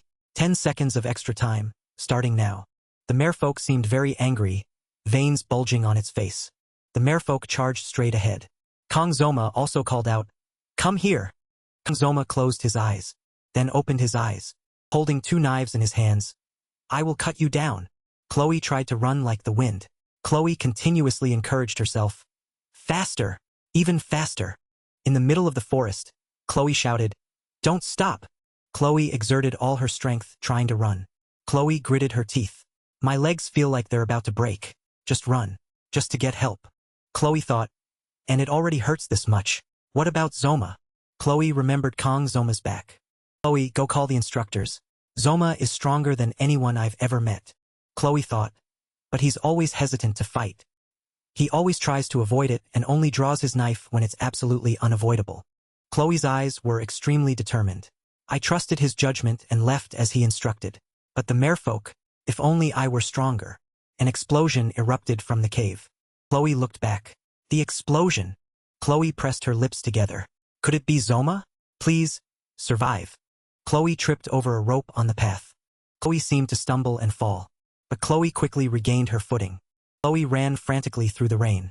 Don't give up. Don't stop. Chloe shed tears but kept running. I have to save him. Chloe shouted in the rain. Anyone, please. Is anyone there? Is anyone there? Chloe froze. Looking at a group ahead, Chloe thought. There are many signs of life ahead. I'm not very clear because my senses are disturbed. There are merfolk. Chloe thought to herself. Merfolk. Why are they appearing now? Chloe charged to attack. Chloe's eyes seemed to see a savior. Aben glanced back at this moment. Chloe flew past Aben's head. People. Thank goodness. Sorry. Aben stared in shock at Chloe lying on the ground. Aben's teammate asked. What is it? Aben's female teammate also spoke up. An ambush. Why did she suddenly charge in? The whole group looked at Chloe lying on the ground. Is she crazy? Try calling out. We can't just ignore this. Aben told them to stop. Wait a minute. That face looks familiar. Chloe gasped on the ground. Help! Help me! Aben hesitated, calling. Chloe. Zoma. In the pouring rain, Aben's group stood looking at Chloe. On this side, Weapon's eyes were wide with shock, unblinking. I wonder if I'll ever witness anything more shocking than today in this life. He's like that. Weapon imagined a fish on a cutting board and a chef holding a knife, preparing to slice it. A seasoned chef, deftly handling the live fish on the cutting board. And the opponent is a demon human. Not only evenly matched, but completely. Weapon looked at Kong Zoma facing the merfolk and affirmed. Overwhelming. Weapon watched intently. I will definitely never forget this scene. Looking at Kong Zoma attacking powerfully, Weapon assessed. It's not just simply moving fast like in the subspace battle. With precise technique and astonishing speed, he dodges attacks and approaches the demon human. Through each of Kong Zoma's slashes, Weapon continuously assessed simple slashing actions. Then the merfolk was cut into fragments, bringing clear and obvious results. Even the heir of the Spear Saint family, Weapon and Rachel, were stunned. Rachel's eyes were filled with terror as she looked at Kong Zoma. I've never heard or seen anything like it. At this rate, he'll really kill the merfolk. Weapon looked at Rachel. Rachel shouted loudly, Hey Weapon! Weapon was surprised. Rachel had caught and saved Weapon. Rachel angrily scolded, Don't be careless. Do you want to die? Weapon was still dazed. Ha! A long slash mark appeared on the ground. Weapon thought to himself, I almost forgot because of this unrealistic scene. It's different now. The opponent is still a demon human using magic. Rachel stood up. Weapon still thought, a kitchen knife against magic is completely disadvantageous. Even if he's overwhelming, but if an unavoidable magic attack comes. Kong Zoma's face darkened. Kong Zoma's eyes were full of determination and ferocity. The merfolk still bared its sharp teeth and smiled. The merfolk unleashed a shocking move. Hailstorm. On the rain, a demon human was fighting a human. The lights of power that appeared were terrifying. The merfolk fiercely unleashed its move. The powerful attacks were aimed at eliminating Kong Zoma. Those attacks appeared behind Kong Zoma. Kong Zoma quickly dodged. The knife in Kong Zoma's hand was worn down from being hit by the magic attack. Kong Zoma glanced, unleashed a move. The merfolk was cut. The merfolk's eyes were bulging with veins. Kong Zoma, overwhelming, raised his sword. The merfolk screamed loudly. A streak of light shot out. Kong Zoma's eyes were full of surprise. The merfolk smiled sinisterly and attacked. It bared its sharp, iron-like teeth. It swung its arm up, clenched its hand tightly, and then screamed loudly as a furious power erupted. Inside the merfolk's throat, a giant mass was churning, and it spat out that mass. It was a terrifying power. Weapon and Rachel were startled. Dodge, Kong Zoma! Kong Zoma was stunned. How can I dodge that? One of Kong Zoma's eyes darkened. Kongzoma was now standing on the clear blue water. Kongzoma was bewildered. Under his feet was the clear, cold water. Kongzoma raised a ripple of water with his hand. Kongzoma suddenly realized something. A ray of light was piercing through Kongzoma's body. Kongzoma couldn't defend in time. His eyes widened in shock. A sound echoed, "Dodge!" Kongzoma's lips moved. "I'll be cut down." Kongzoma's eyes were now cold. Kongzoma looked at the knife before his eyes. Reached out and grabbed it. Kongzoma moved the knife. The reality at this moment was a streak of light piercing through both sides. Magic! And the power dissipated. Only 2 people remained in the air. Kongzoma now affirmed, "I'll be cut down." The tip of the sword was stained with rainwater. Below was a pool of red. The merfolk lay unconscious in the rain. Kongzoma's face darkened as he looked at the merfolk's body lying on the ground. Kongzoma's eyes were cold. The merfolk's body was chopped into pieces. However, its head still let out a helpless laugh. Rachel and Weapon were in a defensive stance. Their eyes also filled with horror. A streak of light flashed. The merfolk's body parts were rolling around. It rolled far away from Kongzoma and fell down the cliff. Weapon's eyes widened in shock. Looking at Kongzoma in the rain. Kongzoma whispered to himself in the rain, "I won." Kongzoma hadn't expected it. Defeating a demon human and alone at that. And I'm only a first year. Rachel and Weapon were also very surprised, and worriedly looked at Kongzoma. A drop of fresh blood splattered. Kongzoma knelt to the ground, one hand clutching his severely injured abdomen. Blood flowed out in a large patch. Rachel flew over worriedly. "Sword demon." Weapon looked towards Leon. "Leon, thank goodness." The Weapon's eyes froze. Because he heard something. Weapon guessed internally. Could the school of merfolk we thought had fled be returning? At the cave entrance, Chloe's group had run back. Weapon's eyes softened. Finally, they're here. Chloe, who had fainted, was brought by Aben's teammate. Aben's eyes were filled with horror. Aben's female teammate was even more surprised. "Ugh, what is that?" Then they looked at the body, chopped into pieces on the ground. The whole group panicked. Is that a merfolk?" Seeing Kongzoma unconscious, leaning against Rachel's body, they wondered, "Why is there a merfolk here?" and chopped into pieces. Rachel was trying to support the unconscious Kongzoma. Aben was shocked internally. "What do I have to stick to?" Aben looked at Leon. Looking at the handsome Leon, smiling and scratching his face, Aben judged internally.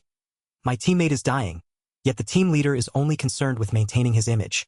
Aben was annoyed. How irritating. Then she announced, "I've contacted the academy. The instructors will be here in about an hour, at the earliest." Under the pouring rain, Aben asked, "What exactly happened?"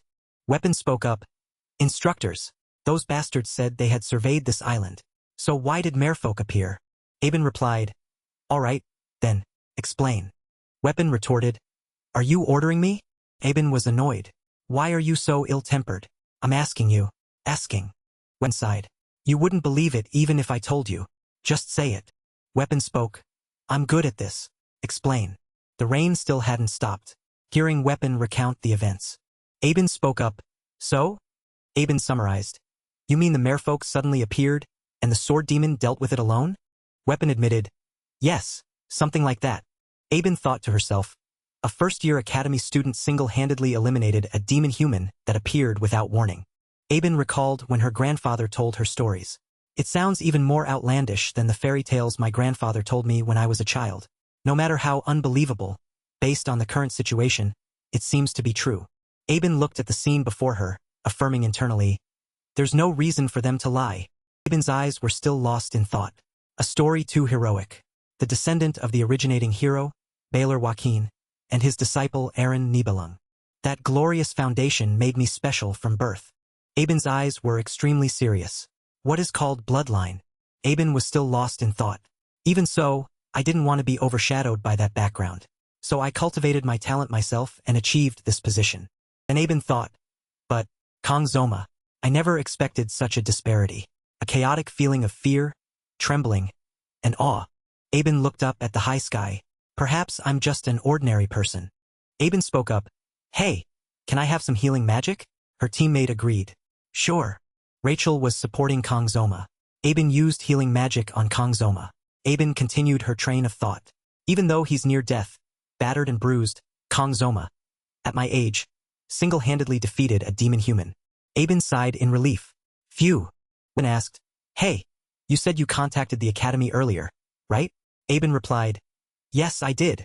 Weapon suggested, I think it's best not to tell the instructors too many details about this. Aben wondered, why? Weapon explained, didn't they say they had surveyed this island? Aben agreed, yes, that's right. Weapon carefully analyzed, but don't you think, no matter how vast Skopali Island is, this cave isn't a difficult area for students to find. Yet a demon-human appeared here. The story doesn't seem very logical. Aben was silent. Weapon looked at Chloe, who was still unconscious. In short, this is just my speculation. Leon then spoke up, Weapon, you mean, there's a possibility that the academy has a spy from the demon race? Weapon and Aben were silent. Weapon's eyes slightly avoided theirs. I'm not sure, but we can't rule out that possibility. Aben thought again. Indeed, this area isn't difficult for students to find. In looked at the unconscious Kong Zoma. She thought that if it weren't for Kong Zoma, Leon's teammates might have died in this test at the hands of the demon-human. Aben wondered again. But why? In 700 years of truce, although there have been minor conflicts, the demon race has never dared to directly attack Joaquin Academy students. Moreover, there's a clause about it potentially leading to war. Aben suddenly realized. Her eyes widened slightly. Could it be? Weapon touched Aben's shoulder. Aben, I know what you're thinking, but that thought is too far-fetched. Weapon voiced his thoughts. My point is that we should consider the possibility of a spy in the academy. We can't jump to conclusions based solely on this incident.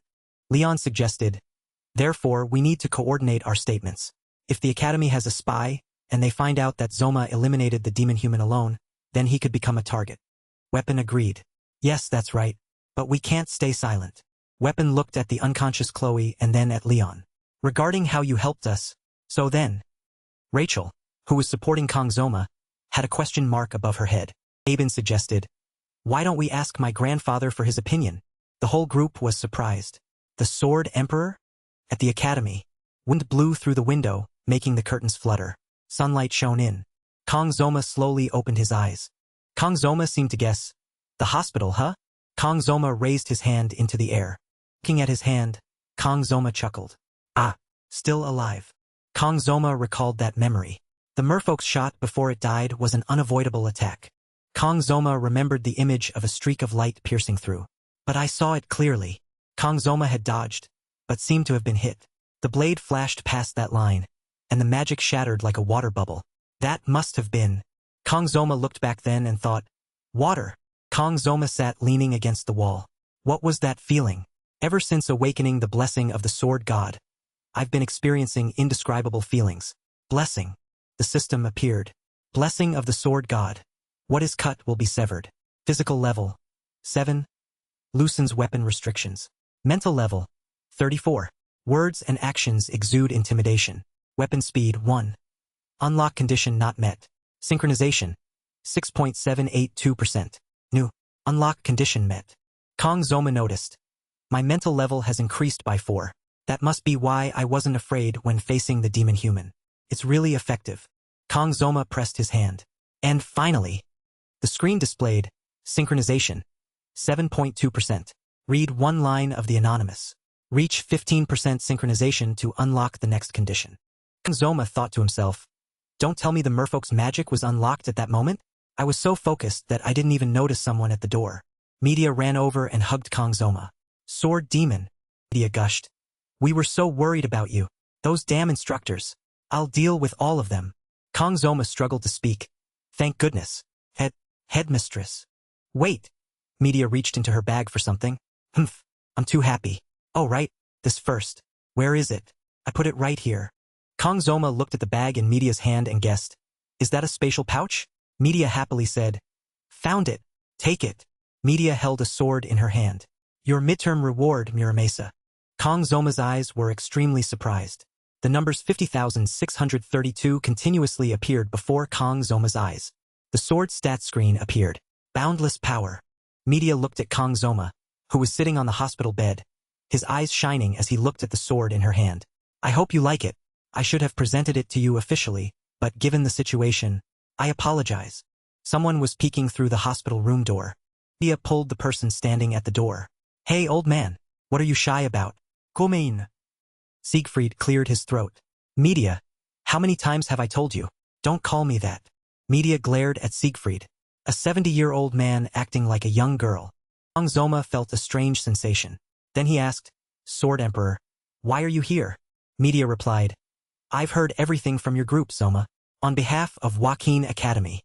Both Siegfried and Media bowed their heads. We apologize. Media bowed her head in apology. Everything that happened during the midterm exam was the Academy's fault.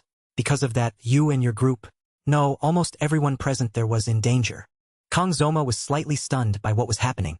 Media continued to explain, Media Poison, with the honor of being the headmistress of Joaquin Academy, swears to clarify the cause of this demon-human appearance incident. Siegfried also spoke up, You saved those students. Kang Zoma was still a bit dazed, scratching his face silently, looking at the two of them. Kang Zoma humbly stated the truth. I only did what I could. Media's eyes shone brightly with pride. Your actions are truly admirable.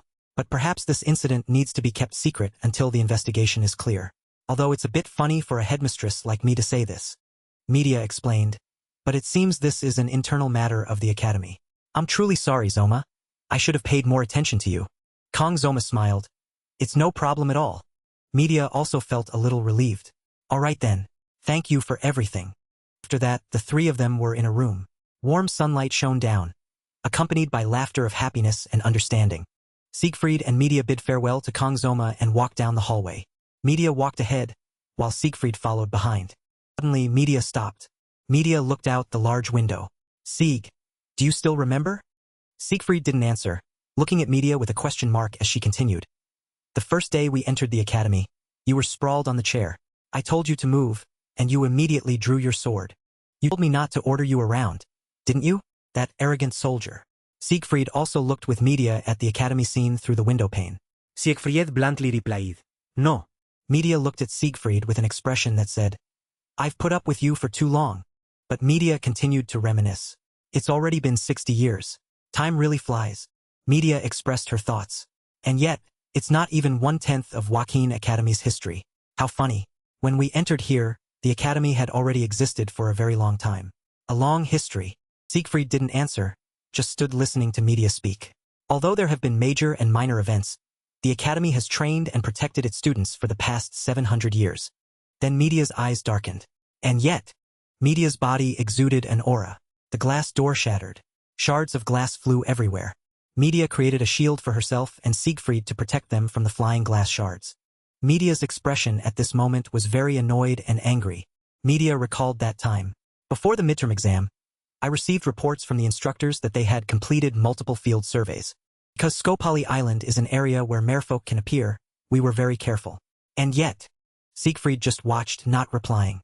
Siegfried reached out and touched Media's shoulder as if to comfort her. Media returned to her usual gentle demeanor. Sorry. I got a little agitated. Siegfried's eyes were slightly serious. He called out internally, This Media. Then Media did a complete 180, her tone cheerful. But hey, Zoma is amazing, isn't he? He defeated the merfolk all by himself. Siegfried was helpless. This old woman. Media was filled with happiness and pride. Sieg, what do you think? Siegfried looked at Media with a blank expression. But Siegfried also assessed internally, innate talent. I have witnessed countless geniuses praised as prodigies, chosen ones who then faded like shooting stars. Heroic families crave fame. As soon as their children show a little promise, they hastily bestow that overused title, genius. Even with my granddaughter, Aben, I forbid the use of this word. Siegfried looked at Media seriously and affirmed internally, If there is a true genius, it is this boy. If he gains more experience, I wonder how far he will develop. Siegfried pictured Kang Zoma in his mind. Can Kang Zoma reach that realm I've always dreamed of? Siegfried walked past Media. Siegfried left a remark. I will stay at the academy for a while, Media. Media just smiled, not replying. The academy under the evening sun. Media instructed. All right then, help me clean this up. Siegfried flatly refused. No. Media was indignant. What's wrong with this old man? Siegfried simply replied, I don't like it. In classroom, Kang Zoma thought to himself, My cutting down the demon human on Skopali Island, as the headmistress said, has been kept a secret. Kang Zoma was sitting in his seat, but he couldn't stop thinking. Although it's a bit conceited, perhaps it's thanks to me stopping the merfolk that everyone can laugh and joke so happily. Kang Zoma recalled meeting the blacksmith. After being discharged from the hospital, The first thing I did was go to the Academy's forge to have Muramasa forged and enhanced. At that time, Kong Zoma greeted, Kong Zoma has arrived. Actually, with the blessing of the sword god, it's just a piece of scrap metal, so enhancement is mandatory. Kong Zoma handed Muramasa to the blacksmith. Please enhance this for me. The blacksmith agreed. Understood. The blacksmith winked. For the 700th anniversary, it'll be free. Pick it up in a week. The blacksmith exuded the rising spirit of blacksmith Kallen. Kong Zoma thought at that time, how lucky. I hope the enhancement is a complete success. Kong Zoma smiled in reply. All right, Kong. Zoma was lost in thought when a voice interrupted him. Zoma. Chloe, leaning on crutches, greeted him. You're out of the hospital? Are you feeling better? Kong Zoma was surprised. Chloe, why are you here? One of Chloe's legs was bandaged. Chloe smiled. It just turned out this way, but now, spit something out. Thanks to timely first aid, the doctor said I can walk normally without crutches in about a week. Even so, I'm still an auditor. Chloe smiled very happily. I'm so glad. Kong Zoma was also happy internally. I'm glad to see you're well.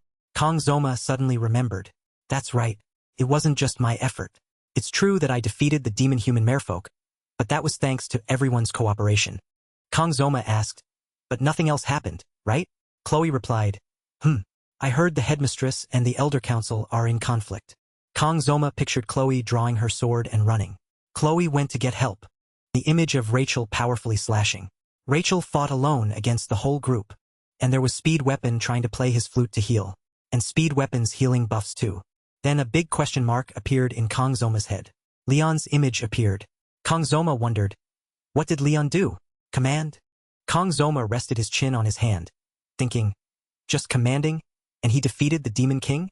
Or was he ambushed first? Someone ran in from the door. Silence. One bin announced, everyone, please be quiet and sit down. Before we begin training, I have an announcement. One bin looked at the students sitting neatly in their chairs and announced, it might be a bit sudden, but in the coming period, our class will have someone who will share the role of instructor with me. I'd like to introduce. The students sitting there looked a little curious. Then everyone's eyes widened.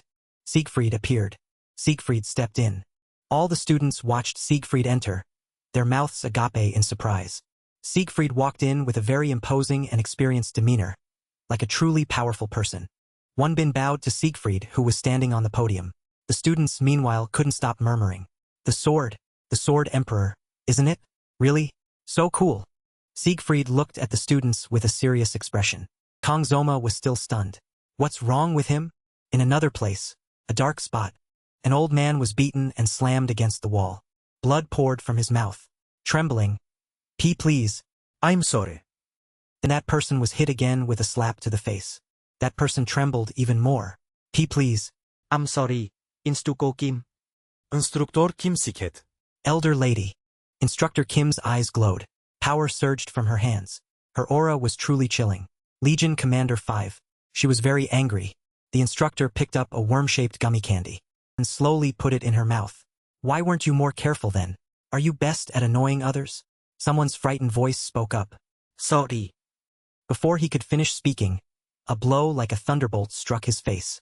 The instructor glared at him. Try saying sorry one more time. How annoying. The man fearfully stepped back. Yes. The instructor paid him no mind and turned away. Leon said he'd bring half the corpse back. But it's still this difficult? Huh? Even for a hero candidate. He took the demon-human merfolk, but still failed.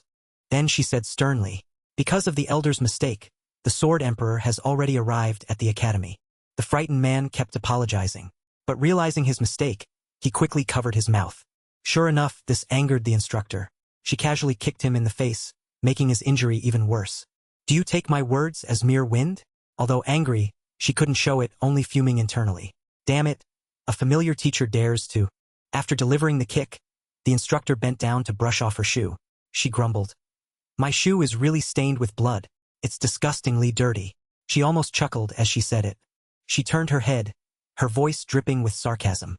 A single demon-human merfolk was taken down by a bunch of first-year students? How surprising. Well, looking at this year's students, nothing seems impossible. The man looked up and recounted. But that was done by one student, ma'am. The instructor turned back, looking very curious at his words. One? You mean Leon? He trembled as he replied. No, ma'am, she pressed. Then who was it? I hate beating around the bush. Just say it. The man slowly spoke. It's this year's top student, Kong Zoma. The instructor didn't seem too surprised to hear the name. Kong. Ah, that special admission student. The gummy candy bag in the instructor's hand was almost crushed by her grip. Is that so? Her face became incredibly sinister, looking very interested. How interesting. Scene changed to the academy. Everyone was now training outdoors together. 1, 2, 3. Again. The students behind could only helplessly obey. Yes. All the students huffed and puffed, running after the instructor. Their mouths continuously shouted. 1, 2. Only one girl sat far away, seemingly injured. She was Chloe. She was sitting and cheering for everyone. Zoma was jogging with a tired expression, looking at Chloe with envious eyes. Haha, so admirable. While he was still dazed, a voice suddenly called out from behind him. So slow. The Sword Emperor from behind had almost caught up to Zoma. He even scoffed. Did you injure your leg during the exam? Zoma replied while running. No, sir. The Sword Emperor running close to Zoma made him even more suspicious. What the hell is going on? Why is he running next to me? That man was the Sword Emperor. Klinge Siegfried von Nibelung. The right-hand man of Baylor Joaquin, the first-generation Sword Saint, the inheritor of the Sword Saint title, considered the strongest human combatant. Not only that, he was also Leon's sword instructor in the Second Human-Demon War, and a character with a crucial role from mid-game onwards. But why? Why is he here? The Sword Emperor. Then he quickly outran Zoma. Please go to Leon. The main plot is slowly going off track. Zoma was thinking about the Sword Saint title, but it seems Leon didn't ultimately inherit the Sword Saint title. It's a rather well-known issue. So, since Leon didn't inherit the Sword Saint title anyway, it's fine. He ran, feeling incredibly restless inside. No, that's not it. This is too uncomfortable. Damn it, now it's like I'm... Zoma glanced at the Sword Emperor next to him, thinking. Running with a pachinko machine. While running, the Sword Emperor taught Zoma about basic knowledge. The fundamentals of a warrior lie in physical strength and endurance. No matter how talented one is, if their physical condition isn't good enough, it's useless. These basic training exercises are the foundation for further development. Then he urged, Don't be lazy, Focus. Zoma immediately replied, Yes, sir. He reminded, Speak louder. Zoma ran and shouted loudly, Yes, I understand. The Sword Emperor smiled with satisfaction. Good. After saying that, he immediately dashed ahead. Keep up. So Zoma ran behind, panting heavily as he went. He thought about the Sword Emperor again. Did this old man get younger or something? Scene changed to another space. A voice echoed. From now on, except for outdoor practical sessions, all training sessions prohibit the use of personal weapons. Then a pile of weapons fell, looking like a heap of scrap metal. Everyone felt extremely confused. The Sword Emperor continued. Instead, he demanded, Choose a weapon and familiarize yourselves with it. Looking at that pile of weapons, Zoma was incredibly surprised. There's even a sashimi knife. Everyone was quite dissatisfied with this request. My weapon is a family heirloom. How can I? Suddenly, someone spoke up. Sword Emperor, I have a question. He asked suspiciously. What is it? The student clearly stated. I think training with family heirloom weapons would be better for the future. Why is it forbidden, sir? The Sword Emperor spoke gently. That's a good question. He began to explain. Everything needs a foundation. The Sword Emperor's voice slowly echoed. The more one relies on high-grade weapons, the easier it is for the user to neglect their training, and to mistake the weapon's power for their own. One of the students followed up. But shouldn't we familiarize ourselves with how to use them to compensate for our shortcomings? Other students scoffed. He's trying to slack off. The Sword Emperor continued. No matter how good a weapon is, if the user is not capable enough, it is nothing but trash. His eyes flashed with a sharp glint. Then he emphasized. A master doesn't blame their equipment. And this statement from the Sword Emperor left a deep impression on Zoma. He smiled, telling himself, That's right, couldn't be more accurate. The staff in the Sword Emperor's hand suddenly struck down forcefully. He said loudly and sternly, Once you have mastered basic skills, the weapon will naturally become an extension of your hand. Therefore, students who master common weapons will be highly evaluated in the promotion exam at the end of the year. Everyone, upon hearing this, became excited. They ran forward to choose the best items. Really? Get out of the way. Me first. Everyone scrambled for weapons, making the scene incredibly lively. Only Zoma remained calm. He actually makes some good points. I thought he was just media's punching bag for her anger. Zoma lowered his face, lost in thought. When the chaos ended, Zoma looked at the pile of flimsy items, making him regret. If I had known this, then... Among the pile, Zoma also found a kitchen knife. The Sword Emperor secretly observed his every move. Zoma saw the Sword Emperor's gaze and thought suspiciously. But after that, the Sword Emperor announced the lesson. Today, to familiarize yourselves with weapons, we will conduct one-on-one sparring matches. A few students seemed quite surprised and asked cautiously, "Really? Not using the subspace? We'll get hurt that way."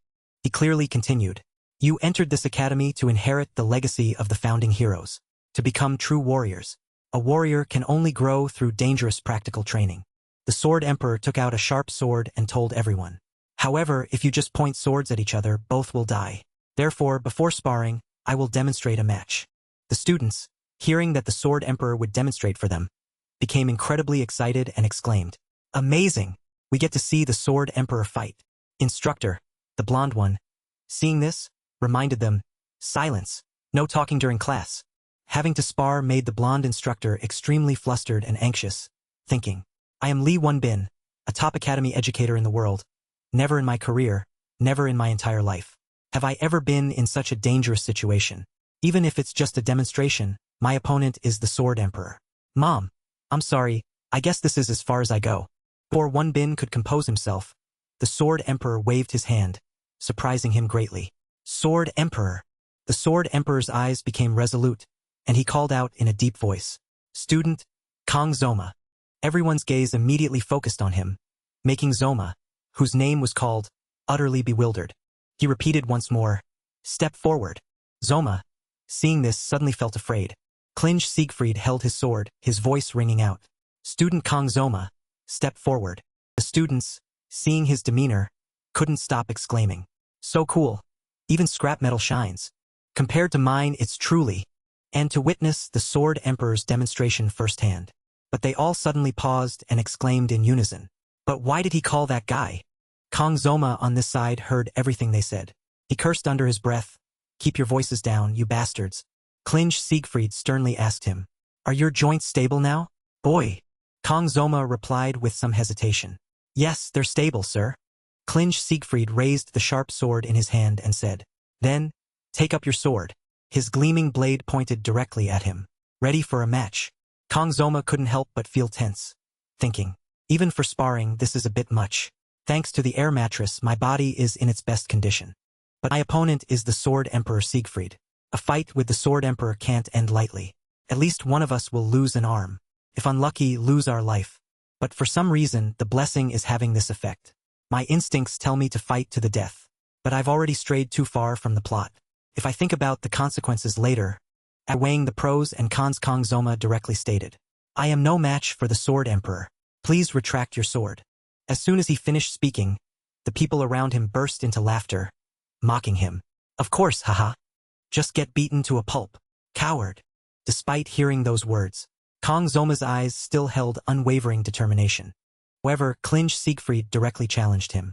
"Do you not have the pride of a swordsman? How long do you think you can hide your power? No matter how great your talent, if you're this cowardly, it's useless." Kang Zoma silently pondered.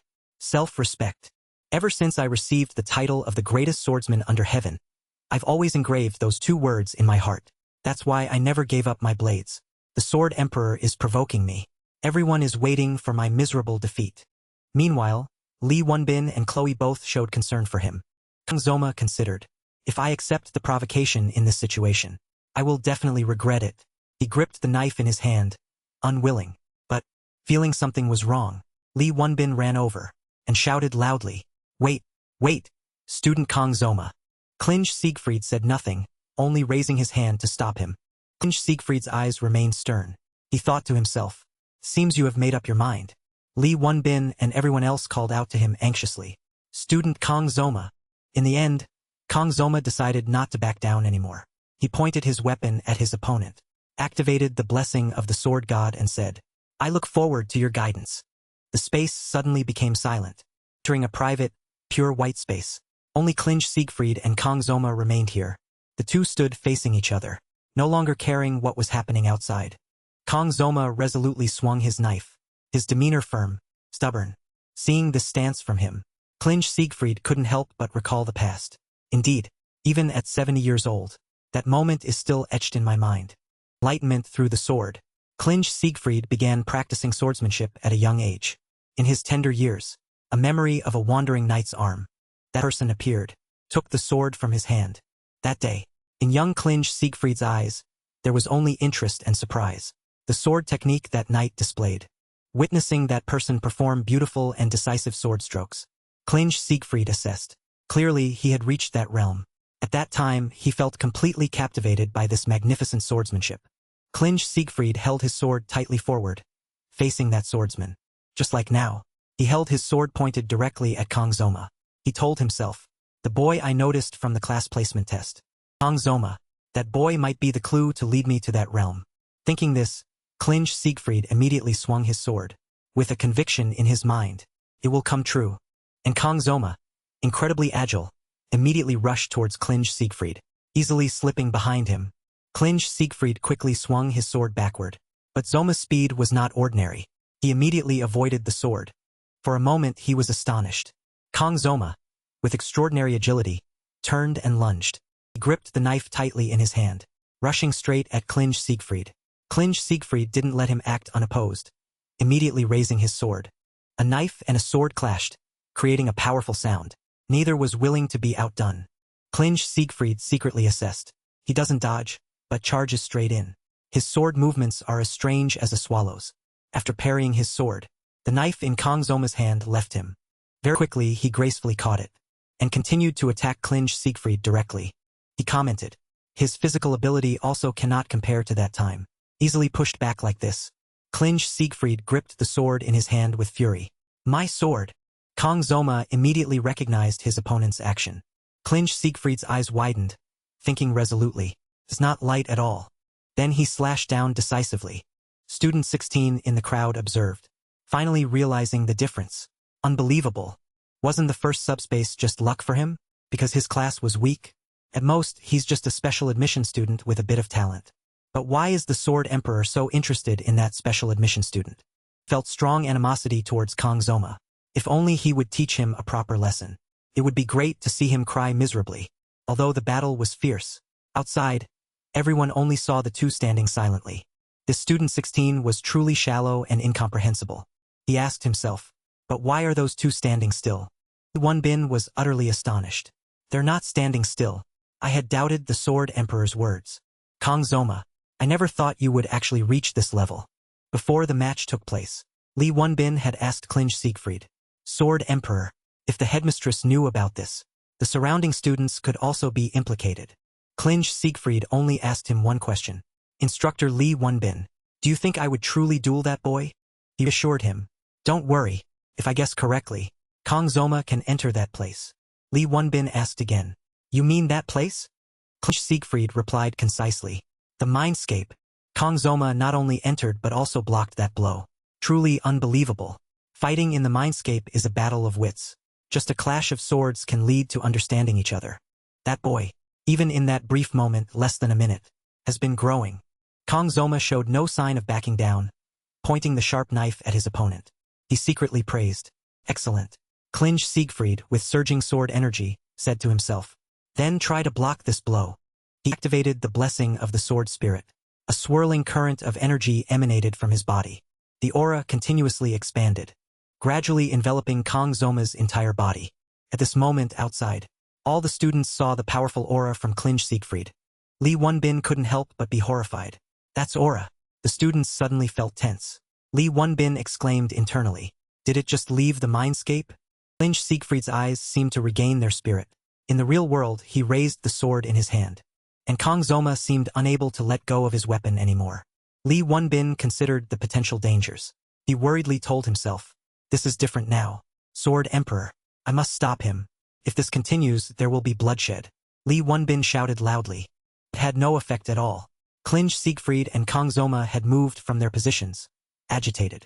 Someone will get hurt like this, Li Wonbin frantically shouted. Stop!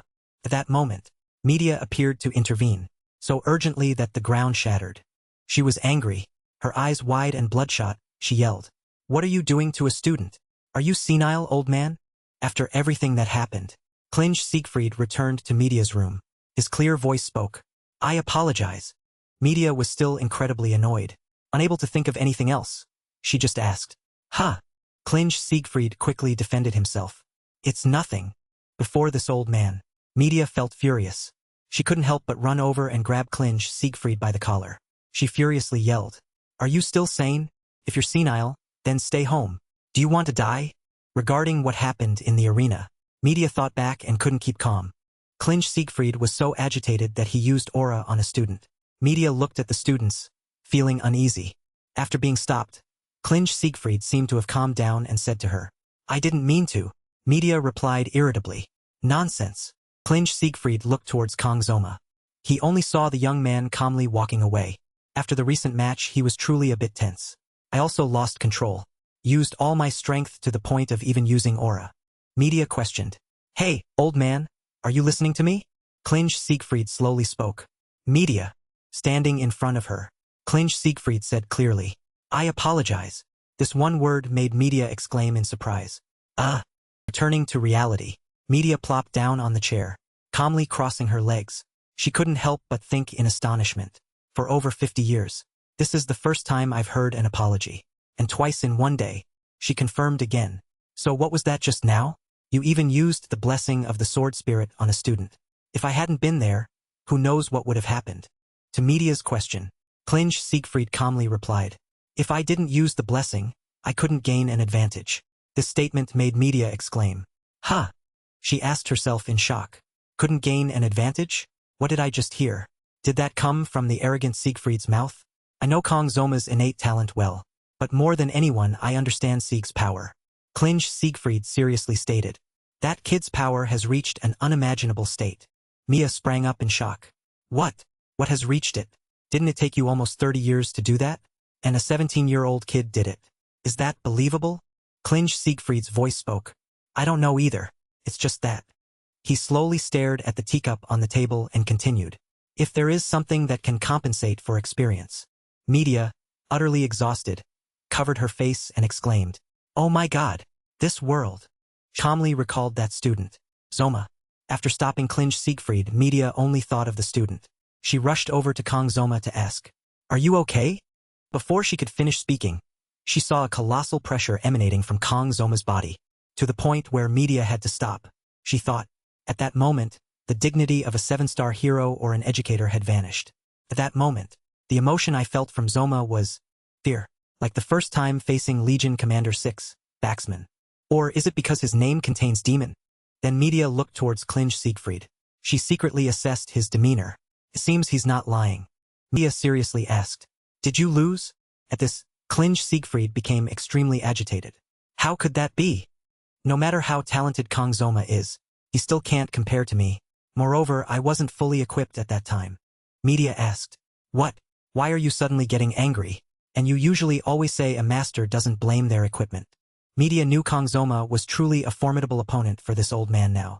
Feeling a bit ridiculous, she couldn't help but tease him. And now you're using equipment as an excuse? Aren't you embarrassed? Klinge Siegfried was so provoked he almost spat blood, cursing. You devil woman. Media playfully teased further. What, do you want to die? The blessing of the sword. The image of swords clashing appeared in his mind again. Klinge Siegfried was extremely resolute. And Kang Zoma, facing the battle aura, could not back down. Then Kang Zoma woke up in a start.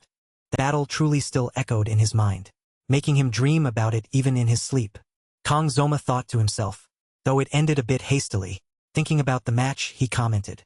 The Sword Emperor is truly warlike. If Media hadn't intervened, it might have been truly dangerous. He lay on the bed, shifting uncomfortably. His mind, in disarray, drifted back to today's match. That must have been the Mindscape. The first time experiencing it, it felt so strange. Mindscape, one's mastery and understanding of their weapon, when certain conditions are met, can activate this space. It's said that only top masters, who train with one type of weapon their entire lives, can enter it. Thanks to this, in the world of miraculous blessings, the number of heroes who can freely enter and exit the Mindscape is less than 10. The male lead, Leon, with his innate talent, still needed 3 years of personal training to enter the Mindscape. I know this well because I quit the game right at that point. But why could I do it immediately? Kang Zoma couldn't stop thinking about it. Leon, the main character, still needed 3 years. Thinking about the main character, he remembered that knife again. Kong Zoma immediately sat up, thinking to himself, Sashimi knife. This life plus my previous life. I've dedicated over 20 years to knives. Moreover, each time I activate the blessing of the sword god, I gain a level of focus far beyond normal perception. Life here and my previous life intertwine, harmoniously complementing each other to overcome difficulties. He took out his knife, finally realizing, that's right, based on all my past experience. Just running away only makes things worse. Instead of being passive, I should do what I'm good at and solve things one step at a time. He subtly curved his lips into a smile. Kong Zoma stood up holding the knife. He told himself, let's try it. He calmly drew his knife. If I can freely control the mindscape, then I can practice combat without activating the blessing of the sword god. Kong Zoma closed his eyes, concentrating. He focused as much as he could. Surrounding space became quieter than ever, gradually transforming. Kong Zoma could actually enter another world. It was the mindscape. Kong Zoma's reflection appeared on the mirror's surface. A large crack was slowly appearing. Memories of the battle with Klinge Siegfried, reflected through the glass shard, were suddenly shattered by a hand. That hand appeared behind Kong Zoma. A finger gently touched his shoulder. Faint aura suddenly appeared on his knife-wielding arm. Kong Zoma opened his eyes in surprise. The knife in his hand was slowly disappearing. Kong Zoma, utterly bewildered, wondered, this is... In the quiet night, an argument erupted. This time you've gone too far, Elder Clady. Indeed, this is clearly an act of disrespect towards us. That person slammed their hand on the table in protest. Didn't you all agree? The entire Elder Council gathered, arguing amongst themselves. But you sent demon humans. They are our enemies. Does that matter? We must quickly eliminate suspicious elements. I repeat, we must investigate that special admission student, Kong Zoma. An elder spoke up. Couldn't he be a hero candidate? The hero candidate is Leon van Reinhardt.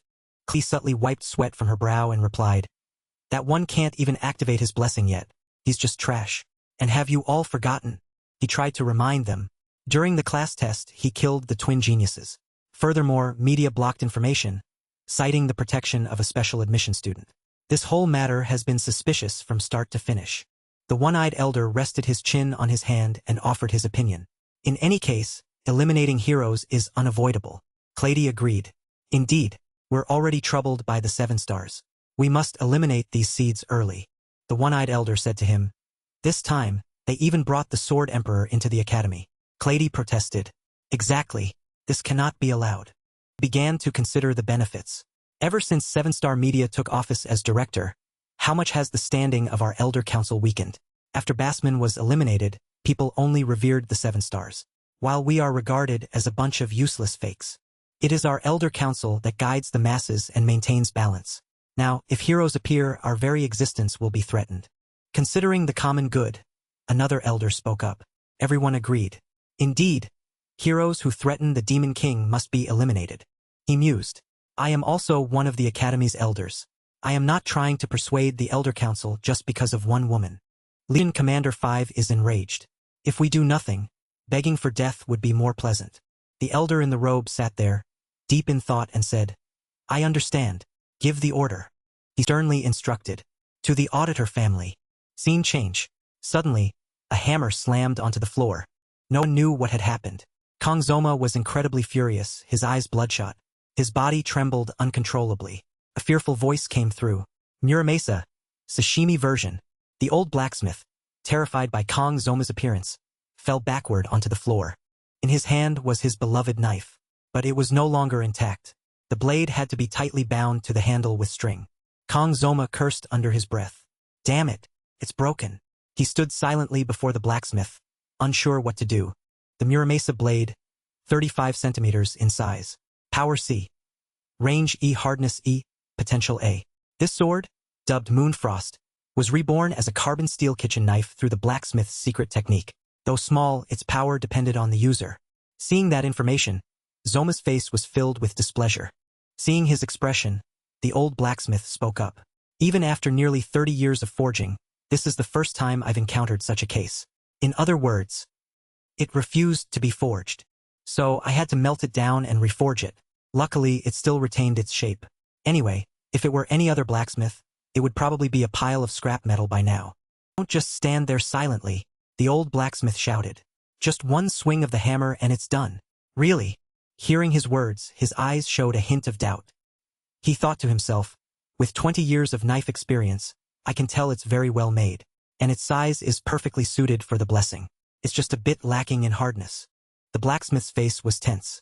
He continued, but its potential is very good. If enhanced, it will definitely be very useful. Consider this an apology. If you bring enhancement materials, I'll forge it for free. Hearing that, he flared up.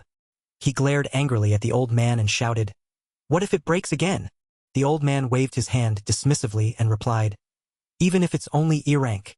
If its potential is A, then this katana can reach A rank or even higher. And there are also enhancement materials that never fail." His eyes were somewhat hesitant. But those materials are materials obtained from A rank monsters or higher. So how can I possibly get them? He thought to himself. A rank monsters are equivalent to E rank demon humans. Does that mean I have to go kill things like mermaids? I don't want to risk my life just to enhance equipment. I could also get enhancement materials from low-level monsters. Zoma's face was full of hesitation. He thought, too expensive. If I don't buy it, it'll be a waste of electronic messages. He then spoke to the old man. You promise, right? Hearing this, the blacksmith happily replied, Of course, I promise on my honor as a blacksmith. Zoma immediately added, That's that. Now, give me back half the money for the leftover iron. The old man was somewhat surprised by Zoma's words. Ha! Zoma continued, 10 million. The old man froze. Confused, he said, I did as you asked, and I'm even offering free enhancement. He gripped the blade tightly in his hand and replied, It's been downgraded from B rank by half. This much is reasonable according to market price. The old man's eyes widened in astonishment. What? How can there be such a person? Daring to swindle money from an elder? Zoma, with icy eyes, held the blade in his hand and stared at the old man. Seeing this, the blacksmith fearfully waved his hands. He stumbled to the ground and said, all right. The system panel then appeared. Information about the quest immediately showed. Blessing of the Sword God will cut through everything. Physical level 7 to 8. Sword range expanded. Mental level 4. Increases charisma in speech and actions. Synchronization 7.2% to 9.3%. Read the line. Achieve 15% synchronization to meet the next unlock condition. Blessing can only be activated when using a sword with a length under 36.2 centimeters and a width under 9.0 centimeters. Zoma sat on the bench, looking at the system panel and pondering.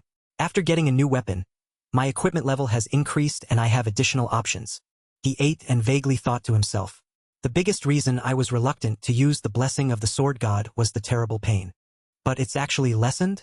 Thinking about the future, I definitely need to upgrade this. Actually, after seeing this message, I tested it. Although the pain has decreased from wanting to die to being able to breathe, it's still very uncomfortable. But if even at level 1 it's like this, then after leveling up, I might be able to use the blessing of the sword god without the blessing of painlessness. It seems the equipment level increases when I get a new weapon or enhance a weapon. The system panel displayed the system. Equipment level has increased. The midterm exam is over. From now on, my top priority is weapon enhancement. If I continue to develop like this, I might understand the power I've been granted here. Suddenly, someone's shadow flashed by. He was still savoring his food and thinking. And perhaps even the identity of the one who threw me in here. Suddenly, Chloe bowed her head low. Her voice, somewhat eerie, uttered, Zoma. Hearing that, Zoma was startled and turned to ask, Chloe. Seeing his reaction, she asked, What are you doing while eating? Oh, nothing. I just don't have much appetite. He looked down at her foot and asked, Did you take off the cast? Are you better? Chloe leaped high. She confidently turned her face and replied, I still have to use a cane, but I feel better than before. Broken bones heal stronger, you know? Hearing that, Zoma was speechless at her thought. Bones aren't muscles.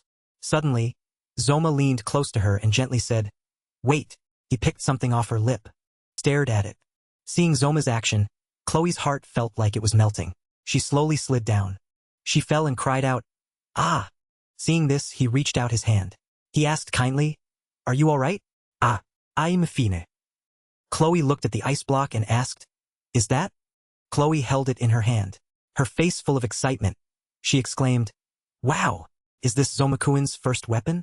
It's beautiful. Hearing her praise, he could only stammer, He thought to himself, it should be fine. Chloe raised the sharp blade high. She stared at it and praised, it's truly beautiful. I didn't expect it to be this beautiful, even if it's only earrank. Hearing her say that, he felt a bit deflated and blurted out, earrank. Realizing her words might have been inappropriate, Chloe stammered. No, I didn't mean that. I mean, compared to the lowest rank, it's very beautiful. No, that's not what I meant. He pondered for a moment and replied, it's fine. Anyway, I got some money back from that blacksmith, and he'll enhance it for free if I bring the materials. If I enhance it gradually, it'll get stronger. Chloe nodded, hearing this, and praised, that's right. Zoma was strong even with a Deso sashimi knife before, so he'll definitely be even stronger with a better weapon. He replied, thanks. His mood was somber as he thought, actually, I don't need to be stronger. Ever since I cut down the demon-human mermaid, I've been able to cut down most mid-level monsters and above. And the main reason I want to enhance my weapon is to reduce the pain. Zoma sighed deeply. Seeing him like that, Chloe exclaimed in a panic, Zoma, I'm sorry. I didn't mean to criticize your weapon. Hearing this, he replied, no, that's not it, Chloe. He looked at the sword and said, it's just that when I saw the Muramesa I was given, I felt a bit disheartened. Suddenly, hearing what Zoma had just said, Chloe's expression turned somewhat dangerous. She stared down below and exclaimed, the blacksmith ruined Zoma's weapon. Her eyes flashed with rage. Those who made things difficult for Zoma, all of them, kill them all. He immediately called out, Chloe. Chloe quickly snapped out of it and replied, I'm sorry. Zoma sensed something and turned his head. He stared at the tree in the distance and thought, doesn't Chloe feel it? The two of them then approached the tree. Seeing his actions, Chloe asked, Zoma, where are you going? He immediately kicked the tree trunk hard and shouted, what are you doing? Nox immediately fell from above. He let out a sound. Zoma looked at him with an unhappy expression. He thought, this guy is really strange too. Nox quickly shifted into a defensive stance and immediately said, this is my first time being careless. Seeing his presence, Chloe exclaimed in surprise, brother. Zoma quickly took out his knife. Chloe hid behind Zoma and nodded, signaling. He stared at the boy and thought, no smell of blood. He probably doesn't have a weapon. Zoma spoke up and asked, do you need something from me? Hearing this, Nox flinched in surprise. An atmosphere of silence immediately enveloped them. Nox said nothing. Seeing this, Zoma said loudly, I think I've already explained it clearly to you. Nox turned his face, angrily replying, I didn't come here for that. He immediately asked, then why? Nox instantly replied, anyway, talking to Chloe is like water off a duck's back.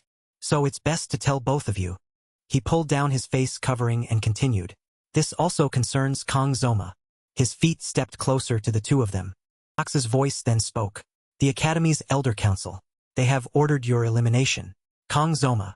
Hearing those words, he was somewhat startled. His eyes widened, not understanding. He thought, the Academy's Elder Council has appeared.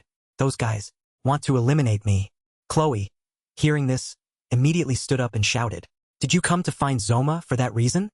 Nox replied with a cold gaze, Chloe, you've been away from home too long. You've let your guard down. Weapons immediately appeared in Chloe's hands. She stood in a defensive stance and shouted loudly, Zoma, get behind me. It seems I have to deal with this guy. Chloe continuously signaled for Zoma to get behind her. Hurry! Get behind me! Quickly! He was speechless with her. Nox, seeing this, said, no, you're still too naive, Chloe.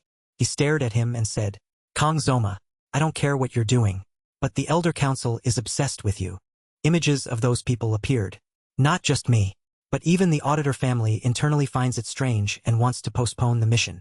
The fact that they secretly gave orders without going through the headmistress is also strange. Moreover, assassinating a student goes against our principles. He stood with his arms crossed and continued. But since this is a direct order from the Elder Council, it's hard to ignore. If the pressure continues to increase, the auditor family will be forced to investigate you. Kong Zoma. Nox was lost in thought. Silent, he gave no reply. He looked affectionately towards Chloe and then spoke. Anyway, Chloe, you are also a member of the auditor family. So I'm telling you. Chloe, hearing this, froze. She said nothing. Seeing the situation before him, Zoma thought to himself, although he used the excuse of going against family principles to come here, in reality he's worried about Chloe. Nox immediately turned and left. He spoke, I'm done talking. He quickly called his name. Nox. Nox turned his head, confused. Zoma's eyes seemed to avoid him as he said, "What is it?" "What?" It was the same last time. Nox stared without saying anything. Nox spoke. "Chloe is happiest when she's with you. Even I, her older brother. I've never seen her like that." Hearing this, Zoma didn't understand a word. His face was full of confusion. Nox spoke, instructing, "Don't let Chloe get hurt anymore." Hearing those words, Zoma was surprised and confused. He thought, what is he talking about? Her getting hurt wasn't my fault. Nox looked intently at him with a tense expression. Zoma turned to Chloe, then turned back and replied, Okay. Nox pulled up his face covering and said, "I only came here to ask one thing." He stood with his arms crossed and said, "How did you become so strong so quickly?" Hearing those words, Zoma was somewhat thoughtful. He thought, am I strong? Thinking about unpleasant images. One must be an authoritative swordsman. You must be able to face any danger at any time. Only then can you be considered strong, right? Me. You only possess power for less than a minute each day. Not enough strength or skill to talk about power, and I can't say this either. His eyes, sharp as steel, stared straight ahead. Nox used Chloe as an excuse to reveal Academy secrets to me, or to warn and threaten me based on that. But with that warning, I will also be prepared. So there's no way he would remain completely silent. Zoma then spoke. "Nox, I can only say this," he said. "You lack intense desire." Hearing this, Nox was somewhat confused and spoke. "What do you mean?" With cold eyes, he spoke. "There are things that can only be forged through experience, through real combat. If you keep hiding in the academy or under your family's protection, you will soon reach the limits of your growth and get stuck there. So accumulate social experience, combat experience. When you work with sweat and tears, you will surely gain something." Nox seemed not to understand his words. He then exclaimed, "What?" Zoma, after speaking, immediately turned and left. "What I said wasn't entirely wrong. Let's run." This moment in the classroom, the professor was lecturing the students there. Above all else, including order and prosperity in the heavens, the revered deities existed.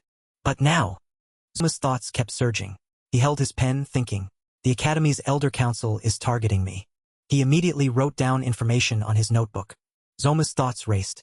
The Academy's Elder Council are descendants of 5 of Baylor Joaquin's 7 disciples. Even in the game, they were a powerful, influential group, not just within the Academy but throughout the entire world. My mind recalled the cool images of the family members. But because they always obstructed forces that threatened their interests, they did so to protect the power they had. This led to much opposition from many people in this world. They are called the 5 Great Powers. That is one of the dangers I need to face. Zoma's eyes were filled with sadness. But why is my existence a thorn in their side? His hand immediately brought the pen closer to the notebook. He immediately wrote down analytical information about the problem he was facing. Writing it down, I see. Causing trouble. Creating chaos. I really have caused so much trouble for this academy. Peace. Stability. Safety. There's nothing if it's at this level. It's like I'm intentionally making myself stand out. That's probably why the Elder Council members noticed me. His eyes looked down at the podium, but his mind was utterly confused, thinking, but even if I caused such things, the Elder Council targeting me is unbelievable. His eyes flashed with a glimmer of light, staring at the information written in his notebook. He muttered to himself, Skopali Island, Leon, Merfolk. His mind immediately recalled images from the past. The one being targeted wasn't me. Turns out it was Leon. I was an obstacle hindering their objective there. Media's image clearly appeared as she was angry, no matter how well Media concealed it. The fact that I eliminated the Merfolk could not have failed to reach the highest echelons of aristocratic society. And the fact that they targeted Leon, a hero candidate, means that one of them, an elder or possibly all of them, are colluding with the demon race. Moreover, not only did they obstruct, but they also intended to kill him, a young student, just a teenager. No matter how ambitious they are, they shouldn't do that. It's unbelievable that they value preserving their privileges more than the safety of humanity. I never thought they were this corrupt. His hand stopped completely, not moving at all. I could go to the Elder Council and deal with all of them. But not yet, not yet. When the time comes, I will destroy them all. The professor's voice from below echoed again. He continued, please take notes. Zoma was lost in melancholic thought. I can't focus. The heavens destroy all. Alright, I need to strengthen my equipment and improve my strength. I need to go into dungeons to train more. First, I need to find teammates. Going alone will be very difficult. If I ask Chloe, she will definitely help. It would be great to find someone with a tactical mind instead of a war god type like Rachel. The professor's voice echoed. Future generations of humanity will revere this existence. He suddenly stopped writing. A flash of light appeared in his mind. Zoma quickly wrote on a piece of paper. Speed weapon. I must find the person who possesses that weapon and ask for help. He is called a god. At this moment outside the classroom, a tall, muscular man approached Zoma. He cracked his knuckles and spoke with a contemptuous laugh. Hey, celebrity. He quickly appeared right behind him. This is not a place for lowlifes like you to casually enter and exit. Special admission student. Seeing his presence, Zoma hesitated somewhat. He thought, what? Suddenly like this? A third-rate extra? In my previous life, with 20 years in the service industry, I faced so many drunkards. These young punks. I don't even need to bother. Quickly moved away and replied, don't get in my way. Get lost. Before I smash your square jaw. Hearing this, the other guy exclaimed in disbelief. What? He immediately clenched his fist, preparing to launch an attack towards him. You bastard! Seeing his movements, Zoma thought. So slow. His eyes suddenly widened, showing clear astonishment. Speed weapon, appearing from nowhere, punched the guy straight in the face. Seeing what was happening, everyone around buzzed with discussion. What is it? Is there a fight? Speed weapon, after hitting the thug, immediately complained. Ouch, that hurts. What a hard jaw. Seeing this, he smiled and thought, I think I heard about mages with power, but this is the first time I've seen a healer with such immense power. Speed weapon said, I guess I hit him too hard. He turned to him and said, you came to find me, right? Let's talk outside. In another part of the academy, Speed weapon's voice echoed. He held a can of soda and said, all right, you mean I need to quickly assemble a team? He leaned against the wall and continued, I'll help you a bit with recruiting teammates. Your reward will be equally divided among the rest. In return, you will get materials from monsters. I understand correctly, right? Hearing this, he thoughtfully replied, if I say I want to form a team, besides Chloe, no one would want to join. If someone from an elite class like you helps, things will be easier. Speed weapon raised the can of soda to drink and replied to him. A team. At least 4 people are required to be licensed to enter a dungeon. If it weren't for the academy rules, you'd probably be more than capable of clearing 5 to 6 dungeons by yourself at once, right? Hearing this, he helplessly turned and replied, I absolutely cannot clear any dungeon by myself. Saki continued, stop exaggerating. You single-handedly wiped out all those merfolk, and you're still saying that? Being overly modest is annoying. Hearing her say that, he thought to himself, do you think I'm faking humility? Saki smiled, looking at him. Then she said, looks like your body is doing better now, huh? Hearing that, Zoma replied, thanks to that. I got to rest in a nice hospital room for a few days. I feel much better. After saying that, he thoughtfully looked at the can of water and replied, all right, that's fine. I'll accept that offer. There's no reason to refuse. Besides, it feels like accompanying you will be a fresh experience. Hearing that, Zoma smiled and replied, thanks. Saki immediately asked, have you thought of a dungeon yet? He replied, C-rank, the Buffalo Dungeon. The dungeon in Charagon? Yeah. Saki thought for a moment, then said, Bordeaux's dungeon, huh? That's the most classic one. She continued, so you, me, and Chloe. That's 3 people in total. Do you have any preferences for the last member? Hearing that, he immediately replied, as long as it's not Rachel or Leon. Saki laughed heartily. Haha, they wouldn't be able to join anyway.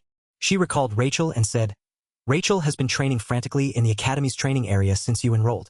As for Leon, he's preparing to attack a high-level dungeon with the seniors from classes 52 and 53. Hearing that, he let out a sigh of relief, thinking, phew, thank goodness. Saki said, I just remembered someone. They're probably sleeping there right now. Hearing that, he asked, puzzled. Sleeping? At this hour? Saki replied, that's just how they are. She tossed the can into the trash and said, first, let's stop by the cafeteria. I need to buy some things. Evening had fallen. The 2 of them headed to a secluded spot. Saki's voice rang out, excuse me, it's open now. Let's go in. Seeing that, he was surprised, thinking, is this her house? Inside, it was already lit up. As he walked, Zoma quickly looked around. The academy has a place like this? Even when I played this game before, I never came here. In my previous life, I was a Japanese chef, but I never set foot in Japan. I always wanted to go there to survey the market once. But now, I can only satisfy that indirectly like this. They arrived at the academy's archery range. Saki turned her face to look towards the house and said, "Ah, over there." She approached the person and called out, "Hey, wake up." Saki sat down and called to the girl lying on the floor, "Hey, try to wake up. It's no use." She leaned in slightly and whispered into the girl's ear, "I brought it." The girl immediately sat up with a start, looking around quickly. "Huh? Where is it?" Saki pointed towards him and said, "Over there. The guy in black." Hearing that, the girl darted towards him like an arrow. Zoma, not understanding what was happening, was a bit flustered. The girl, quick as lightning, rushed over and snatched the black package from his hand. Zoma was caught off guard and couldn't react in time before she snatched it. Her eyes held a dangerous glint. Zoma, caught by surprise, fell backward. A loud thud. He lay on top of him, leisurely enjoying the delicious candy. Munch, munch. So good, truly delicious. Amazing. Really delicious. Zoma, startled, exclaimed, "What was that? So sudden?" Ryuzo spoke up, "Hey you, do you have any more red bean candy?" As usual, the two chefs were diligently slicing food according to their tasks. Suddenly, an excited scream rang out, making them jump. Zoma's eyes widened, and he exclaimed, It's here. It's here." His screen flashed with a golden light. The only joy in a life that only knows work. Blessing of miracles. He reflected on himself as he faced countless difficulties. Both in-game and in real life, I've had to struggle among smelly men. His whole body trembled with excitement. Finally, she's come to me. Damn it. Does topping up really pay off immediately? A beautiful, fair face appeared before his eyes. The reason I topped up was for her. The blurry image gradually faded as Zoma's finger pressed the door. A strange sound, different from what he expected, rang out. "Hey kid." Opened it and immediately got the off-meta character, Saki. "Do you have any yokon?" The young man's face turned to stone. His smile froze on his lips. At this moment, Zoma replayed the storyline in his head. The blessing of miracles revolves around the male lead, Leon, with the appearance of countless beautiful heroines. And Aben smiled as the attention turned to her. Among them, the character designated by the publisher as the main character. The game developers also clearly outlined the differences. Although there are many heroines with their own unique charm and abilities. Leon held Aben's hand, raised the legendary sword of love, and came to save them. Both of them strained and charged forward. But the storyline focused on Aben and Leon overcoming difficulties and challenges, and developing feelings. Zoma watched while pressing the donate blood button for the game. At that time, even I was captivated by Aben and didn't hesitate to spend money on the game. Among the girls standing together, the class distinction was clear. Therefore, apart from the main heroine Aben, other characters gradually faded into obscurity. The screen panned to Saki's weary face. And the character forgotten fastest among those failed heroines was my first 5-star character. She is Ryuzo, the daughter of the divine archer and the person standing in front of him right now. Any more candy? Zoma, just waking from his memories, let out a confused, "Huh." She turned away in annoyance. This guy is really stupid. He, however, thought to himself. So she has this kind of mischievous personality. The shadowy figures he saw in his head made him break out in a cold sweat. I used to use Ryuzo. She was one of the top damage dealers. And though it wasn't very clear, Ryuzo is an intelligent character. Unlike Leon's sense. He tried to link the relationships around the girl and Suiza. And most importantly, she didn't have much screen time in the main story. So her joining the group this time wouldn't affect the plot much. Zoma still had doubts, asking himself, "Probably. It's fine, right?" Ryuzo approached Speed Weapon. "Why are you here?" He held a shiny chocolate bar in his hand and replied, That." She directly snatched it away. "Go on." Then he began to recount. "That guy is Kong Zoma. You know him, right?" Ryuzo coldly hummed as he continued. "He came to find me this afternoon." She nodded. And then, only when she replied did Speed Weapon speak again. "At that time he was with a partner. Get to the point. Alright, I'm looking for someone to join the group to attack the Buffalo Dungeon. The time is next week." Zoma's eyebrow twitched at that strange explanation.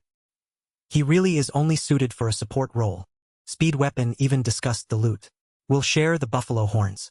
And the completion reward will be split evenly." Ryuzo suddenly stared at Zoma, then slowly walked towards him. Her eyes gleamed as if interrogating him. "You? It's you, isn't it? The guy from the simulated space battle." He didn't deny it. "Yeah." She faced him with a scrutinizing gaze. Zoma was also intimidated, so he just looked back without saying anything. After a long stare, she directly turned away. The dungeon completion reward also counts towards our scores, so there's no reason to refuse. He doesn't seem very persistent or strong, though. Being badmouthed right to his face suddenly made him a bit uncomfortable. Saying that to someone like me makes me feel hurt. Ryuzo packed her belongings and made a decision. Sorry, but I don't want to cooperate with someone as unmotivated as him. Speed Weapon tried to persuade her. Saki, you saw the match, didn't you? This guy is no pushover. She put on her jacket and coldly replied. It's probably just because his opponent was weak. He became even more impatient. No. Are you crazy? His opponent was from the auditor family. And this guy in the midterm exam, At this point, he quickly covered his mouth. Zoma also frowned at his friend's careless remark. Speed Weapon strained. Arg, I can't say it. So annoying. Just listen to me first. Saki didn't even look at him. Am I your dog? Why should I listen to you? He retorted by exposing her. Hey, you drool every time you see Yokan. What else are you if not a dog? Saki flared up. What do you know about Yokan to say that? The person in front of her didn't back down either. Knowing that, I bought Yokan here. Zoma watched them bicker and wondered. What should I do? He lowered his head and thought hard. Although I want her in the group, an unpleasant personality is still unpleasant. There's no need to humble myself and beg her. He decisively turned his back. Weapon, let's go. Such an uncooperative attitude will harm the whole group. Let's find someone else. Saki suddenly spoke up. You don't need me to go to the dungeon anymore? The two faced each other without a word. Suddenly, Zoma pulled out the hot item, tucked into his waistband. Both of them stared at him, startled. The sashimi knife blade gleamed, combined with the moonlight, making it shine brightly. Swung his arm straight and threw it out onto the training ground. The sharp tip of the knife pierced directly into the center circle of the wooden target. Saki stood stunned by that action. Before she could recover, another flash of light streaked past her eyes. Her blue eyes hastily chased after that monstrous speed. Another knife hit the red circle in the center of the wood. After putting on a cool display, Zoma turned to ask, Do you need to see more? Saki's whole body trembled. Her legs were so unsteady she couldn't reply to him. Everything stopped there and moved on to the next beautiful sunny day. The room door was pushed open. Saki, now in her school uniform, greeted the newcomer. Hello. Weapon and two others walked to the large table in the middle of the room. You're here already? Good morning. Zoma's gaze accidentally met the girl's. She immediately raised her hand and smiled warmly. Hello. He opened his mouth and replied distractedly. Hello. The sashimi knife is really effective. Weapon leaned over to look at her. You're all done. Saki obediently typed on the keyboard and reported. Small matter. Just a few reports and it's done. Here's the permit. Everything seems ready. The room returned to its quiet state as the initial steps were completed. Speed Weapon held a brush pen and cleared his throat a few times. All right then, let's begin. He drew a distorted illustration on the whiteboard. The Buffalo Dungeon. As its name suggests, it's where C-rank buffalo monsters live. They're also called water buffaloes. Chloe and Zoma listened to his explanation, nodding in admiration. They attack by charging from a distance. Saki nodded knowingly. So close combat will be a bit difficult. But they have a clear weakness. They can't resist long-range attacks. He was presenting, then stopped to emphasize. However, there's one thing you absolutely must not do. Weapon's face was grim, very serious. You absolutely must not open the stone gate in the center. Chloe was curious. What happens if we open the stone gate? He rubbed his chin, thinking about it. I heard there's some kind of seal, but that's just a theory. Nothing has been confirmed. Saki added her input. The academy allows us to clear the Buffalo Dungeon on the condition that we don't open the stone gate. If they say not to do it, then don't do it. All right? Suddenly, Zoma smiled and agreed with them. That's right. Absolutely do not open it. All three people in the room turned their eyes towards him. He broke out in a sweat from being stared at so intently. Speed Weapon asked curiously, What's wrong, Kong Zoma? Do you know what's behind that gate? He outwardly denied it but secretly knew. No. Of course, we shouldn't touch it. There's a hidden boss there. They stopped focusing on him, making Zoma sigh in relief. Ah, so that's it. After that, he quietly began to plan. That gate can only be opened when certain conditions are met. At this moment, the system has locked it. If we ignore that dangerous factor, this is the most profitable dungeon. Saki, happily eating Yokan, suddenly asked him, What's wrong? Zoma was startled and changed the subject. Huh? Oh, you really like that candy.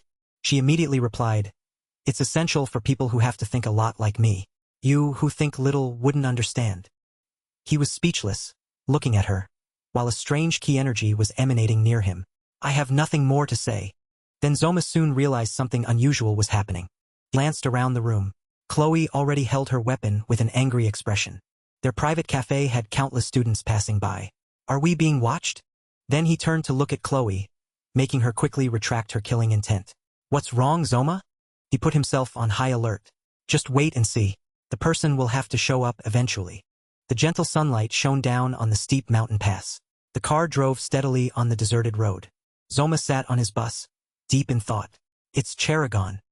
He looked at the scenery outside with tired, dark-rimmed eyes. Since my discharge, I swore I wouldn't even look in this direction. I never thought I'd return this way. The wheels, which had been turning, slowly came to a stop. At the driver's end, a conversation was heard. How did you get here? Ah, I came from the academy. The worker outside strained to clear obstacles on the road. Zoma also noticed that civilian control zone. Is it because it's near the dungeon? The security is too tight. He suddenly remembered being at the cafe, being watched by the Elder Council. Speed Weapon stood up from behind. Hey, Kong Zoma.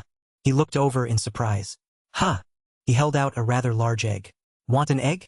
Isn't this traditional? He politely declined. Ah, no thanks. Do people still eat these days? The young man still asked with concern. Are you worried about the C-rank dungeon? Zoma humored him. Yes, a little. Then he turned to the back. Saki, do you want an egg? Saki Ryuzo replied coldly, sitting with her weapon. No. Weapon still tried to persuade her. It's really delicious. Her gaze shifted from the outside scenery to inside the car. Zoma and Weapon were chatting happily with each other. Feeling a gaze, he looked back. Saki was startled to be caught suddenly. She didn't say anything and immediately returned to her original demeanor, making Zoma a bit wary. I've been watched enough, and it's annoying enough. Why does she keep looking at me? After a while, they reached their destination.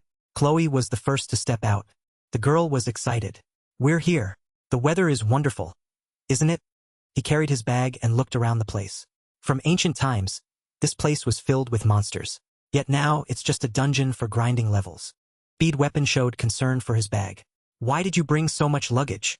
He didn't hide anything. Curious. Zoma unzipped his bag, revealing countless knives inside. They were all carefully wrapped and stuffed into the large bag. Weapon began to get scared. Did you come here to sell knives or something? He remained calm. Better safe than sorry. He was even more frightened. You talk like an old man, but since you're a careful person, there must be a reason. Chloe spoke up, claiming a position. Since I'm the vanguard, I'll go first. Zoma happily agreed. I'll leave it to you. Then their group, each with their own emotions, moved forward together. Let's go. Leaving the parking lot, nearby was the fenced-off dungeon entrance. The two staff members were a little surprised to see them. Zoma and Saki didn't say anything, waiting for instructions. The other person looked at a clock and a pen on the table. Everyone from the academy, please sign your names on the visitor log over there. It was Zoma's turn. He wrote his name down very normally.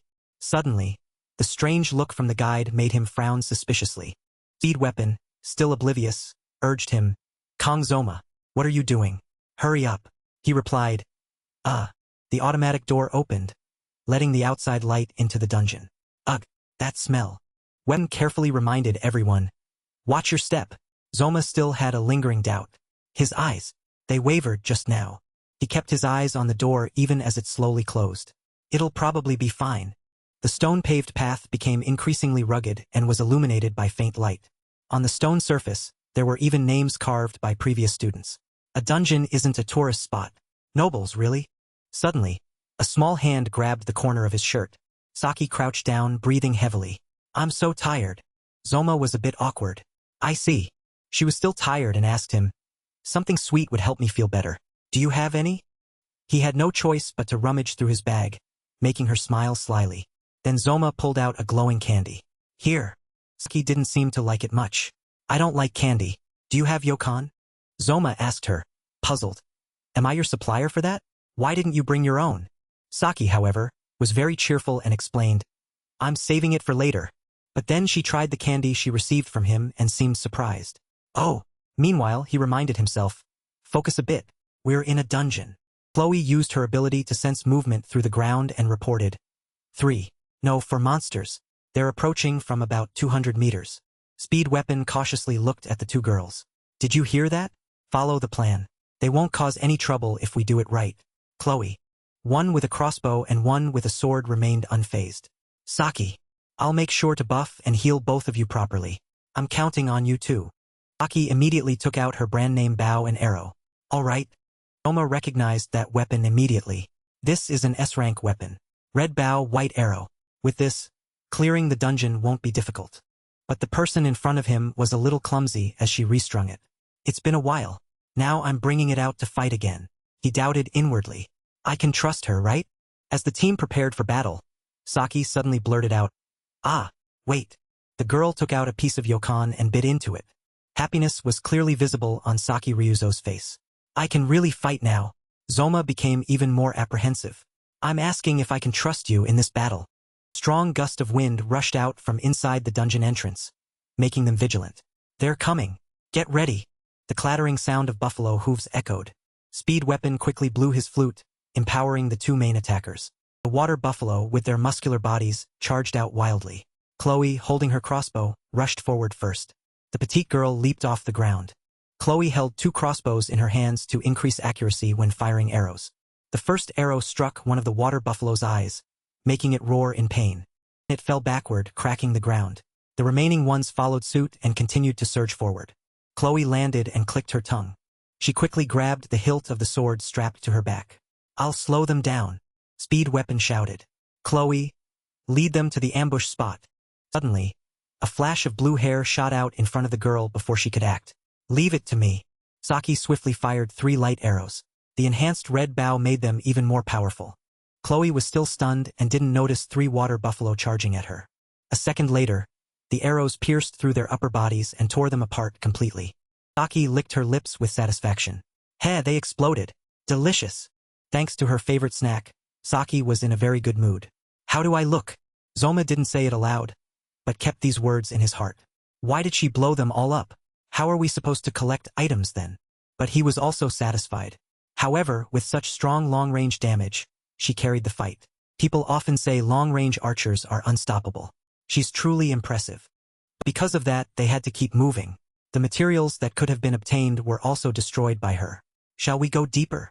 A very small piece of earth slipped and fell to the ground. They didn't expect the water buffalo hit by the arrow to still be alive and counterattack Saki. Zoma swiftly caught the girl in his arms, then swung his sashimi knife, cutting it into 2 pieces. The sharp blade remained spotless, not a drop of blood on it. His face grew even more serious after delivering the blow. Saki Ryuzo was so startled by the situation that she couldn't regain her composure. The large body of the water buffalo fell behind them. Zoma gallantly asked, "Are you all right?" She didn't answer, but quickly covered her mouth with admiration.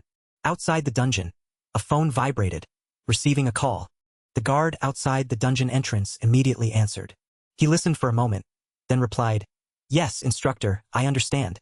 Zoma walked over and picked up the horn of the monster lying sprawled on the ground. He put away the wild buffalo horn, thinking, the purpose of coming to the dungeon was this. Wild buffalo horn, a high-grade enhancement material often used for weapons.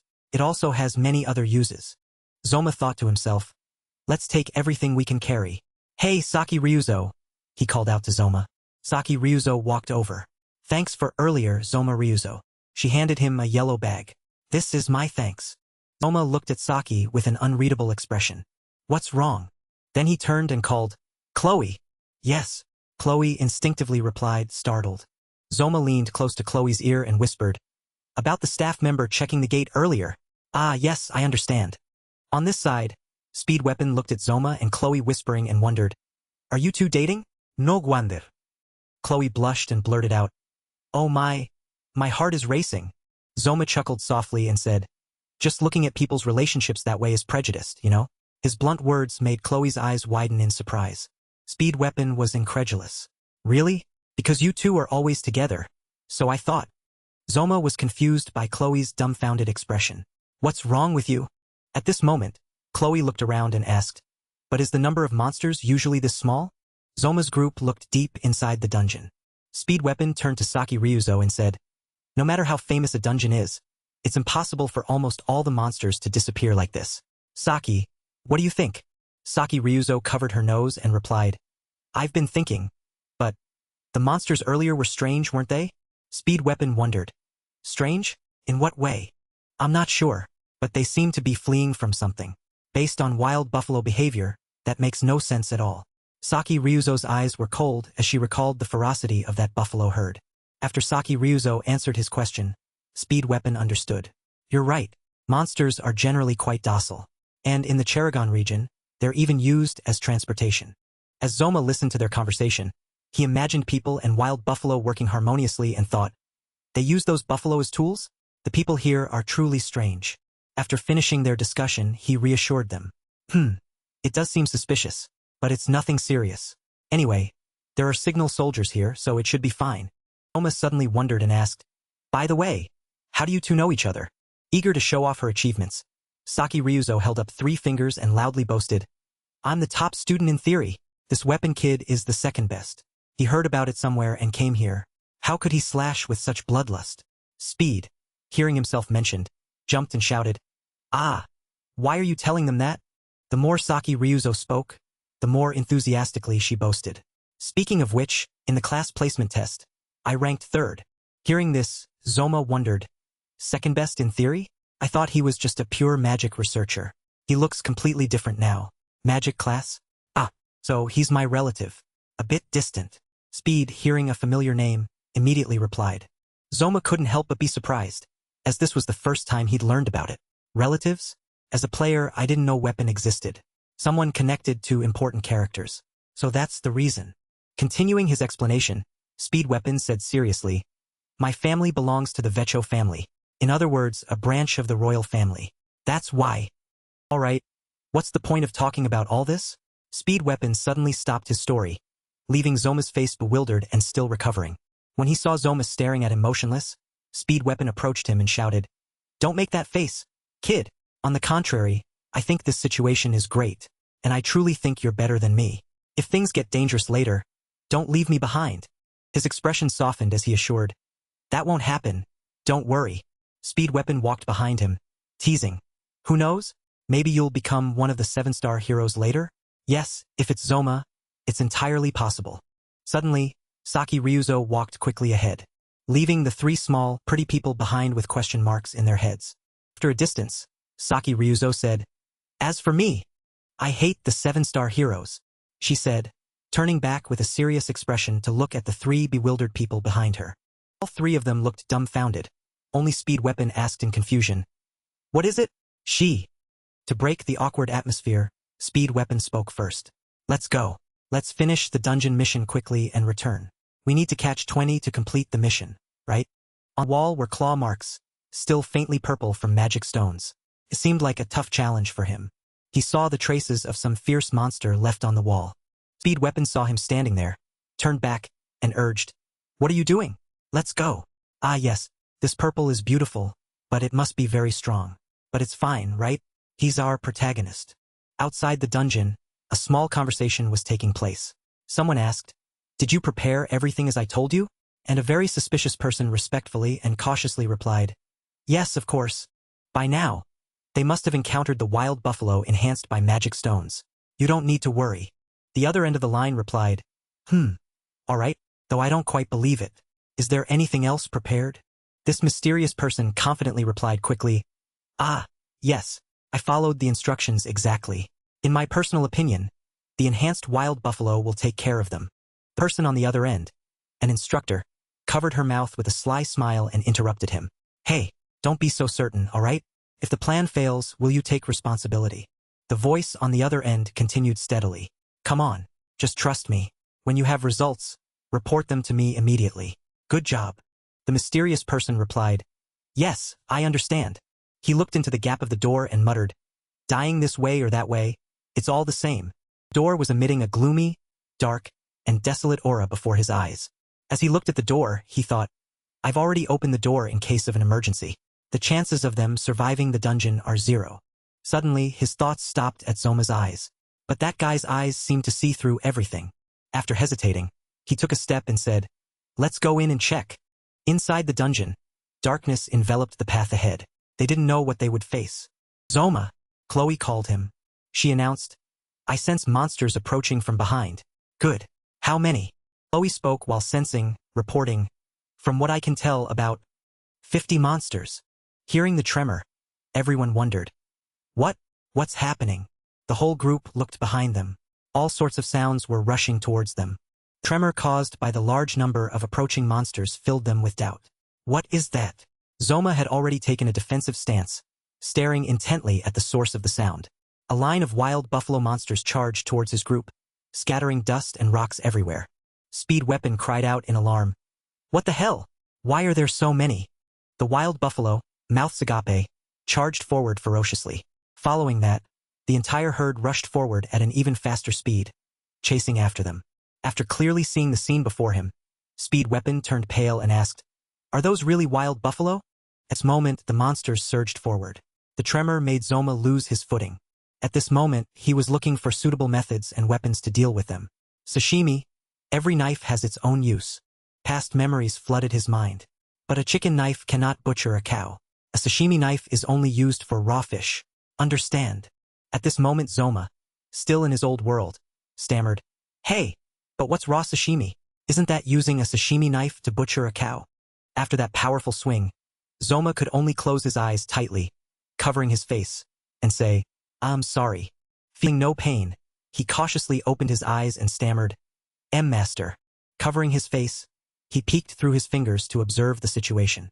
The fish on the table had been split in half at some point. He looked at his teacher's face, which radiated an aura, and said, "That makes sense." He emerged from his memories and said, suddenly remembering old times, "It seems this time, I'll have to use a filleting knife to deal with these buffalo." Having thought that, Zoma assigned tasks. "Chloe, you distract the wild buffalo herd. Don't charge straight in, move quickly to both sides. Their formation will be disrupted. You don't need to attack, just attract their attention."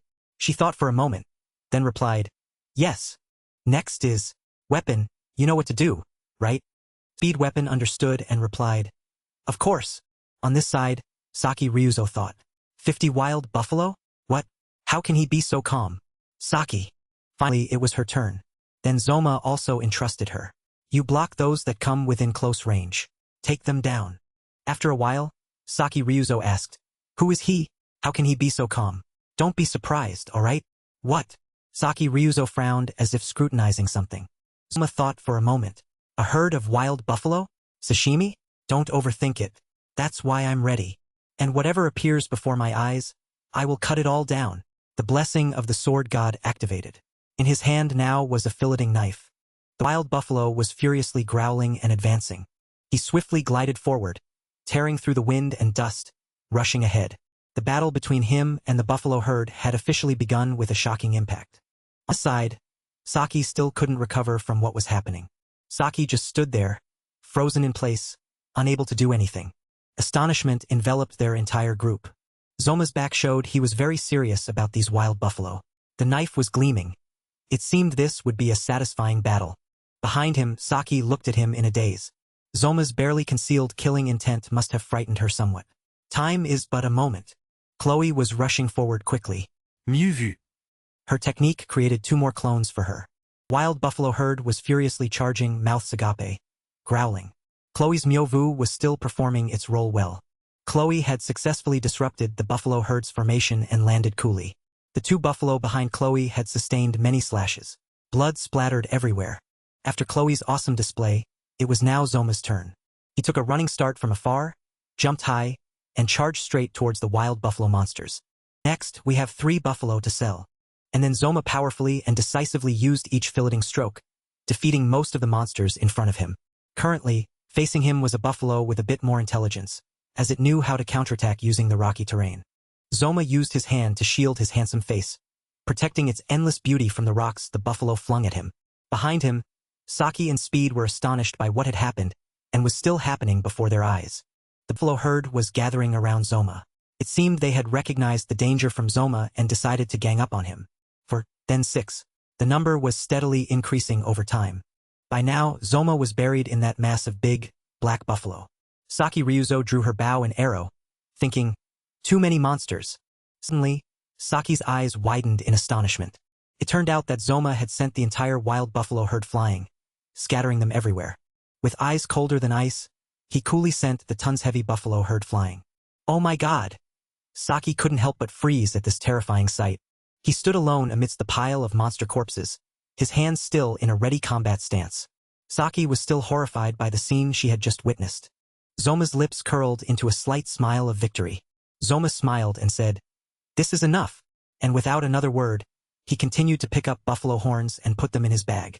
And skill, the blessing's duration had reached 40 seconds. During that time, I can take down up to 50 monsters. Chloe approached Zoma and praised, "Zoma, you were so cool today too." And of course, Zoma thought, "It's also thanks to my teammates' help." Zoma spoke while placing his hand on Chloe's head. "Chloe, you worked hard too. Thanks to you, things went much smoother." Chloe chuckled and thanked him. Behind them, Saki and Speed watched Chloe and him laughing and talking happily, as if the two of them were invisible in public. Saki still couldn't believe what had just happened. On this side, Speed Weapon added, "I told you, don't be surprised." Saki Ryuzo angrily replied, "How can I not be surprised after seeing that, you idiot? Haha. But I was speechless when I first saw it too. Every time I see Kong Zoma, all common sense flies out the window." After stopping their argument, Saki asked, "Kong Zoma, what exactly is he?" Speed Weapon could only give up, saying, "I don't know either." The two discussed, looking at him with endless questions. Speed Weapon also added that Zoma, he's had many victories at the academy and in other dungeons too. Zoma. After speaking, Speed Weapon said to Zoma, "Thank you." Saki still didn't understand. What the hell is that? The group then continued to trudge deeper into the dungeon. Both Zoma and Speed Weapon were discussing. The condition to clear the dungeon is to defeat 20 wild buffalo. You defeated more than double that, and almost all by yourself. That's too much. It's fine. I couldn't do anything during the midterm exam anyway. Speed Weapon wondered, "Hey, at that time you..." "Well, alright, thanks anyway," Speed said, looking at Saki as if struggling to decide something. After dropping what he was about to ask, Speed Weapon changed the subject. "Actually, forget about clearing the dungeon, we almost died. Didn't we? Didn't the previous group that attacked this dungeon encounter a similar situation? That Lion King group? They weren't as strong as I thought." On this side, Chloe turned back and asked, "Kong Zoma, but where are we?" Saki, hearing Chloe's question, also noticed something. "Oh right. Oh my goodness," Saki exclaimed in a panic. Just a few moments, the group had reached the exit door, but it was locked with huge chains. Chloe's eyes widened as she said, The exit door is locked with chains. This is," Zoma thought. The scene shifted to the henchman checking on the wild buffalo herd. He couldn't help but stand frozen in place. Astonished, he stammered, All these monsters have been defeated? Damn it, I'm screwed for sure." Then he thought about his debt. "I owe 20 billion in finances from John Wallen, and the opportunity one was given. Not long ago, a woman claiming to be an academy instructor came to me." His face darkened as he recalled the incident. The white-haired woman had said, "Just do one thing for me, and I'll pay off your 20 billion. He couldn't believe such a good thing and asked again, "How could?" She made her demand with vicious eyes, saying, "Tame the wild buffalo, then use magic stones to make them go berserk. And then, next, when the student named Kong Zoma enters the dungeon, release them all at once." She told him, "Also open the stone gate in the deepest part." "You mean, push the students into a death trap?" Seeing his hesitation, she asked again, "You don't like it?" "Indeed, I don't want to bet on an uncertain gamble. So I'll find someone else." He immediately accepted. "Ah, no, that's not it." He pulled the instructor's arm when he saw her about to leave. He flashed a sinister smile and said, I'll help you." And she smiled as if she had gotten her way, then turned and said, "You're quick-witted for a subordinate. I'll call you with detailed instructions later. Remember to answer unknown numbers." Looked at the magic stone and replied with a smile, Yes, it's done," she said. "Well, goodbye. As for this guy, because he was about to get money to pay off his debt, he muttered hypnotically, 20 billion, it's really 20 billion. With that much money, I can start everything over." He walked along, muttering, "My 20 billion, that's right, they're just kids. I've already opened the stone gate. They're definitely all dead." Zoma's group still looked at the gate and said, "That gate? Don't tell me it's here." The discussion continued. "Inside the stone gate?" Looking at the gate, Zoma thought, "No wonder everything went so smoothly. I just walked right in."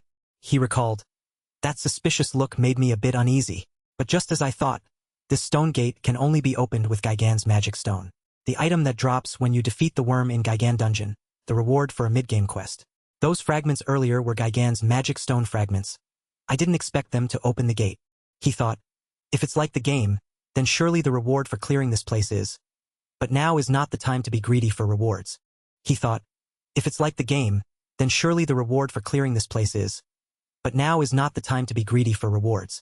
He saw it, a huge gate before his eyes, and on the gate, a red slash mark on the stone gate, something ordinary blades could never leave a trace on. That was a slash mark impossible to analyze, and by now he had used up all 40 seconds of the blessing of the sword god. But with this knife, he could probably endure a bit more. So he had to cut open the door and leave before it woke up. However, contrary to expectations, the boss seemed to have awakened and was causing a huge commotion. The whole group heard the sound and went into alert mode, preparing for the worst. Chloe, sweating, pressed, Kongzoma. What is that? What the hell is that thing? After the tremors subsided, the group clearly saw the boss standing tall, as massive as a 3-story building. After seeing it clearly, Speed Weapon asked again, Is that really a buffalo? His group stood like tiny people, enveloped by the shadow of the boss buffalo. Zoma, sweating, cursed under his breath. Damn it, it finally woke up, and the reward for clearing this place is the blessing of transfer, which can transfer one of the owner's blessings to another target and activate it, but cannot be used alone. That is the blessing of transfer.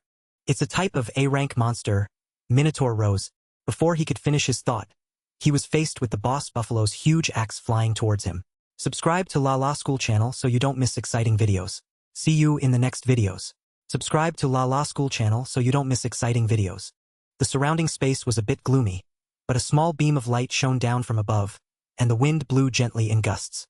At this moment, from the other side of the dungeon, there were several monsters, their bodies resembling buffaloes, but they could walk like normal people, and in front of them, a flame flickered.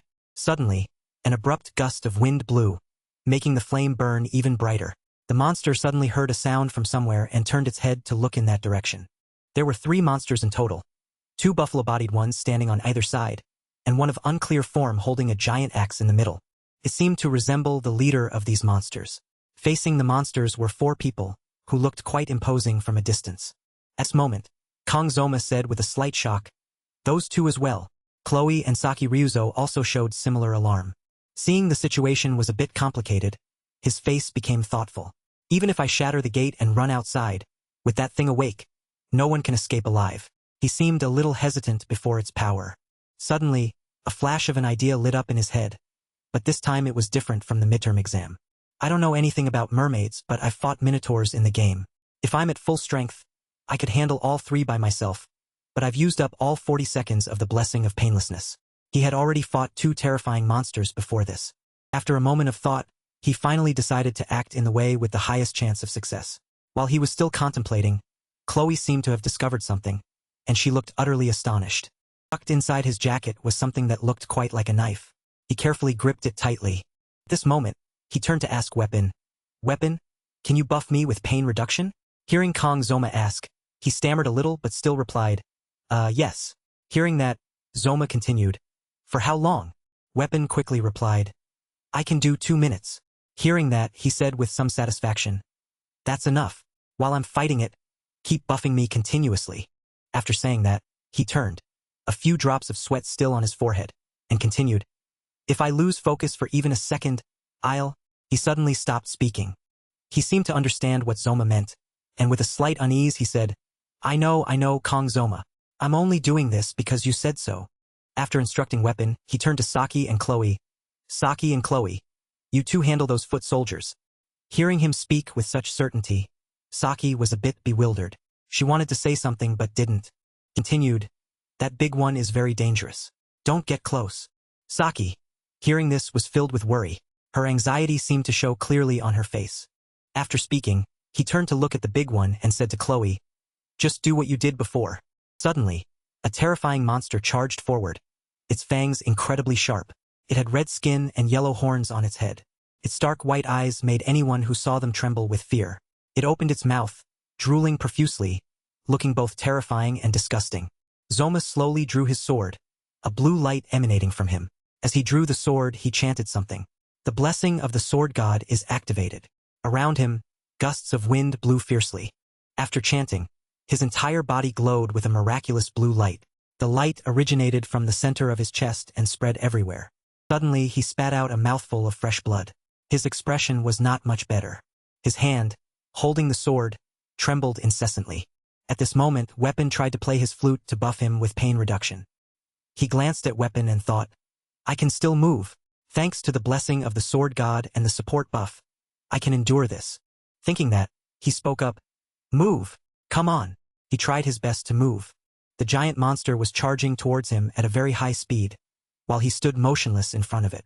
Fortunately, he finally managed to move and rush towards the monster quickly, without any hesitation. The two pillars that illuminated the flames were still there, but then a powerful gust of wind swept through, extinguishing all the fiercely burning flames. After a moment of charging, he reached the monster's feet. His entire body was tiny compared to it, just like an ant. Even though the pain made him want to vomit blood, he remained incredibly persistent. Zoma and the monster began to challenge each other, both sides exchanging blows in a very intense manner. The creature struck with immense force, swinging its giant axe powerfully down to the ground. Fortunately, he quickly dodged this fierce attack. Having just dodged the overhead attack, he was then kicked far away by its hind leg. Blood spurted from his mouth in mouthfuls, the fresh red blood staining the tiled floor. But he still wouldn't give up, still tried to stand firm, gripping his sword tightly. But it was as if all his senses, suppressed by the blessing of painlessness for so long, were now unleashed. He faced that massive thing without a hint of fear. On the contrary, he felt even more resolute than before. It continued its fierce assault, but he deftly dodged the attack with perfect grace. As soon as it saw him dodge, it glared over, its eyes looking incredibly terrifying, red like fresh blood. It continuously swung its axe back and forth to attack him, but he managed to dodge every single blow perfectly.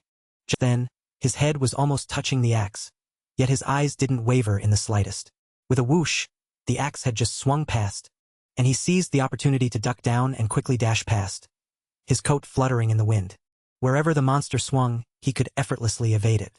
Seeing it miss its target, it grew increasingly furious and swung wildly more and more. Contrast, Joma was incredibly relaxed as he dodged its attacks. Enraged, it spewed out an enormous flame onto the ground, displaying its extreme wrath. After a series of attacks, smoke billowed thickly, making it hard to see the surroundings clearly. From a distance, as the smoke cleared a bit, the giant monster's body appeared, its angry face growing even more terrifying.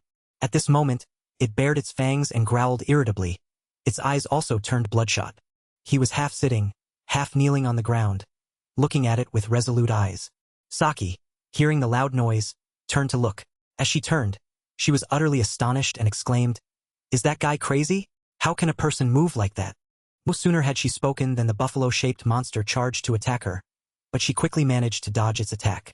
The way she used her muscles, posture, footwork, reacting by utilizing potential energy, attacking and defending simultaneously. Everything she did was perfect.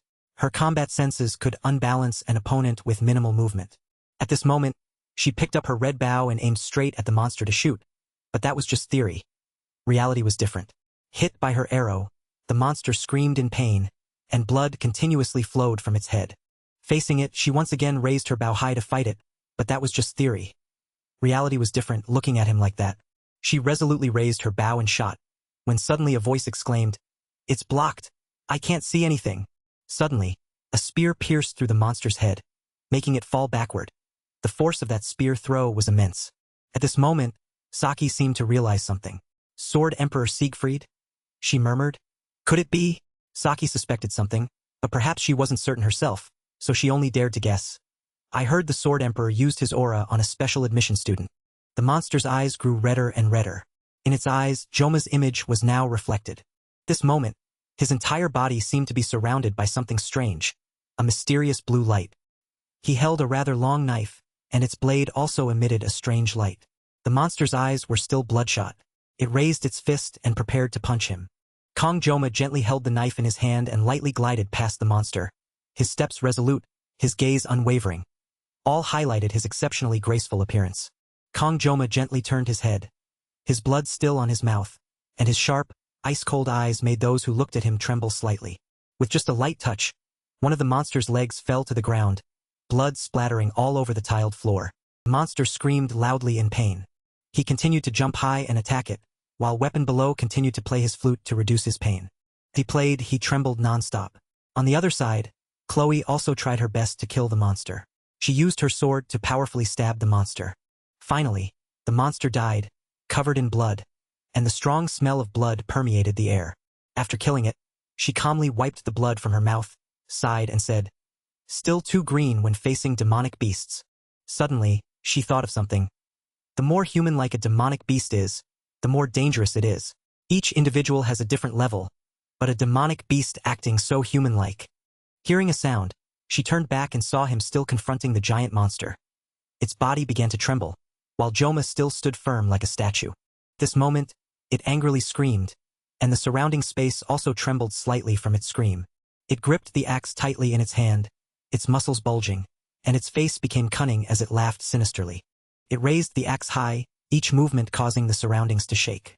Saki, standing to the side, exclaimed in alarm, "Magic? No way! How can a demonic beast use magic?" Chloe, standing next to her, was also a little surprised, while Weapon continued to play his flute. The monster's hands seemed to merge with the axe. Saki said with a hint of panic, "Is it sacrificing its life for magic power? It's just a demonic beast." All three of them were utterly shocked. The surging magic power made it impossible to get close. His hand trembled as he held something, even in this situation. Weapon, still playing his flute, murmured, "Kong Joma." At this moment, his eyes showed his absolute trust in Kong Joma. The monster had merged its arm with the axe, and its surroundings now became even more terrifying. Suddenly, blood continuously gushed from his mouth. A blinding red light emanated from the monster. At this moment, its arm had completely merged with the axe. The wind blew stronger and stronger, but Kong Joma stood still, not moving at all. A mouthful of blood spewed from his mouth, and his eyes turned completely white. The monster powerfully brought down its strength from above onto his position. Joma, not to be outdone, gripped his knife tightly and advanced forward. The collision between the two was so powerful that a blinding light erupted from the point where they met. His knife touched its hand, and an enormous surge of power shot out. His ferocious face was still there, growing even more intense. Seeing his face harden, the man was a little scared and backed away. He waved his hands wildly and said, "You should have been more careful. I was worried you might get hurt." At this moment, he gripped his weapon tightly and murmured, "The magic is too dense." As he spoke, he rushed forward. Whoosh! The trio of Saki, Chloe, and Weapon, standing behind him, were all a little stunned. When he turned to look, he felt something was wrong. If he dodged now, he feared. Before he could finish his thought, it lunged forward, attacking him frantically. Caught by surprise, his reflexes were a beat slow, but he still managed to withstand the attack. The blow was so powerful that he had to grit his teeth, yet a painful sound still escaped him. Its strength was truly immense, so great that Joma was pushed backward. Faced with this situation, he was also incredibly surprised and thought, "I'm being pushed back." Within the monster's eyes, a blinding red light appeared, shining straight down onto the ground. The tip of the axe and the knife in his hand clashed. Clearly, their physical strength was uneven, but he still held on tightly to avoid being pushed further away. Saki, seeing the situation, gripped her red bow. She urgently shouted, "What are you doing? Cut it!" She was extremely worried for Joma in that moment. Hearing the sound, he began to attack it, and it quickly dodged. Against its strength, he was clearly no match. Suddenly, at this moment, a flash of light appeared in his eyes, making them sharpen. Around him, red threads now filled the air, and a sound rang out, "Slash!" Blinding red light shone all around. At this moment, a white light appeared in a certain corner. It quickly slashed across, cutting through a pile of red threads. He swiftly wielded his knife and slashed repeatedly, a blue light enveloping the blade. At this moment, on the other side, Chloe suddenly remembered something and thought, "That blue light." It turned out she saw the blue light emanating from Joma's sword and recalled the scene from that time. Two men were fighting each other. She was a little startled back then. Joma's knife had now pierced through its axe blade. Joma shouted loudly, "Prepare to launch!" His eyes flashed with blue light. That light enveloped his body.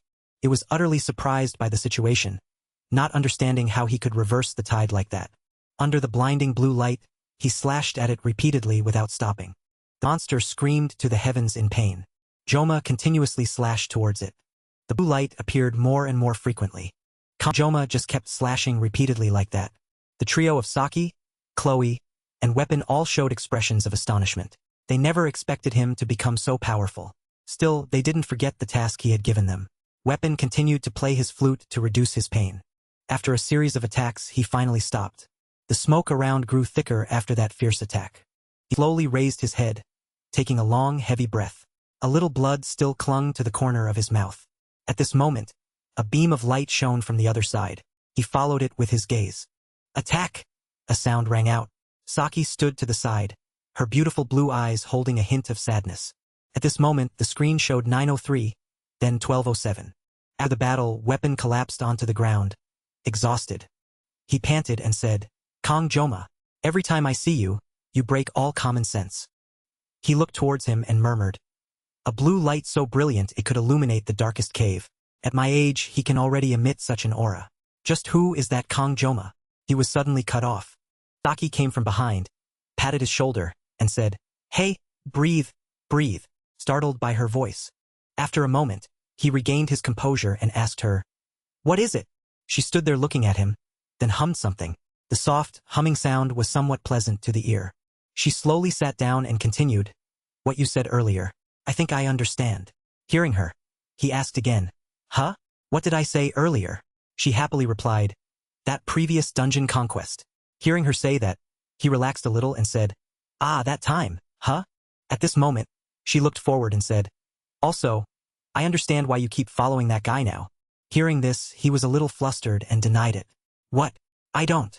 She turned and continued, all right, Weapon. According to this year's school rules, Kong Joma cannot transfer classes, right? She slowly asked him. Hearing this, he was a little shocked. At this moment, his lips were already swollen from playing the flute throughout the battle. He looked truly comical. He stammered, hey, is your mind broken from the shock? Or are you possessed? Saki looked at him and smiled faintly. Then she said, so what about the opposite? There's no clause saying it's not allowed, right? Hearing her, he also agreed a little.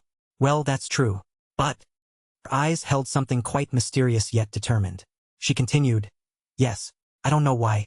I suddenly want to go with Kong Joma into another dungeon again. Kong Joma. Even with Weapon's protection, he probably still couldn't avoid needing some rest. He panted after the battle. As he breathed, he murmured, anyway, it was meaningful, because I faced the enemy without needing the blessing of painlessness. Suddenly, Chloe rushed towards him from nowhere, shouting his name loudly, Kong Joma! He was a little surprised by her sudden embrace. Before he could react, she had already hugged him tightly. Chloe sobbed and said, ah, not even a single compliment. Are you just going to stand there and watch? He was injured at this moment but still tried to brace himself with his hands behind him to avoid falling. Faced with her complaints, he didn't know what to say for a moment.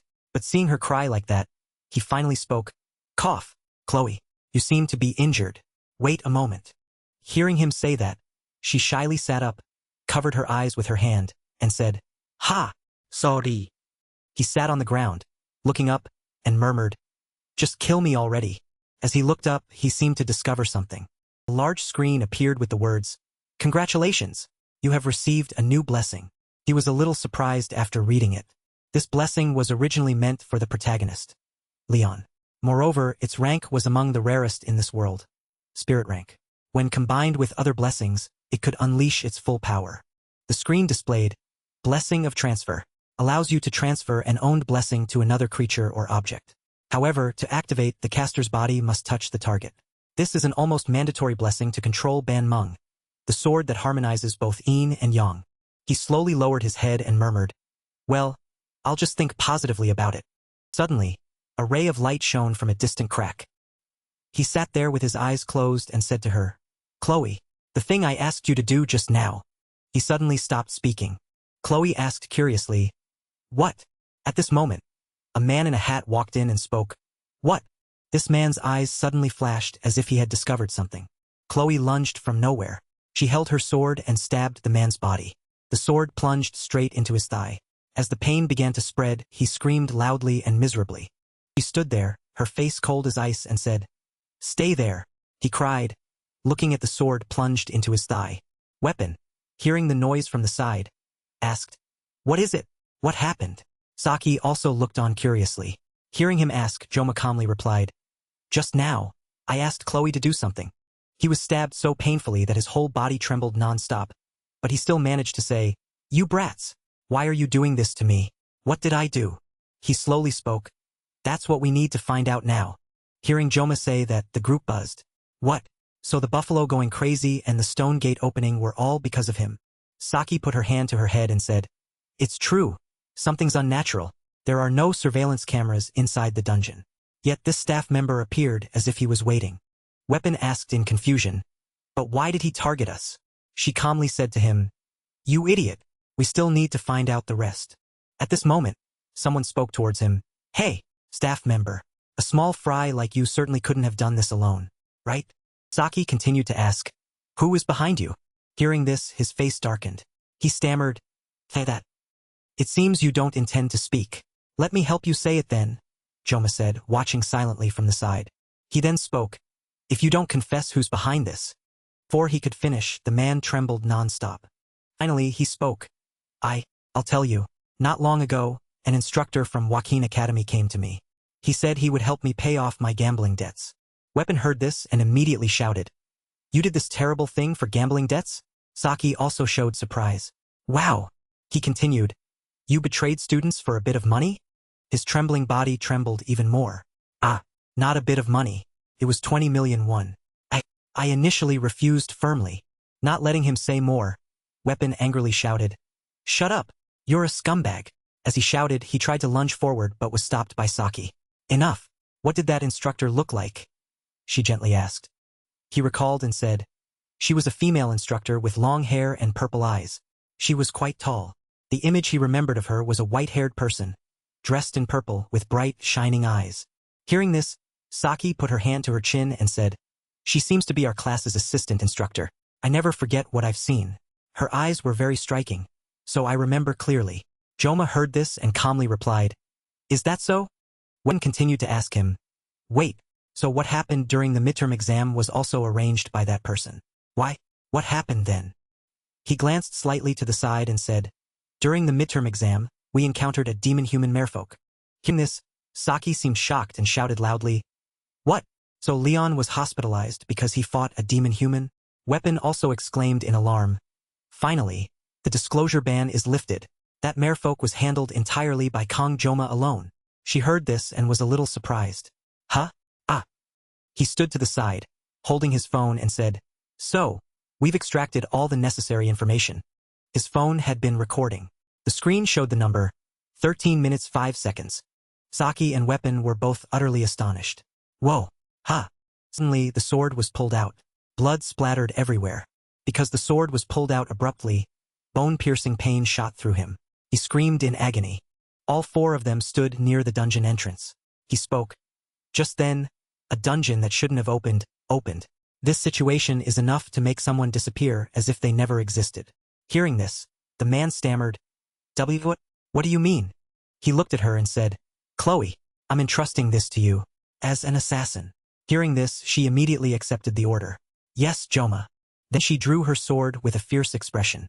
The sword went straight to his neck. She slowly said, I will. He was so terrified that he was drenched in sweat. His voice trembled as he begged. No, wait, you're joking, right? Wait, I'll finish him.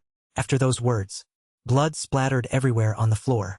The Academy's Elder Council, the instructors, and those who target me. Joma led the way out.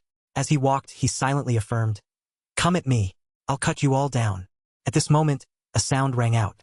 Flame of the hidden dungeon boss, Minotaur. When enhancing equipment with gold and low-grade items, success is guaranteed. Kong Joma approached the table. His hand reached towards the table. On the table was something quite eye-catching. He then spoke, Enhance this for me. He placed the item on the table in front of a craftsman. This man seemed speechless, standing there dumbfounded. He saw the item. He thought, Oh my, did he really bring it back? A rank monster material. Even for a Joaquin Academy student. As he thought, he imagined the terrifying scene, and a thin layer of sweat appeared on his forehead. At this moment, he asked him with a hint of panic, This rank material, did you defeat it yourself? Hearing him ask that, he didn't show much surprise. Instead, he calmly replied, With my teammates, of course. How could I do it alone? And this too. A card with his picture printed on it. Above his photo frame were the English words. He took over the academy with a single sashimi knife. Below the photo frame were the numbers 34 and many other things. Placed the knife, which was cracked after the battle, on the table inside, saying, By the way, When you enhance it, can you also repair it? Seeing him present such a worn-out knife, the man immediately shouted angrily, "Hey kid, what the hell did you do to make your weapon look like this?" Hearing him say that, he glanced up slightly and repeated the question, "Like this, huh?" Seeing his face harden, the old man recoiled slightly in fear. He waved his hands frantically and said, "You should have been more careful. I was worried you'd get hurt."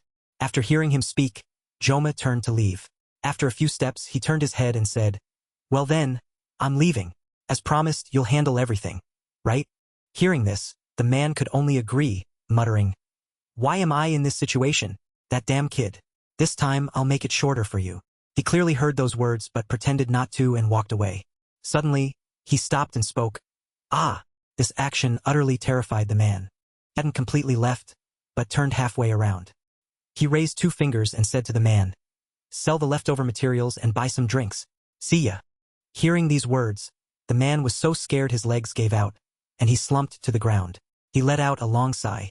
Indeed, at this moment at school, the students were sitting neatly in the classroom. "It's much better now, but later I'll probably have to ask Weapon to reinforce it more," he mused, sitting in his chair. After a while, he leaned back in his chair and sighed, utterly exhausted. Suddenly, a blue screen appeared before him. There were countless words on it. As he read, he thought, 12.7% success rate for enhancement. The most outstanding thing is this enhancement rate.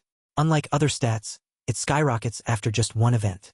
As he read, he recalled the previous battle scenes. Perhaps if I complete one more dungeon, it will increase again. It seems everything is better now.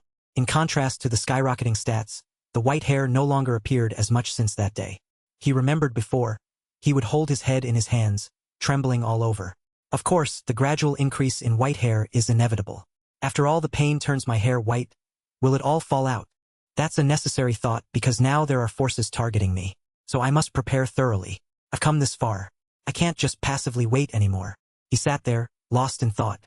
I also need to research how to use the blessing I received. The disparity in blessings. As for Leon, he's the protagonist after all. So I'm still far behind him. But my buffs will grow fuller with other blessings. There's still a lot to do. First, I need to focus on recovering my body. As soon as he finished thinking, he moved his limbs. Red bean candy to celebrate recovery after completing the dungeon. The candy bar on the table caught his attention.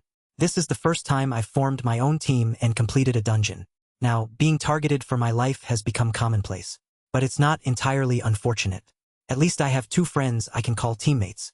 As he picked up the red bean candy, he thought, Weapon and Chloe, these 2 don't have a major impact on the main storyline. As for Aben, it's unclear if she considers me a friend.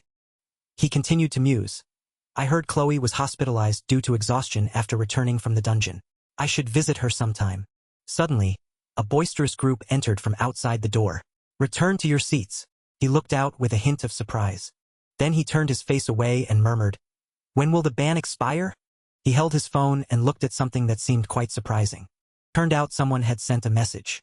But the sender's identity couldn't be determined. The mysterious person sent a message with the English words, Hey, what are you doing? He felt a little strange. Who is this? Wrong number. The message continued, Look in front of you. After reading the message, he looked up. As he looked up, he saw something that quite shocked him. His phone now showed 8:54. Turned out to be Saki's phone. She quickly walked in, holding her phone high, a cunning smile on her face. So that's what happened. One bin then spoke. Starting today, student Saki Ryuzo will be reassigned to our wolf class. Quiet down, everyone. She stood confidently at the podium, a triumphant smile on her face. The instructor continued, I hope everyone gets along well. Announcement concluded. Within 30 minutes, change into your uniforms and gather at the research area. That's all. Hearing one bin, the whole class shouted in unison, Oh! Hearing the announcement, the students in the class became chaotic. Really? Saki? Is in our class too. The instructor already said it.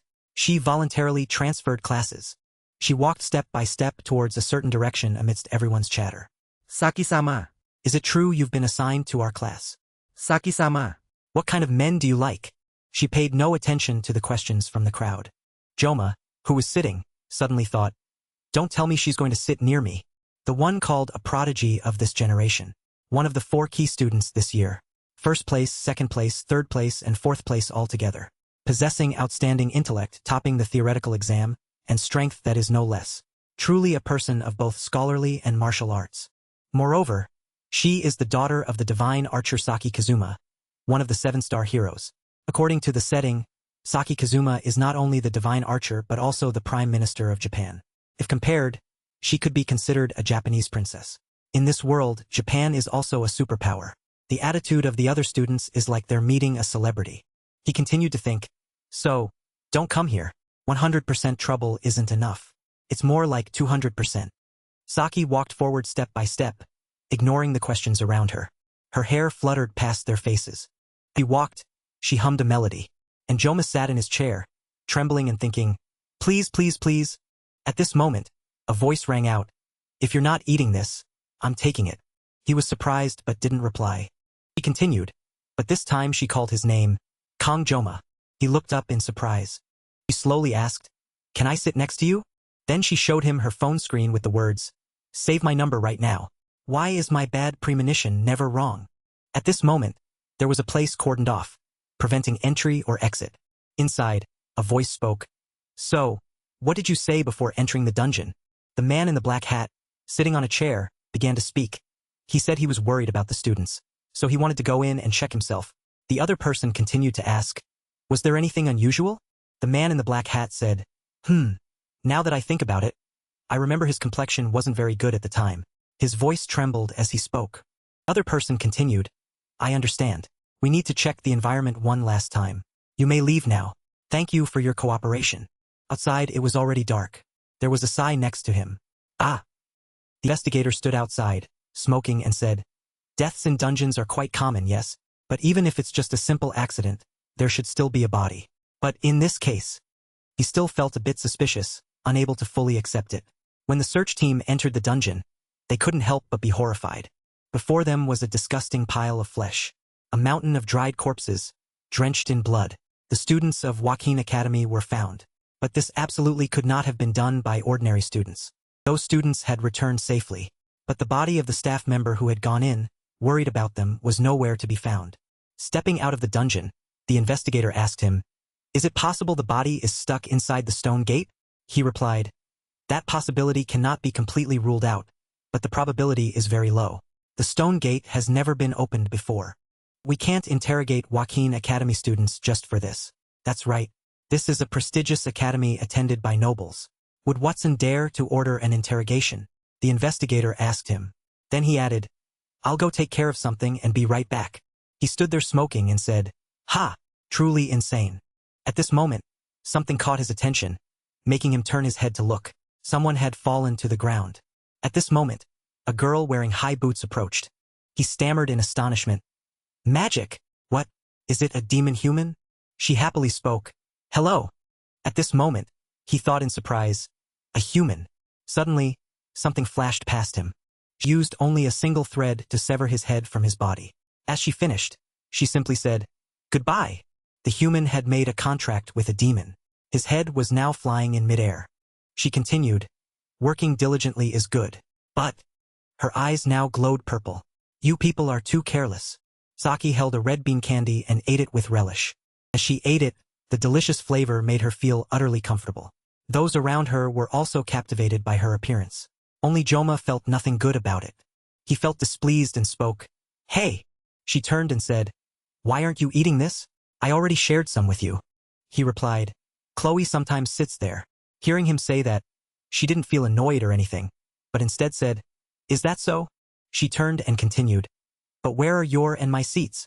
Whoever sits first, that spot is theirs, right? Hearing her, he found it reasonable and said, yeah, that's right.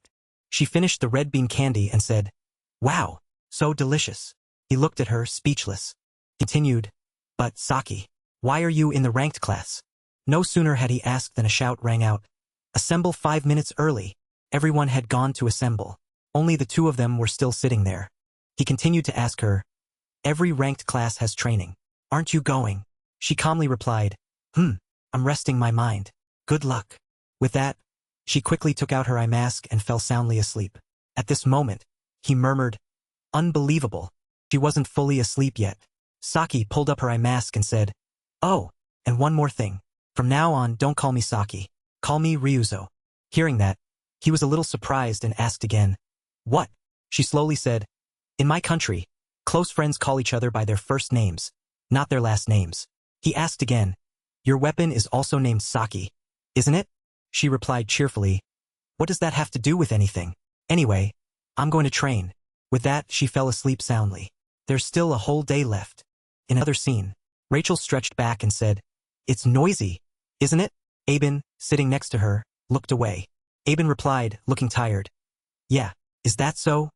Rachel next to her asked, Are you that regretful? She continued, And it just so happens that this year, the ranked class is short one person. Hearing that, Aben turned and said, But what does Saki being transferred to the ranked class have to do with my regret? She asked her again. I heard from Weapon that last week, he formed a team with Kong Zoma and cleared the entire dungeon. Hearing that, she was a bit dumbfounded and speechless. She continued, Saki, she really is. Even if she likes him, there should be a limit. Hearing her say that, she trembled slightly. Her face flushed. Rachel continued, There's a priority order, isn't there? And my Lady Aben already chose Kong Zoma first. Hearing this, she shyly yelled, Rachel, what are you saying? She asked her. I've noticed for a long time.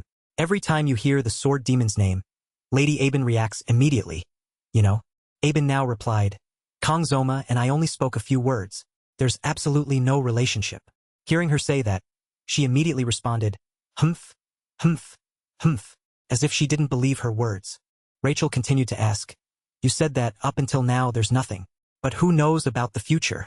After saying that, she called her name. Aben, you don't look good at all. With that, she suddenly stood up. Her face suddenly fell. At this moment, a loud voice from outside said, Starting tomorrow, I will take on the position of temporary instructor at the academy. Aben walked into a place. She irritably said, What? You're even following me to school now? I'm already getting enough attention. If you come, then, before she could finish, Nibelung sternly took a sip from the teacup in his hand. He slowly said, I will be in charge of the first-year ranked class. Hearing this, she was a little surprised and speechless. What are you talking about? He calmly said, Did you forget so quickly? You were the one who asked me about this during the midterm exam. Weren't you? She stammered. That. Although he tried to hide it, his excited expression was still evident. What made the Sword Emperor, who always seemed bored, have to enter the fray himself like this? Aben now thought of Zoma. Extraordinary genius. One who disregards all titles and origins, using only strength to pave his way among the nobility. She quietly recalled those memories. He even surpassed Leon van Reinhardt, the one called the hero candidate. He clearly walks the path of a hero, but never shows it. One who never boasts of his achievements, only silently walks a thorny path. How embarrassing! Is that so? Someone asked from behind. Startled by Rachel, she shrieked. No matter how I think about it, I still, with Kong Zoma, I have no intention or spare time to harbor such feelings. What are you thinking? She continued. Oh, if you're talking about that, then I'm relieved. Lady Aben. Suddenly, she spoke and laughed. You don't have to compete with Zoma anymore. Thank goodness. What a relief. I can still handle that little girl and Saki. But with you, I can't compare. She shyly said. Huh? Is that so? Rachel wanted to say something but didn't. Rank of a blessing is classified according to its essence. Someone was saying something. If protected by a spirit beast, it's called a spirit beast rank. If it's a spirit, it's called a spirit rank.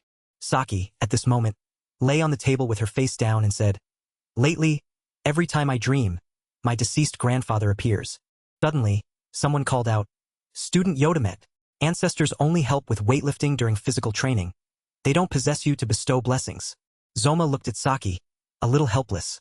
The instructor at the front also didn't know what else to say. It's been 2 days since Saki was promoted, but I still haven't heard why he joined the ranked class. He sleeps all day, so I haven't had a chance to ask. It's truly unbelievable. At this moment, he muttered. Luckily, Chloe is still in the hospital. Instructor continued his lecture. The ranks of blessings are divided as follows. Most students here probably possess spirit rank blessings. Correct. The instructor continued. But don't be too disappointed. Zoma, sitting below, muttered. Is that even supposed to be comforting? He muttered. Even though one of those rare blessings fell into my hands a few days ago. At this moment, someone raised a hand and asked, Professor, what about hero rank blessings?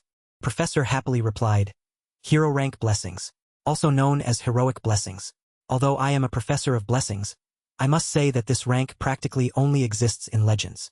Since humanity first awakened blessings, there has only been one person. At this point, the bell rang. Unfortunately, the bell has rung. We will continue the story in the next class. That's all for today. Professor, someone called out. It was Zoma. He raised his hand. The professor then said, "Go ahead and ask." Student Kong Zoma. He spoke. "May the blessing of the deities always be with you." Seeing him say that, the professor replied, "I'm not sure what your question means, but there's a very strange void in your words." He slowly asked again, "A void?" The professor cheerfully said, "Because in this world, deities no longer exist. Anyway, your eagerness to learn still surprises me." Saki, at this moment, also opened her blindfold and looked at him. But then she slumped back down to sleep. He awkwardly turned to ask her, "Had enough sleep?" She stirred and said, Probably not yet." He continued, "I should probably get some sleep too." With that, he also bowed his head and slept. Suddenly, a system sound echoed. "To you." Hearing the sound, he opened his eyes and looked. As he looked, he discovered something that utterly astonished him. It was a screen displaying the words, "GM is requesting to speak with you." Around him, at this moment, countless electronic devices were floating. The system began to ask, "Do you want to accept it?" "Yes." No. This moment, a system orb appeared with the words, "GM is requesting to chat with you." Zoma was in a space completely different from reality. He was floating in midair with countless other strange devices. He clearly had no idea what was happening at the moment. But in the end, he still agreed to chat. The screen displayed the words, "You have accepted GM's chat request." A strange light emanated from around the orb. He stood to one side, not understanding what was happening, so he just stared blankly. The screen then continued to display the words, "Do you want to stop?" IN. Just then, the screen continued to display the words, "GM is interfering with the plot," followed by many illegible, convoluted characters. Into the world declaration. It seemed someone wanted to interfere with this world. But who was it? The mystery continued. At this moment, his expression gradually became serious as he thought. The world declaration, huh? Everything is full of incomprehensible things. Just then, he seemed to realize something. Something just flashed over his head. The same below, but he seemed to be between two worlds. Above was blue light. Below was pink mixed with red light. It looked quite mystical. At this moment, he muttered, "It's quiet again. Everything seems as if nothing ever happened. The enemy's danger level is too high." He pondered for a moment. "Your qualification is too low." He looked around cautiously again. "You still haven't met the conditions to become." The screen continued to display the words, "Do you still want to continue?" IN. He floated in mid-air, pondering something. Zoma's thoughts continued. "This doesn't seem to be just a simple dream. Perhaps this is why I fell into this world. Maybe I'll find a clue about the blessing of the sword god that I was granted." Finally, he decided to agree. The screen continued to display a notification. "GM has confirmed your will. GM is using coercive force to initiate contact." The text continued to appear. World declaration. Plot. Beginning full adjustment and transformation. After the notification, the screen closed. Suddenly, a shattering sound. A black patch appeared from above. He thought in surprise, "This is similar to when I first awakened the blessing of the sword god and on the day I entered the academy." He felt the surrounding space was very similar to that day. His thoughts continued. "That's right. I saw that thing back then too. No matter what I have to do, I must find out something." He slowly reached out his hand towards that strange red light without any hesitation. Getting closer, even if it's just little by little. He slowly flew towards that red light. Just a little more. Just a little more. Suddenly, a voice called out, "Hey, wake up." Someone touched his shoulder. He could feel it, but he was still in that strange space. That hand was also in this space. To some interference. Dream, see you later." At this moment, he seemed to gradually disappear. To his confusion, he still didn't know what he should do. He was about to touch it but couldn't. What? Why? No. He was unwilling. He still wanted to understand everything clearly. Before him appeared several different circular shapes, but they were bright red. "GM has left you a message." Another notification arrived. Slash down and cut it off. Before he disappeared, he finally managed to read the message that had just been sent. No matter what it is, GM wants him to decisively cut it down without caring what it is. Hearing this, he was a little surprised and asked again, "What?" She slowly said, "In my country, close people call each other by their given names, not surnames." He asked again. Your weapon is also named Saki. She replied cheerfully. What does that have to do with anything? Anyway, I'm going to train. With that, she fell soundly asleep. Still a whole day left. In another scene, Rachel stretched back and said, It's so noisy, isn't it? Aben, sitting next to her, looked to the side. Aben replied, looking tired. Is that so? Rachel next to her asked, Are you that regretful? Continued, and coincidentally, this year the ranked class is short one person. Hearing this, Aben turned and said, But what does Saki being transferred to the ranked class have to do with my regrets? She asked her again. I heard from Weapon that last week he teamed up with Kong Joma and cleared the entire dungeon. Hearing this, she was a little speechless. She continued, Saki, she really is. Even if she likes him, there should be a limit. Hearing her say that, she trembled a little, her face flushing red. Rachel continued, There's a priority order, right? And my lady Aben already chose Kong Joma first. Hearing this, she shyly shouted loudly, What? What are you saying? She asked her. I've noticed for a long time. Every time she hears the name Sword Demon, Lady Aben reacts immediately. Aben replied at this moment, Kong Joma and I only spoke a few words. There's absolutely no relationship. Hearing her say that, she immediately responded, Humph, humph, humph, as if she didn't believe her words. Rachel continued to ask, You said that up until now there's nothing. But who knows about the future? After speaking, she called her name, Aben. Doesn't look good at all. With that, she suddenly stood up. Her face suddenly fell. At this moment, a loud voice from outside said, Starting tomorrow, I will take up the position of temporary instructor at the academy. Aben entered a place. She irritably said, What? You're even following me to school? I'm already getting too much attention. If you come, then, before she could finish, Nibelung sternly took a sip from the cup he was holding. He slowly said, I will be in charge of the first-year ranked class. Hearing this, she was a little surprised and speechless. What are you talking about? He calmly said, Did you forget so quickly? You yourself asked me about this during the midterm exam. She stammered, that. Despite his efforts to hide it, his excited expression was evident. What made the Sword Emperor, who always seemed bored, have to personally enter the fray like this? Chloe stood to the side, looking at the notebook Speed Weapon was flipping through. Wow, she's praising him. Joma's expression was mysterious. The notebook read, Female instructor, quick sketch, light pink hair, sharp cold eyes, relatively tall, targeting Joma, the Academy's Elder Council, their cunning hands. Can we turn danger into opportunity? Escape the next time. He suddenly spoke up. Right? I think we can find them right away. But thinking about it carefully, it's not that important for us to know this. He asked again. Anyway, the Elder Council's commission isn't clear, so it'll probably be blocked by the auditor family right away, right? Chloe quickly replied, That's right. Joma looked a bit surprised, as if to say, Really? Saki then said, That female instructor. I'm sure I've seen her before, so I hacked the Academy's internal security system to check everyone, from head instructors to teaching assistants, a total of 546 people. As she spoke, she recalled a scene of herself logging into the system. I found one person among them. Strangely, her identity couldn't be verified. He turned to her and asked, You can even do things like that?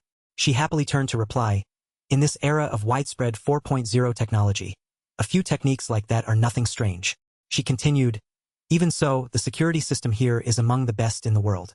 So I could only act at dawn when the system was weakest and already tired. Because of this, I got even more tired. Don't tell me you just see me as someone who sleeps all day for no reason. Okay?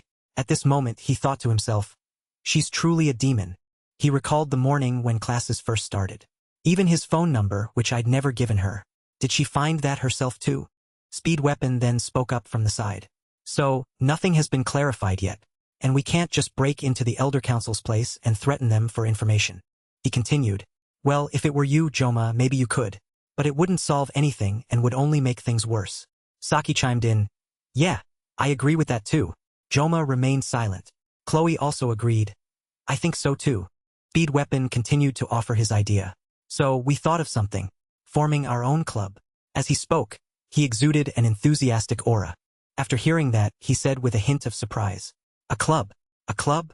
Saki then spoke up to explain. That's right. Clubs at Joaquin Academy not only grant freedom of movement but also receive operational funding. Whether it's for practical combat or not, the Academy values cooperation among students, so there will be corresponding privileges. She continued. As part of those privileges, a club will be considered an organization directly affiliated with Joaquin Academy. In other words, before she could finish, he jumped in, covered her mouth and said, just belonging to a club means you'll receive protection from the academy. Startled by the push, Saki cried out, oh! Speed Weapon then continued, just being a student isn't enough. Saki lay sprawled on the chair, sighed, and said, exactly. For us who have enemies both inside and out, a club will act as a double shield. How convenient. The club system, one of the contents of the support magic. On the screen, characters appeared with 999 affinity. Because this is an academy-themed game, this system allows players to be granted a private space, to personally arrange furniture and items, invite characters to increase intimacy, an indispensable feature in core otaku games. It once made countless fans open their wallets. Aben. You're late. I've been waiting for you. It's the housing system. I was too busy back then, so I didn't pay much attention. I never expected it to be useful in this way when it became real. He truly hadn't expected this. Joma spoke up and asked, are there conditions for forming a club? He quickly replied, first you need at least 5 people. Then write a club formation plan. Submit it to the responsible department, and that's it. He then remembered something. 5 people, huh? So we're missing 1 person. He asked again, but will all of you join this club? He happily said, hey, don't say things that make me sad. Of course, if we weren't going to do it together from the start, I wouldn't have brought it up. Chloe, standing to the side, also spoke up. Of course, I'd be happy to help you, Joma. Saki also spoke up. You helped me in the dungeon, didn't you? And besides, a group like this needs at least 1 brainy person, right? As I grew up, all my relationships were based on calculations and benefits. But now, people I've only known for a short time trust me and are willing to come along, even in this world, where class distinctions still strictly exist. Thank you, everyone. So then, to make things even more exciting, let's name the club first. Okay. They all chatted happily. Assassination memories. Chloe suddenly thought of this. She spoke up. Exterminate all corrupt forces. How does that sound? Speed Weapon stood to the side and said, that name seems a bit off, doesn't it? Joma was speechless, and Chloe started crying. Saki stood to the side and said to them, just name it something like the Tuck Nip Village Patrol Team. What's in a name? Anyway, just pick something random. When I was little, that was a fairy tale from my hometown.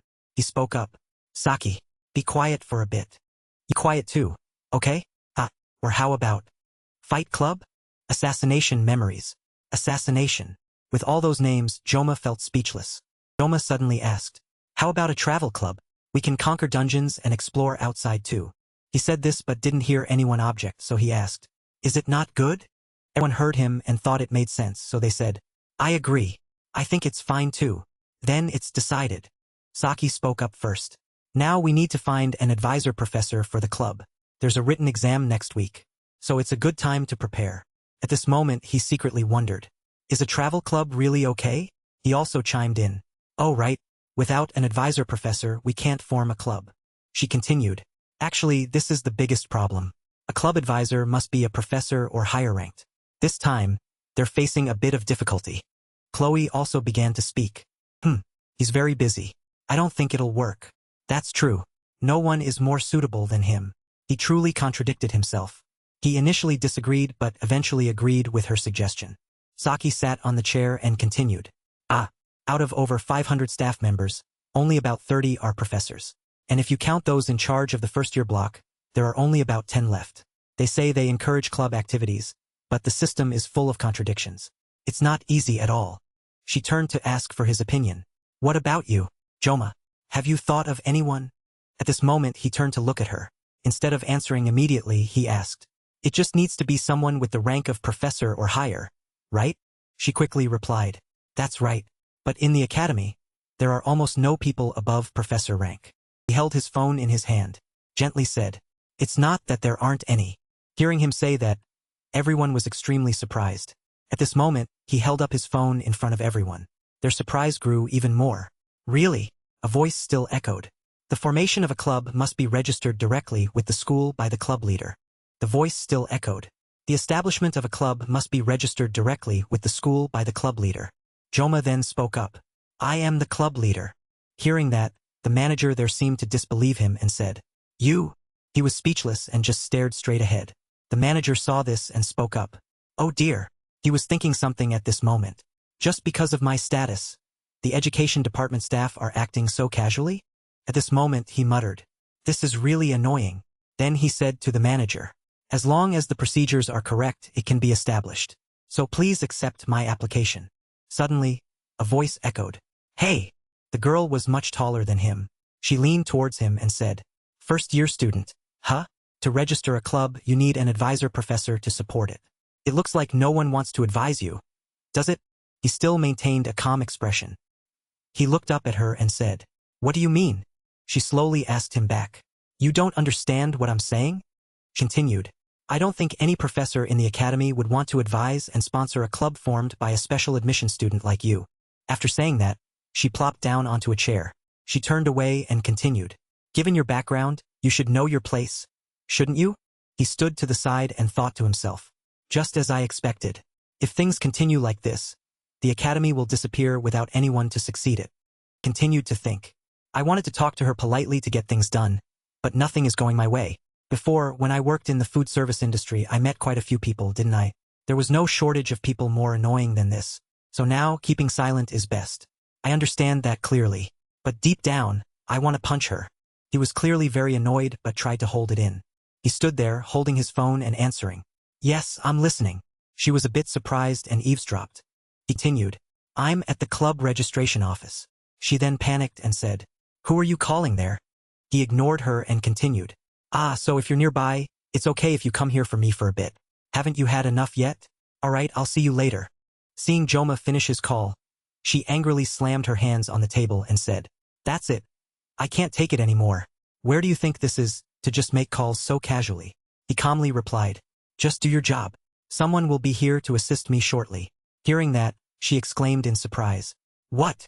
She then angrily yelled at him, "On what grounds do you dare to have that attitude with me? Your backer must be bigger than this Ministry of Education." Ha! The people around, seeing the situation, didn't dare to look up and face them. She continued to yell, "If you don't respect me, you'll face the consequences. Do you know I'm the headmistress's cousin? I just need to say one word. A special admission student like you will be expelled." He didn't pay much attention and just gave a faint smile. "Ha ha!" She became even more furious. She continued to yell at him, "Do you think I'll let you get away with this? You'll see." Joma was not flustered at all. On the contrary, his tone was very calm as he said, "Now, your voice is too loud here." And told that, she turned red with anger. She shrieked, "What? You brat!" He calmly continued, "Indeed, with that hypocritical facade stripped bare, anyone would find you disgusting. I didn't think you'd reveal your true nature after just a short conversation." At this moment, she threw something towards where he was standing. Everyone around was startled. They didn't know what to do. She also seemed a bit surprised. A foot landed on the ground. Dust billowed into the air. It looked incredibly powerful. He looked in the direction of the person approaching and said, "Go ahead and greet her, because this is the person who came to assist me." She looked and was utterly astonished. Her face turned pale. "That is my club advisor," he gently introduced. A woman, with a slender figure, red eyes and charming blue hair walked towards them. Media Poison walked up to him and said, "It's been a while since I've seen you directly, Joma. It's truly a pleasure." He happily replied, "You're so busy, and I'm still bothering you." I'm truly sorry. She also happily said, "It's nothing. The more you need me, the happier I am. You called, and I came right away." At this moment, she suddenly thought, "Is that Joma?" She hadn't expected the person she was talking to earlier to be him. He's this year's top student, isn't he? She was quite surprised by this situation. She glanced down at his outer shirt and saw his name tag. Media Poison then spoke up, "Give me that file. I'll handle it with the administration office here. You go home and study. There's a written exam next week." Hearing this, he quickly replied, "Yes, I'll remember you then." After saying that, he turned and left. The sound of a swivel chair scraping on the ground. Someone pushed a chair in front of her for her to sit down. She panicked and said, "Headmistress, this is just a misunderstanding. It's not what you think." She stammered an explanation, filled with fear. Media Poison pointed at her and said, "No need to make excuses. As I recall, it's a matter of background, isn't it? It must be." She pointed to one side and said, "Targeting such an excellent student of the academy and bothering him is truly unacceptable." Then she handed her a piece of paper. Seeing this, she was utterly terrified. Media Poison rested her chin on her hand and calmly said, "I'll give you 5 minutes." She gently uttered a sentence. Right. Just one sentence, but it carried immense weight. She looked at the paper on the table, her lips trembling. Beads of sweat dotted her forehead. At this moment, on his side, Media Poison sent a message. "I always welcome you whenever you come to the headmistress's office. Your application has been accepted. Just one more member, and the club can be formed." At this moment, he said, "That staff member must have been fired." Joma quickly replied to the message. "Thank you. I'll come see you next time." Immediately after, another message arrived. "Oh, that reminds me. Come see me here after class today. Okay?" Yen stepped into a basement. As soon as he opened the door, he proactively spoke up. "Hello, old man, I'm here." The blacksmith was still busy with his work and didn't speak. After a while, he turned around and said to him, "Here to pick up your weapon, right? Wait a moment." He stood from a distance and muttered, "This is the first time I've seen him look like a real blacksmith." After saying that, he thought to himself, "I don't know what he thinks of me, but as a gamer, I both love and hate him." That train of thought continued. After what happened last time, although I hated him, I also felt sorry for him. In the end, he still had compassion for everyone. After standing for a while, he sighed to himself. "It's so hot." As he spoke, he tugged at his collar to loosen it. He was almost the only blacksmith character responsible for forging items for all players here. Huilant. Polishing. Design. Given the nature of a crafting blacksmith, luck is unavoidable for players who need his help. Therefore, it can be said that when an upgrade fails, he is the one who bears all the curses. I'm a free-to-play player, so I haven't felt it much. But for those who spent a lot of money to upgrade items and failed, he was truly hateful in their eyes. Hui Lan offers an A-rank item. Hui Lan's light dispels darkness. Hui Lan. Everything will eventually decay. People even called him by the unfriendly nickname, Dung Hui Lan. And it's true, every time an item upgrade went from B to E, I just wanted to perform a ritual to ask about his ancestors. While thinking, a voice rang out. "What are you thinking about?" Hearing that, he startled awake and looked up. He sat on the chair and said, "Oh, nothing. I was just reminiscing and thought you resembled an acquaintance." Hearing that, he replied, "Is that so? That person must be as handsome as I am, right?" It must be said that he was incredibly narcissistic. Continued, "Here's your weapon. It's as perfect as you expected. This is the result of my hard work. I hope you use it well." Seeing it, he was a bit stunned. He continued, "I even added a special attribute to it. Check it out." On the table was the perfectly improved knife. It no longer looked as terrifying as before. Suddenly he shrieked. Huilant. At this action, he was a bit startled and said, "Huh? Why are you looking at me like that, kid?" On the screen, it now displayed, "Blessing of the War God. Pain completely disappears. The number of blessings has met the requirements, so the duration is adjusted as follows. Duration, 40 to 50 seconds. Cooldown, 12 hours. Oh, 50 seconds. Huh. Thinking about the difficult dungeons that need to be conquered, 40 seconds seems a bit short. Even an extra 10 seconds is good. Later, if I upgrade my weapon and other equipment, the effective duration will surely increase. What luck." He looked at the screen and pondered. "Before, I thought blessings were unnecessary. But now I know that the blessing of the war god that Kong Zoma awakened has quite high applicability compared to spirit rank blessings." At this moment, he turned to look at Joma and said, "Oh, right, he told me to check this." As soon as he picked up the knife, its information appeared. Improved Muramesa, size 35 centimeters. Attack C, range VE, hardness E, growth A. A knife crafted from carbon steel, containing master secrets. Small size but highly convenient and versatile. Rank D, ou. He looked at the screen and continued. Compared to the effort put in, this upgrade is acceptable. But I'm still not satisfied because I used A-rank King's gem materials. So I thought the knife should at least be C-rank, but it didn't make it. Thought back to before. If I have to transfer more power into this to fight later, increasing its hardness would be good. Because I still have to face many higher level monsters. He looked at the screen and continued. This button keeps beeping. I'll press it and see what happens. The screen displayed the words. Add function, please tap. Why do I suddenly feel uneasy? As soon as he tapped, countless strange things appeared on the screen, surprising him. The screen displayed the text. Enhancement successful. Weapon has been upgraded. Therefore, 3 empty slots for attaching skills have been added. Attached skills will activate randomly upon use. He said in surprise.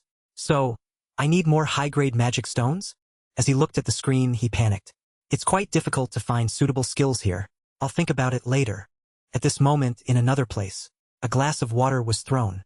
Someone angrily yelled, "Damn it!" The mirror in that place was shattered. The person standing in front of the mirror smiled eerily. Ah! Ah! Someone sat on the ground, smiling but not smiling. The feeling was a bit strange. Ah! That person picked up the purple bottle and gulped it down. After drinking, he threw the bottle far away. A very loud sound echoed. He leaned against the cushion and said, "What should I do now?" He looked at the photo and spoke up. "Father." Rimong von Bemena. One of the 7-star heroes, once known as the Lake Guardian. But my father passed away 45 years ago during the campaign to eliminate Bauman, the 6th Demon Beast Legion commander. Everyone praised him as a hero, but after my father's death, attacks to seize everything from the Bemena family continuously occurred. At that time he was still very young. To survive until this day, how much hatred have I harbored? I plotted for those relatives who once ordered my assassination to turn against each other and kill each other. At that time he tried to escape the pursuit. Finally, I stabilized the situation and protected the Bemena family. By the time I was 30, I had become an elder of Joaquin Academy. There, I guided ignorant humanity to maintain the saint selection system for the academy. I considered it my mission to help fight against the demon race. Because the demon race was an enemy that always threatened humanity, I exploited that to consolidate my power. But there was an unexpected variable. Leon van Reinhardt, a hero with the power to destroy the Demon King. Of course, to do that, he still needs to work hard, because the power gap between humans and the demon race is too great. Currently, it's almost impossible for Leon to destroy the Demon King. At this moment, he looked up and continued. But the originating hero, Baylor Joaquin, once sealed Legion Commander Leakin, even though he was weaker than him. That precedent is indeed real. So, things could happen again. Therefore, I need to deal with this hero, Leon. To maintain the threat of the demon race to humanity, only then will I have my place. He seemed to have made up his mind. He then muttered, "This instructor, these people don't even know my identity. Do they, to bother me like this?" Someone had arrived. That person had pink hair. He turned around and was utterly surprised. As soon as we met, I recognized who was stronger. The one who directly signed a contract with a demon human of Legion Commander rank. A human who had completely abandoned their humanity, choosing demonic power to become a half-demon or a villain. He sat there and said, "Just that Leon is headache enough, and now that special admission student too. Everything is truly troublesome. Our side has investigated all incidents but hasn't found anything clear. Therefore, the work has almost not progressed." Suddenly, he spoke up and asked, "Is anyone there?" Someone replied to him, "Yes, Elder Clady." He spoke up, "Summon the monsters." What exactly does he want to do by summoning monsters? Joma scribbled in his notebook. As he drew, he pondered. Magic stone, magic stone, magic stone. Huh? Joma found the presence of magic stones on weapons clearly illogical. Magic stones appeared 3 times. If this were a game, they'd definitely be boss drops. If this is a game then, he fell into deep thought. Magic stones are materials dropped when defeating bosses in certain dungeons. They only drop from A rank or higher demon beasts. But calling them demon beasts is just to make it sound light. In reality, they're no different from demon humans. At this, Joma was extremely annoyed. Demon humans again? What accursed fate. Is it because my name also contains the character for demon? He turned to look at Saki Ryuzo next to him and wondered, is this girl staying up all night again? A week had passed since conquering the Buffalo Dungeon. Joma speculated that the magic stone was also the key leading to the location of the COV Kepkin. The origin of that magic stone was from the Gigant beast. It was unclear why someone was able to defeat the Gigant, but the magic stone certainly existed because of it. He secretly assessed, even in the game, the Gigant was described as a terrifying demon beast, so much so that just one stomp would shake the entire land. But compared to the later demon beasts, the Gigant was still quite manageable. Basilisk serpent. Manticore beast. Lich King Rao, they are creatures that exist as geniuses. Joma was a bit hesitant. Should I gamble my life for a weapon with special skills? The task of hunting demon beasts and collecting magic stones usually belongs to Leon. Then, Chloe walked over and asked him, "Joma, is this spot free?" Seeing her, Joma quickly said, "Chloe, good morning." Then he gestured with his eyes for Chloe to look at the spot next to him, where Saki Ryuzo was sound asleep. To ease the awkwardness, Joma asked, "You seem to have fully recovered, right?" She happily replied, "Yes, only you, Joma, had a tough time that day. Your sword even emitted a blue light." He suddenly cut her off. "Ah, Chloe, about that." Chloe knew she had misspoken and immediately corrected herself. Oh, I'm sorry. Bowed his head slightly and thought, Aura. That's right, magic stones are worth hunting for. Joma recalled the previous battle, unable to stop calculating. It sounds contradictory, but right now I'm craving power. I put aside thoughts like peace, safety, and tranquility. However, the core objective remains unchanged, to survive. He looked out the window with a hint of worry. Non-existent variables keep targeting me. Joma fell silent, his heart filled with mixed emotions. A month has passed since I enrolled, and in just 3 more years, the truth about the Second Human-Demon War will unfold. Behind him, Chloe and Speed Weapon were happily greeting each other. Hello, Chloe. Hello. Joma was still troubled. To prepare for that, strengthening my personal power and equipping my weapon with special skills is no longer an option, but a necessity. Speed Weapon looked at Saki Ryuzo dozing off there and curiously asked, Why is this girl here? Chloe immediately warned him, If you're going to bother her, go somewhere else. He was still deep in thought. If things continue like this, the outcome of the Great War will be hard to predict, because the main character, Leon, isn't very reliable. Meanwhile, Speed Weapon cautiously approached Saki Ryuzo. He was quickly punched by her, but Joma was so lost in thought that he didn't notice, even if the merfolk was a demon human. The one called the successor hero was defeated with just 1 blow. It's truly unbelievable. At this, he couldn't stand it anymore and yelled, It's all messed up. Speed Weapon, holding his cheek, grumbled and complained. Captain, you just hit me. Joma looked at him in surprise and said, Huh? When did you get here? Saki Ryuzo took off her blindfold and replied for him, Probably 10 years ago. Speed Weapon seriously spoke to him. I wanted to ask about forming the club. Joma calmly replied, The headmistress has approved it. We just need 1 more person to start operations. So don't call me captain so soon. He nodded understandingly. Okay, got it. Oh, by the way, have you heard? Leon has been very active lately. They say he's cleared several high-level dungeons. Hearing that, his expression darkened. Finally acting like the main character, huh? I take back all my internal monologues from earlier. Saki Ryuzo stretched out her hand and complained. Yesterday, he also conquered an A-rank dungeon, and with a small team too. We're still struggling with C-rank dungeons. Speed Weapon asked with a hint of surprise.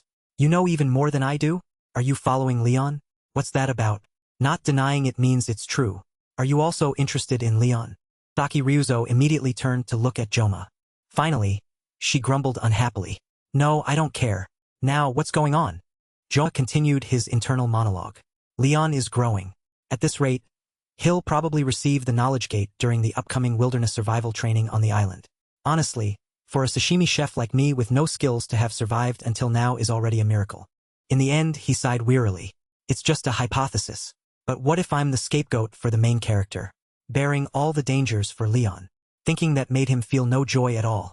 Joma clenched his fist and told himself, But even so, I don't intend to sit still and take it. To survive, I'm willing to wield my knife without hesitation. He constantly reminded himself, I have no reason to pursue a perfectly righteous path like a main character. I am not the main character. I am Joma. Joma softly spoke up.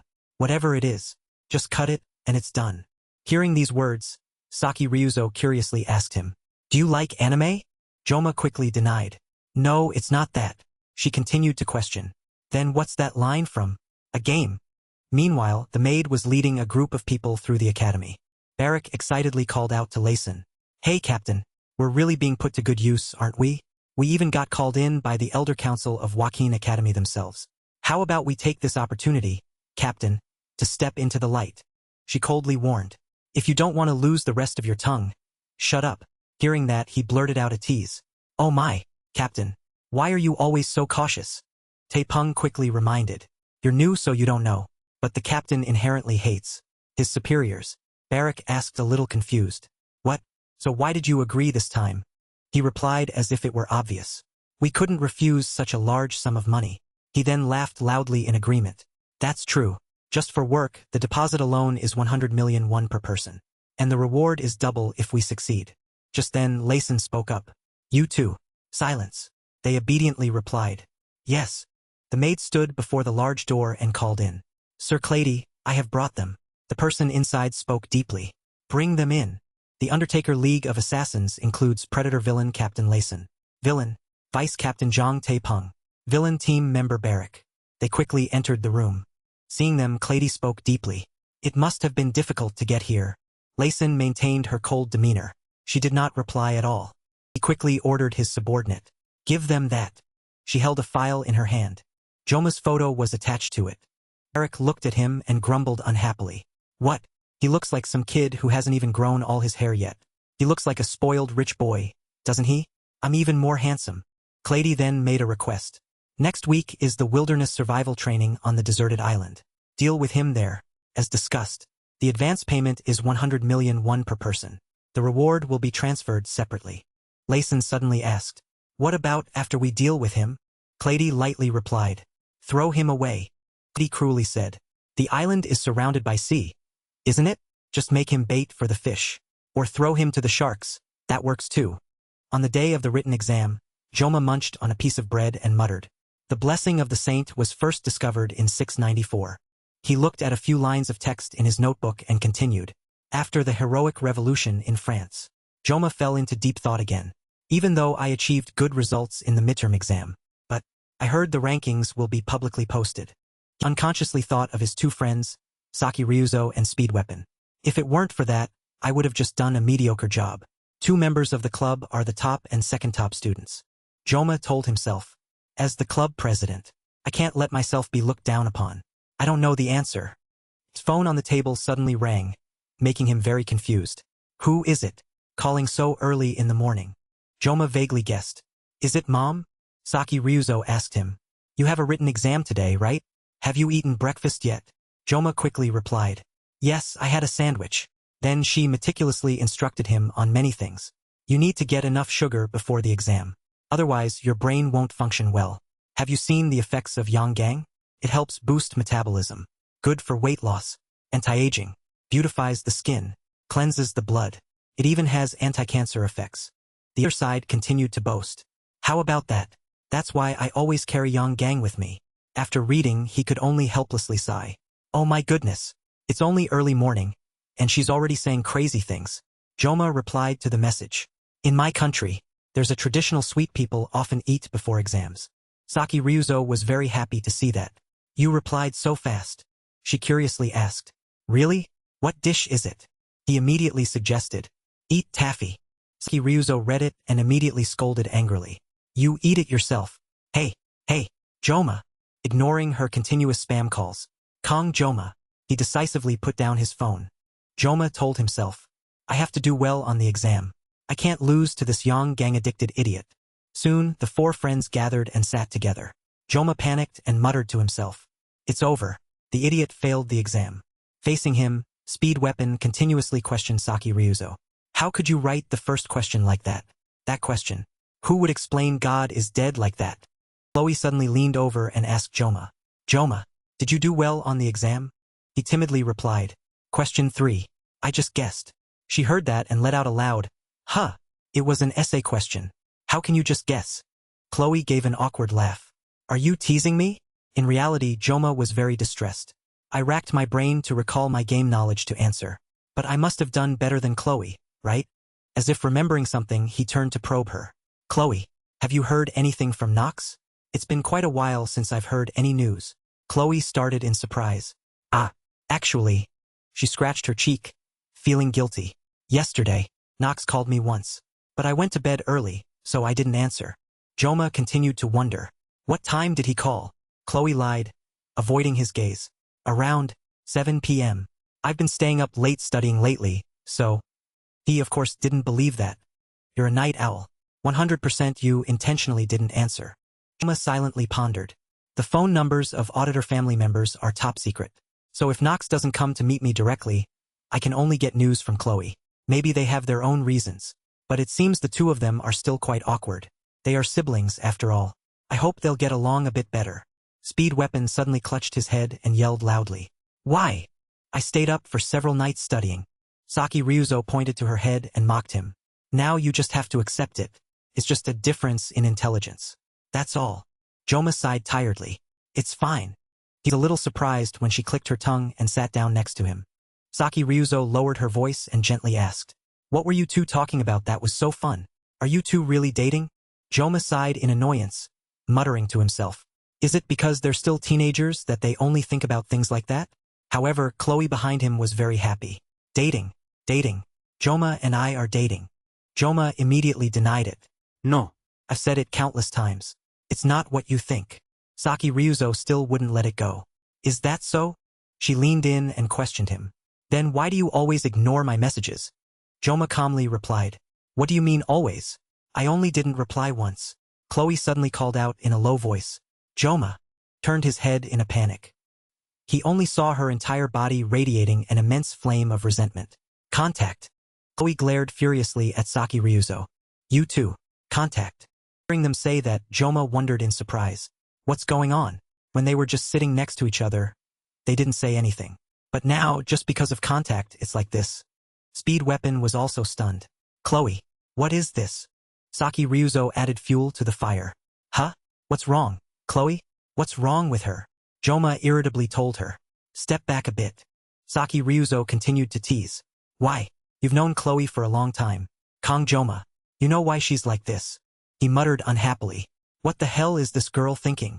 But on the other side, Chloe was still angrily calling his name. Kong. Joma. She angrily scolded. You didn't even give me your phone number. Joma forced a smile and explained. Chloe, that's because my number is top secret information. Chloe mumbled. You promised you would only be. She stared at him and questioned. My own prince.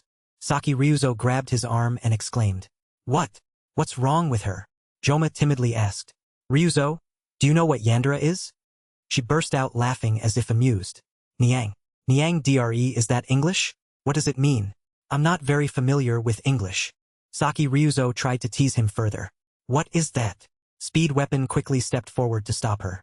Don't you understand the situation? He worriedly mumbled. She's really gone crazy. Saki Ryuzo, pushed away by Speed Weapon, angrily scolded. Hey, why did you push me? You're so annoying. Chloe suddenly pulled out a utility knife. Seeing that, Joma panicked and blamed himself. It was different then. What do I do now? Lately, I've neglected those Yandere coping videos on YouTube, so I've forgotten how to deal with this. Chloe approached with a murderous aura. From now on, her eyes were filled with boundless resentment. I'll make you only look at me. Joma tried to salvage the situation. Chloe, let's talk properly. Chloe acted as if she didn't hear him. She swung the knife straight at him. Speed Weapon screamed in terror. Kong Joma. Saki Ryuzo also gasped in shock. Chloe forcefully stabbed the knife at him and scolded. You always make me so sad. She angrily yelled. You're always surrounded by other girls, not me. As Joma dodged to the side, the knife narrowly missed Saki Ryuzo. He immediately slapped Chloe's hand. Saki Ryuzo saw that and let out a grateful cry. Chloe continued to attack. And I always try my best for you. She swung the knife down forcefully. Speed Weapon and Saki Ryuzo watched them with wide eyes. Joma successfully held Chloe tightly. He seriously said, Chloe, calm down. Let's talk. Her hand trembled slightly. Her mouth softly mumbled. Don't do that. Joma spoke as if giving an order. Calm down. Listen to me first. Chloe angrily screamed. You didn't even bother to contact me, and now you're saying what? What else is there to talk about? He said in a low voice, explaining. I just want to face you directly and talk. Communicating through a piece of junk like a phone lacks emotion. Doesn't it? Between us. She trembled slightly and asked again. Between us? Joma emphasized once more. Yes, between us. He leaned close to Chloe's face and whispered. Chloe. Joma knew clearly. Now was the time to be decisive. He sweetly coaxed. Thank you for always thinking of me. She couldn't believe her ears. Ha! Speed Weapon witnessed the scene and blushed awkwardly. Saki Ryuzo, however, was extremely annoyed. Joma continued. Even back in the Buffalo Dungeon, I always relied on you. So don't be too sad. Okay? When she heard all these words, Chloe was extremely happy and exclaimed. Really? He hummed in response, secretly sighing in relief. It seems I've successfully turned the situation around. Speed Weapon asked Joma with concern. Are you okay? He gently nodded. Yes, I'm fine. Chloe excitedly called Joma. Joma, what should we talk about next? He looked at the spilled water on the table and said. First, let's clean this up. Speed Weapon also agreed. Oh, right. Only Saki Ryuzo quietly left. He watched her retreating back. He thought with great weariness. She's at it again. In the afternoon after school, both Saki Ryuzo and Speed Weapon thought of one person. Kong Joma. Speed Weapon suddenly recalled when Chloe was furious. From some point on, whenever something involved Joma, Chloe would emit a fierce killing intent. Could be inferred that Chloe's feelings for Joma were a twisted love. He shuddered again. But what surprised me even more was the image of wielding a sashimi knife behind that gentle, sweet exterior. At this, Speed Weapon pondered slightly. Although he always advocated for persuasion and appeasement through dialogue, Joma actually blended appeasement with violence. In urgent situations, he knew how to leverage fear from violence. At first glance, he might be considered a villain. But in reality, he finally managed to define it. That is the quality of a monarch. Speed Weapon firmly believed one thing. No doubt about it. Kong Joma will definitely achieve great things. He turned to ask Saki Ryuzo next to him. Hey, what's wrong with you? She replied unhappily. What do you mean, what's wrong? Speed Weapon then pointed out. You've been pouting unhappily this whole time. Saki Ryuzo innocently said. I didn't do anything. He didn't delve deeper into the matter. All right then, but what are you doing with your phone? She stared at her phone and replied. I'm deleting videos because viewers aren't following the content I post. Hearing that, Speed Weapon wondered. Viewers? What? You're doing YouTube too? Saki Ryuzo immediately showed her screen, which was on a page. Truly effective combat application. What to do if a Yandere rushes at you with a knife? Then she indifferently said. It's not professional or anything. I just do it for fun. Speed Weapon exclaimed in surprise. What? Perfect counter to Yandere. 210,000 views. What a waste. Why delete it? Saki Ryuzo was a bit dejected. Well, I don't need it anymore. At this, he could only give up. Well, it's up to you. Speed Weapon was curious again. What's the channel name? Saki-chan's Japanese. Are you planning to teach Japanese? Who learns that way anymore? She explained. I just picked a random name. I didn't think about it. He burst out laughing, teasing. Saki-chan's Japanese, huh? Saki Ryuzo shyly scolded. Stop laughing. You're so annoying. The next day, Joma went to Joaquin Academy's library. From next Wednesday, a 3-day, 2-night wilderness survival training will take place on Avalon Island. Hearing the name, one might think it's a harsh survival type. But in reality, students are free to form groups of 1 to 4 people. Furthermore, the entire academy was informed in detail about the training schedule. This is an event-based activity, similar to camping or an excursion. He stood in the library at this moment. He softly exclaimed, Found it! Joma looked at the stack of books in his hand and muttered, Wilderness survival on a deserted island. Identifying poisonous plants. Survival methods of Instructor 1B Ergolix. That should be enough, right? However, because it was labeled as survival, the academy also saw this as an opportunity. Although it wouldn't affect grades. It would assess each student's self-reliance over the 3 days and 2 nights. He sat at the table, his thoughts drifting elsewhere. Now that I think about it, that event, even for me, someone who used to be a player, this training was very memorable. Because in the main storyline, the main character, Leon, would receive the hilt of Ban Mung, the sacred and demonic sword that would become his main weapon. Joma thoughtfully recalled the plot. Between Aben and Leon, emotions began to blossom. Finally, that icy wall would also crumble. He sighed softly. I used to be very immersed when playing this event. But now there's nothing left to envy. Joma opened the book and continued to ponder. Since enrolling, I've been fragile amidst the storm, to the point of becoming cold to emotional feelings. The academy elders are targeting me, a mysterious instructor whose identity is unknown, and I still have to worry about recruiting more club members. He was a bit dejected. Even if she's a beauty, this isn't the time for such emotions to arise. No matter who the other person is. Youth, let's meet in the next life. Joma showed immense ambition. Instead, as a swordsman, what interests me more is the sacred demonic sword Ban Mung. Perhaps because I'm a swordsman, so I can't deny that I really crave it. Moreover, I'm a former player, so knowing Ban Mung's location and power makes me crave it even more. But finding the fragments of Ban Mung is also the core of the entire story. And even if I knew the location of all the fragments, I still couldn't obtain it.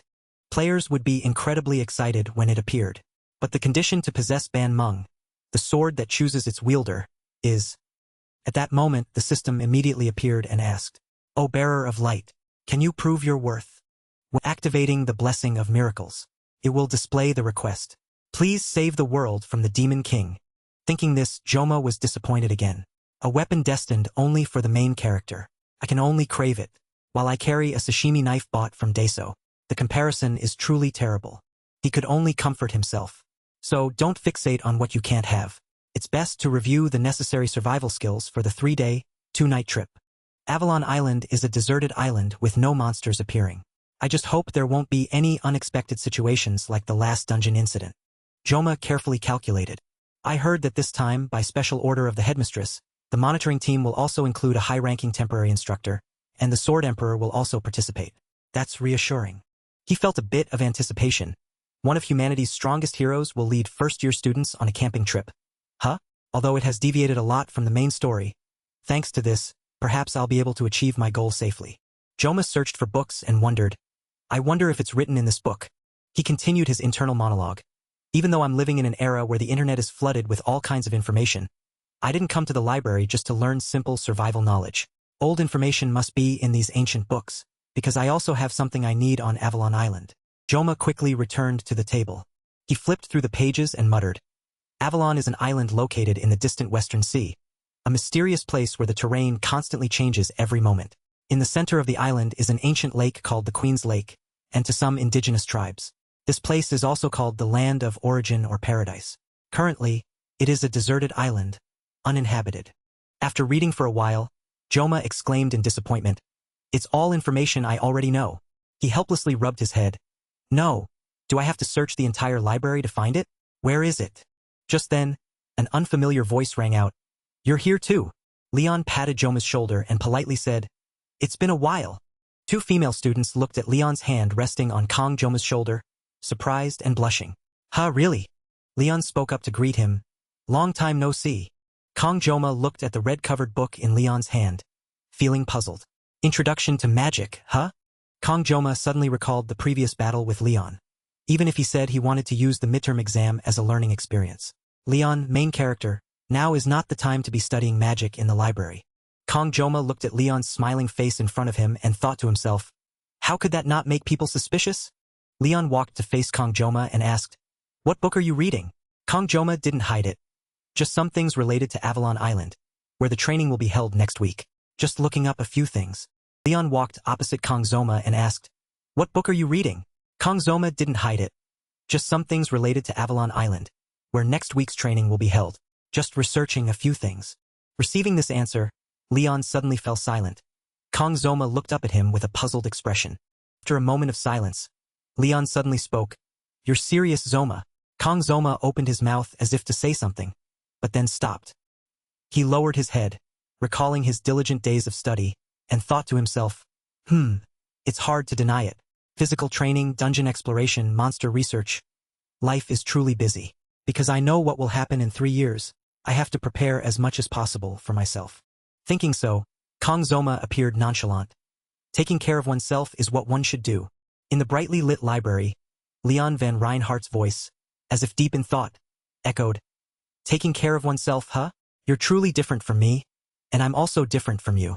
Kong Joma thought about his recent interactions with Leon van Reinhardt, and a sense of doubt gradually arose in his heart.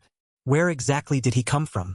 His actions aren't too far off from what's in the game, but compared to the Leon I knew, this feeling is completely different. Kong Joma observed the person standing before him. His face bore a shadow of sadness, as if he was troubled by something. Leon van Reinhardt carried his book towards the door. Well then, good luck. It won't be long until the library closes. Kong Joma watched his retreating figure politely. Yeah. Thanks, Len. You too. He watched Leon van Reinhardt's departing back, silently wondering if it was the burden of a hero carrying the fate of humanity's survival on his shoulders. The light shining in from the doorway stretched Leon van Reinhardt's shadow into a long black streak, making it feel as if both his shoulders were weighed down by light and shadow like dumbbells. Kong Joma stopped looking at him, burying his head in the pile of books before him. I need to find it quickly before the library closes. During the wilderness survival training on the island at the training ground, Rachel smiled excitedly. Oh, you're here too? It's hard to see your face these days, Saki. Oh, little one, it's been a while, huh? Aben turned her head towards the two who had just appeared. Klee's eyes widened in surprise. Blonde hair. Saki Ryuzo greeted. Yeah, hi Rachel. Aben's here too. I see. The four of them split into two groups standing opposite each other. Rachel smiled wryly. Aben politely greeted. Are your preparations for the training going well? Saki Ryuzo looked at her and replied nonchalantly. Yeah, just like always. What about you, Aben? Rachel's eyes darted between the two of them. Then she smiled. turned to Saki Ryuzo and complained, "Hey, you sly one, secretly jumping classes behind our backs. You seem to be really enjoying academy life lately." "Huh." Saki Ryuzo calmly replied. "Everything followed the proper procedures.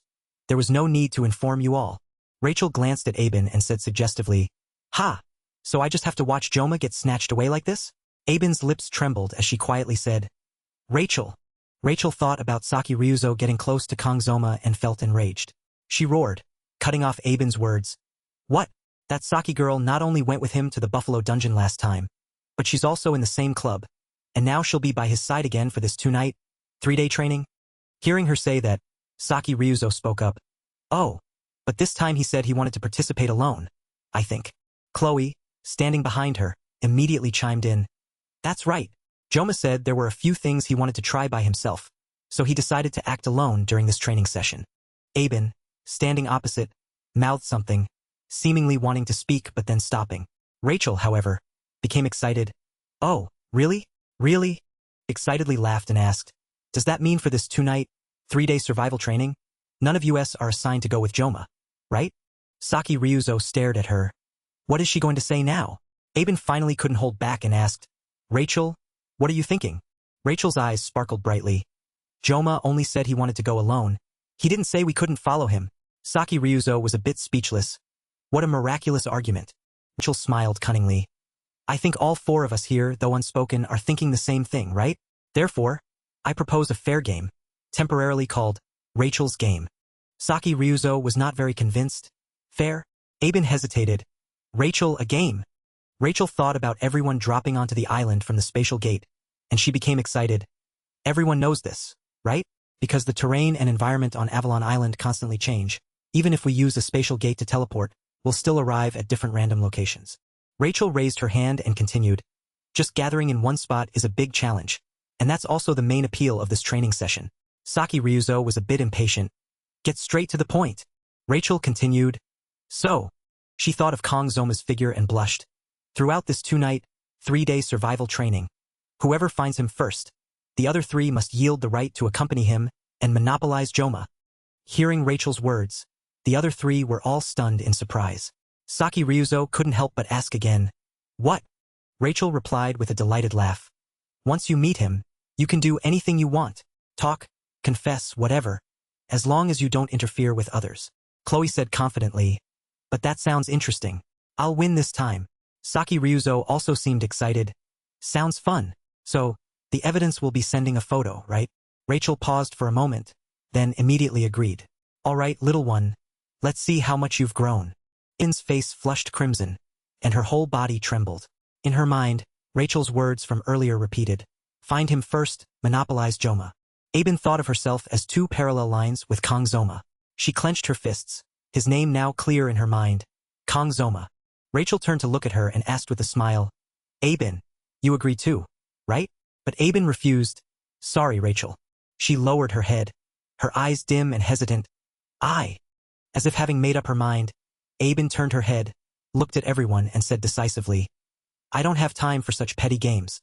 I'm withdrawing." Rachel didn't feel disappointed. She smiled and said, "Is that so? Then we'll just play among ourselves." Saki Ryuzo looked at Aben as if she wanted to say something, but then stopped. Aben turned and left. From behind, Rachel spoke up. "She's been busy lately with special training." Chloe watched Aben's retreating back and couldn't help but exclaim, "So diligent." At the same time, on Kongzoma's side, he stretched and rubbed the back of his neck, sighing, "So tired. I was stuck in the library until late last night." He reached for his phone in his pants pocket and mumbled, "I've noted everything I need on my phone. Even though it's not a monster-infested area, according to the headmistress's instructions, I still have to bring a basic weapon. 24 sashimi knives bought from Deso, plus my secret weapon." Kongzoma held his phone, looking at his 3 most recent messages with the headmistress. "Last time something happened, so this time you must prepare your training gear properly. Did you bring spare medicine? What about clothes? You must bring at least 3 sets of underwear, and remember to bring black ones so they don't get dirty."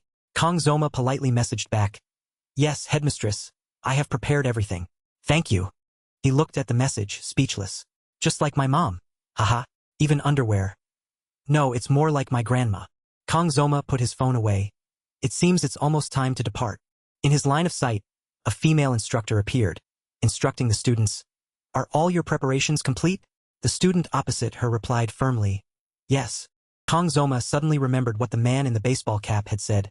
Purple hair and matching eyes. A female instructor of moderate height. I don't know her true intentions, but if she's targeting me, this survival training is the perfect time. Kong Zoma focused on analyzing the situation, because if she takes advantage of the island's constantly changing terrain, dealing with the aftermath will also be easier. He checked his luggage. Of course, that could also be applied to myself. Although I'm a bit hesitant to use a sword on a person, I can't let myself die. Kong Zoma's face darkened. Now that I think about it, Speed Weapon once sketched a portrait.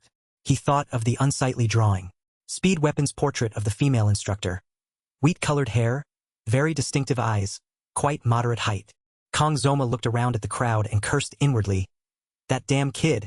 How am I supposed to find her with this information? Kong Zoma looked up at the sky, letting out a sigh. Ha! Just then, someone called his name. Student Kong Zoma. Siegfried walked up to him with Aben behind him. He greeted. You haven't neglected your training at all lately, have you? Kong Zoma looked at him in surprise. Sir Siegfried. Siegfried spoke a meaningful sentence. When outstanding talent is combined with effort, the result is not just addition, but multiplication. He advised with concern. But you also need enough rest to maintain your physical strength. So during this training session, enjoy yourself freely. Kong Zoma replied with a sincere smile. Thank you, sir. I also hope you catch a big fish, Sir Siegfried. Siegfried blushed, covering his mouth and coughing a few times to hide his embarrassment. Ah, you speak well, thank you. Anyway, cough cough. Then I'll excuse myself first. Cough humph. Kong Zoma was a bit speechless. Seriously. They're so close. After speaking, Kong Zoma noticed Aben still staring at him, and a question mark immediately popped into his head. Seeing Kong Zoma look back at her, Aben immediately looked annoyed and turned away sharply. Humph. Kong Zoma smiled, thinking to himself, soon enough you'll have a boyfriend. Just you wait.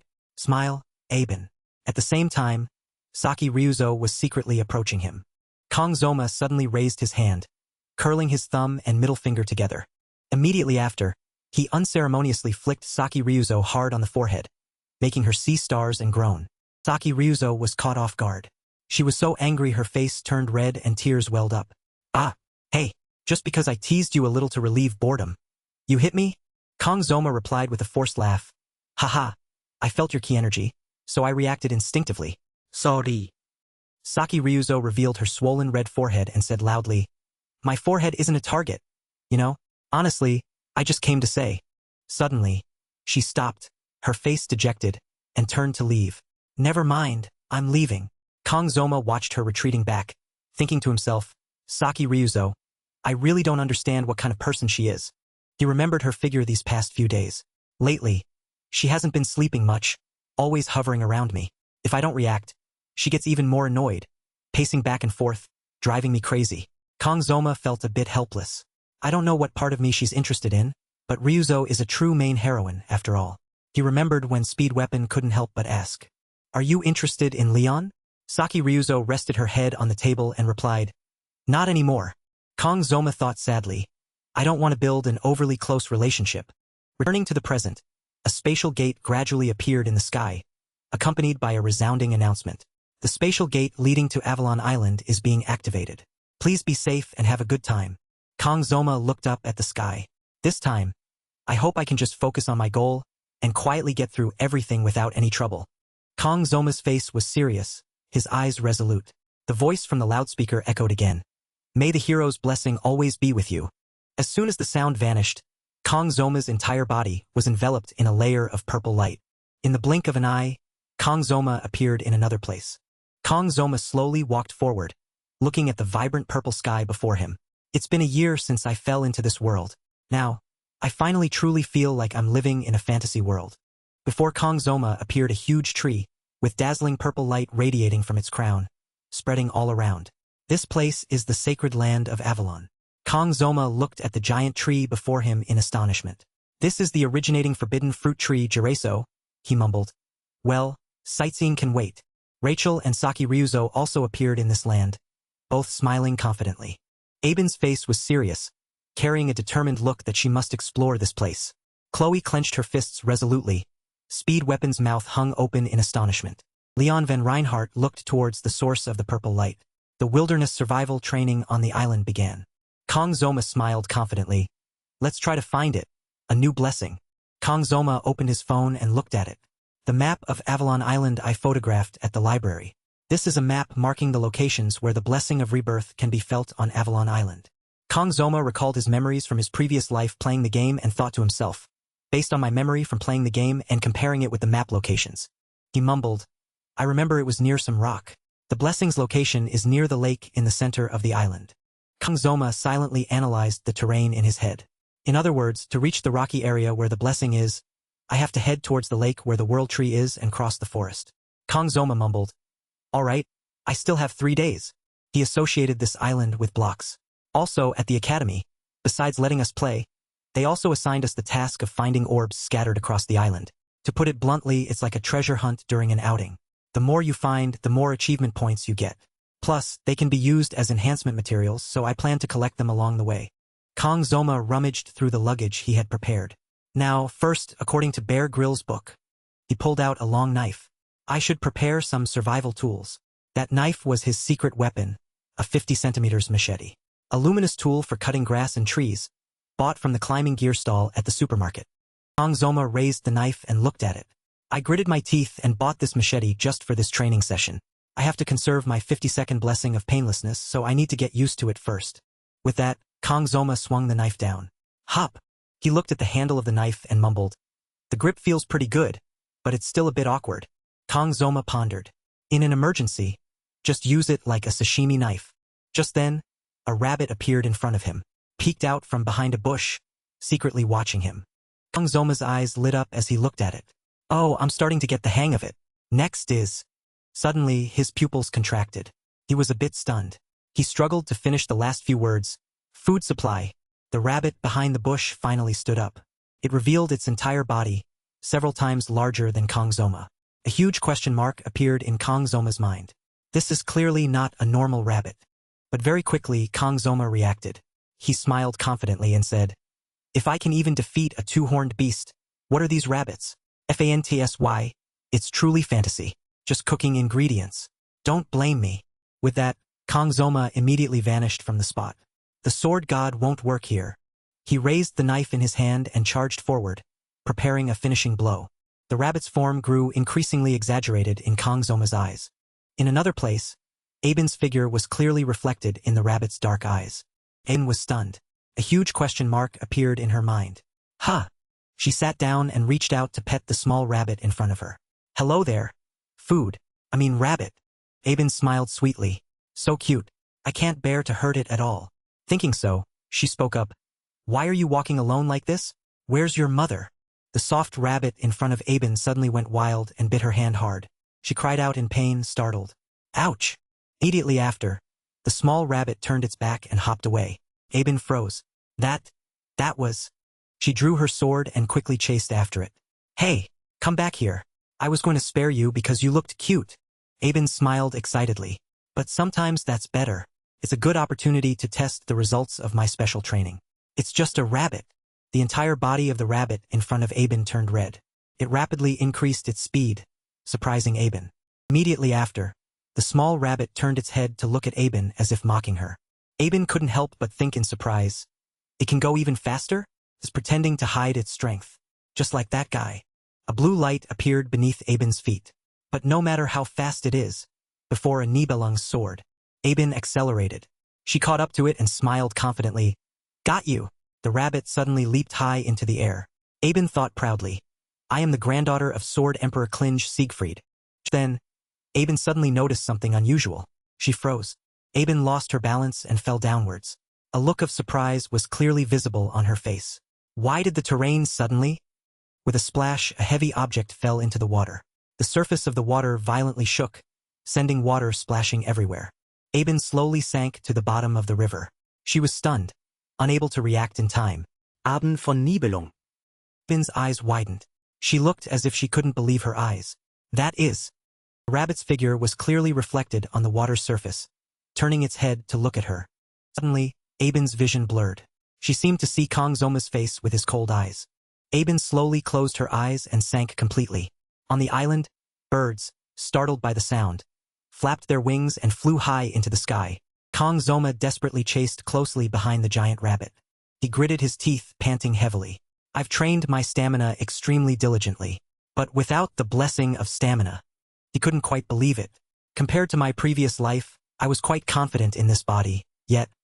Kong Zoma froze, tilting his head back and gasping for breath. He stopped, exhausted and out of breath. Huff, huff. He couldn't hear any footsteps. The rabbit in front of him turned its head to look at him. Seeing the rabbit staring at him, refusing to leave, Kong Zoma decisively sat down on the ground. It's better to starve than to waste energy on this. I'm letting you go. Get lost. The rabbit seemed to understand his words. It suddenly pulled its mouth into a curve as if mocking him. Kong Zoma read the words pathetic in its eyes. He angrily picked up his knife. Blessing.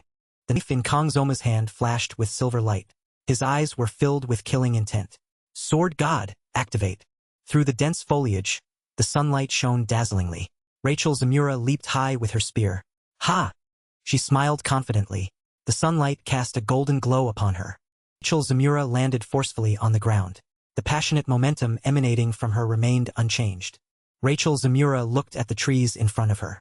She was confused. I feel like I'm just going around in circles. I'm doomed. I'm doomed. Now that I think about it, Rachel boldly called this a game, but Rachel Zamura raised her hand, scratching her head, and said foolishly, "What should I do? This is so awkward." Just then, a crow flapped its wings and flew across the sky. Rachel Zamura looked up at it. She associated the crow's jet-black feathers with Kong Zoma's black hair, faintly tinged with silver.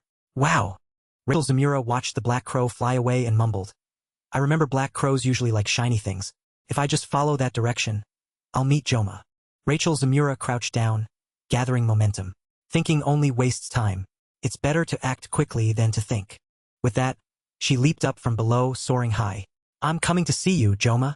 Meanwhile, in another part of the island, Saki Ryuzo's face was full of contemplation. "I think I just heard Rachel's voice." She held her bow and mumbled, "Quickly check my belongings. Food, nutrition bars, blankets, cardigan, equipment, all good. What about Kong Zoma?" Saki Ryuzo smiled, looking in one direction. "Haven't seen him yet." She analyzed the situation in her head. "If I'm playing a game, I can't lose. The place I landed is the beach of Avalon Island. I have to set a goal appropriate for this special environment." Saki Ryuzo thought of the dazzling, glowing tree on the island. There's only one place on the island that never changes. The World Tree. Saki Ryuzo stood by the beach. Waves crashed against the white sand. With Joma's personality, he'd definitely want to conquer something alone. And he's probably deep in the island, where there are no people. Annoying, really, but I guess I have no choice. Saki Ryuzo's eyes widened. Well then, I have to go. I don't want anyone else to snatch him away. She walked excitedly towards the World Tree. If I see him again, that head flick, I'll get my revenge. The sun finally set. The night mist descended. Stars twinkled in the sky. On the island, the howling of wolves echoed. Their eyes glowed brightly, ready to pounce. Chloe drew her sword and swept through the wild wolves. They howled miserably. Chloe smiled excitedly. "Wait for me, Joma. At least on this island." She ran swiftly through the forest. "I'll be the first to find you, sooner than anyone else. So your eyes will only follow me." Chloe suddenly noticed something. Her face filled with joy. There are signs of someone nearby. It's Joma. The golden light before her in the dark night became even clearer. Chloe couldn't help but exclaim, "It's Joma." Meanwhile, Kong Zoma was sitting by a campfire, roasting meat. He mumbled, "The animal skin is off, so now I don't have to worry about food. The rest can be made into jerky." Just as he finished speaking, he suddenly sensed something approaching. He immediately looked in that direction on guard. Kong Zoma was silent. He was a bit unsure. But this isn't the key energy of a wild beast. Could be some force targeting me. I can't let my guard down. Kong Zoma stood up. His hand touched the hilt of his knife, ready to enter combat posture at any moment. It's getting closer and not stopping at all. The blessing is still being held back. The sashimi knife on me is still in perfect condition. Kong Zoma's eyes sharpened. A thought popped into his head. It's here. Kong Zoma immediately drew his knife, preparing to attack. At the same time, Chloe rushed forward blindly, intending to hug the person in front of her. Joma! Rachel Zamura froze in surprise. That kid! Chloe's eyes widened in astonishment. Blonde hair. The two of them stood facing each other. Both looked annoyed and questioned loudly, "Why are you here?" In the darkness, Kang Zoma's knife flashed, drawing a silver line of light. Aben appeared right in front of him. Her entire body was soaked and exhausted, collapsing to the ground. Kang Zoma now clearly saw her face. He froze in surprise. His hand holding the knife stopped. Kang Zoma looked at her with an incredulous expression. Aben's face was flushed red. Her whole body trembled from the cold. "That!" She sat on the ground, stammering, "I mean, this?" Kang Zoma placed the knife on the layer of animal fur. The golden fire crackled and danced. Aben sat huddled in a corner. "The fur looks so warm. I guess I won't be hungry since there's so much jerky." Aben looked at the pile of meat in front of her and immediately realized, rabbit. She suddenly remembered the hateful rabbit that had made her fall into the water that afternoon. Her eyes immediately became sad. "Even here, I've lost to you, Kang Zoma." Aben pulled her legs up and hugged herself to keep warm. Her whole body trembled. She lowered her head and thought to herself, "How embarrassing. So cold." Just then, there was movement beside Aben. She turned her head in surprise. Kang Zoma took the animal fur and draped it over her. "Wear this." Aben gasped in surprise. Kang Zoma returned to the campfire. She adjusted the fur draped over her. Her face was flushed red, and her whole body trembled. White smoke rose from the campfire. Aben thought to herself, "I'm crazy. I should have gone back. I can't resist the delicious smell. I'm such a fool." After sitting for a while, Aben finally felt better. "So warm." She struggled to speak. "Thank you." Just then, she felt a pain and cried out, "Ouch!" Her ankle was red and swollen. Her leg wobbled a bit, unsteady. She was surprised. "I sprained my ankle. Since when?" "Ah." Now, Aben suddenly felt shy, her cheeks flushed. She stammered, You. What are you doing?" Kang Zoma bent down and took her foot. He pulled down the collar of his own shirt. Aben trembled with embarrassment. She was speechless. Ugh. Kang Zoma explained, "If you leave your ankle like that, it'll get infected while you're here." Aben looked at him silently. She seemed to want to say something, but then stopped. Kang Zoma seriously treated her wound. Aben looked at her carefully bandaged ankle, confused. "Thank you." The atmosphere suddenly became stiflingly silent. Only the crackling sound of the fire broke the night. Suddenly, Kang Zoma spoke up. "Why were you wandering around alone?" Aben looked bewildered. "Huh? Oh well." She suddenly remembered what Rachel Zamura had said earlier. The first person to meet him will have exclusive rights to immerse themselves in him, or make him immerse or whatever or not or whatever. Her face, red with embarrassment, spoke up. "I also had something I wanted to do. Besides, going alone feels more comfortable." Kang Zoma didn't suspect a thing. "Is that so? Just like me?" Aben secretly glanced at Kang Zoma. She remembered what she had said. "I'm withdrawing." She felt a pang of guilt. She tremblingly raised her phone, opened the camera, and tried to secretly take a picture of Kang Zoma. Aben's face was flushed crimson with embarrassment. She made sure both she and Kang Zoma were in the frame. Immediately after, Aben sent the photo she had just taken to the group chat. A notification immediately popped up in the group chat. Rachel's game notification. First sword on Avalon Island. Saki Ryuzo immediately reacted. Huh? What's going on? Is my phone broken?" Rachel Zamura, disbelieving, immediately sent a message to the group. "What is this? Ha ha. Saki Ryuzo held her phone and yelled, "You said you weren't playing anymore. Why?" Rachel Zamura froze. "What a good cat." Chloe, standing beside her, had a question mark pop into her head. Aben stared at the screen, her face red with embarrassment. Suddenly, Kang Zoma brought her a skewer of grilled meat. "Here, eat this." Aben jumped, awkwardly replying, "Oh. White smoke and the aroma of grilled meat rose into the air. Kang Zoma looked at the fire. How embarrassing, she thought to herself. Aben, sitting beside him, slowly finished the skewer of meat. She suddenly spoke up. "Why are you so strong?" Kang Zoma looked at her in surprise. Thinking about how easily he had defeated Nox Auditor, winning against his opponent in just 1 minute, Kang Zoma thought to himself, "Because I've been living in such a chaotic academy after all." Kang Zoma made up a random reason and replied, "It's probably thanks to a great teacher." Aben looked surprised. "A teacher?" Kang Zoma replied, "There was a teacher who taught me swordsmanship." Aben thought of her grandfather. 17 years. Though not long, I've spent my entire life learning swordsmanship from my grandfather. I once believed I knew more about swords than anyone. But this sword, I've never heard or seen it before. Bringing this up, Aben suddenly became agitated. What did you learn that made you so strong? What's your family name? You already realized it, Aben said, a little confused. Kongzoma had no choice but to continue. Being strong doesn't mean you'll win. The fire in front of him crackled and danced. The one who doesn't give up until the end is the winner. The one who endures, overcomes, and survives until the very last moment is truly strong. Aben froze. She looked at him, wanting to say something, but then stopped. After a moment, she couldn't help but cover her mouth and burst out laughing. Haha, but it sounds just like an old man. Aben tilted her head back and laughed loudly. Sorry. Then Kongzoma was speechless. Hey, Aben continued. You talk just like my grandfather. Are you really only 17? Aben turned to look at him. I suddenly remember when we talked on that bench a long time ago. After that time, this is the first time we've talked again. Right? Kongzoma didn't answer but offered her another skewer of meat. Eat this. Aben was a bit slow to react. Huh? She took the skewer of meat. Her cheeks flushed hot as she mumbled. It's really delicious. The next morning, Aben stirred, making her 2 strands of hair bounce. She finally woke up. Her eyes widened as she looked at the scene before her. Ah!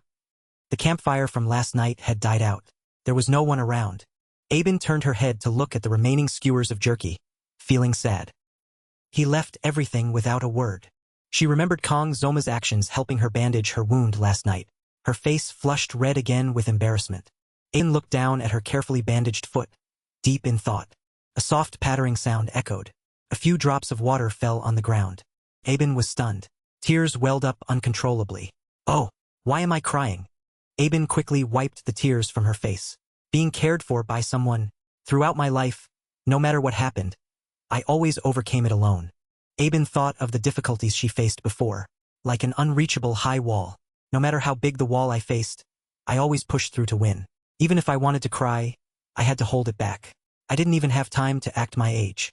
Aben tilted her head back and looked up at the sky. Because that is the responsibility of the Nibelung heir.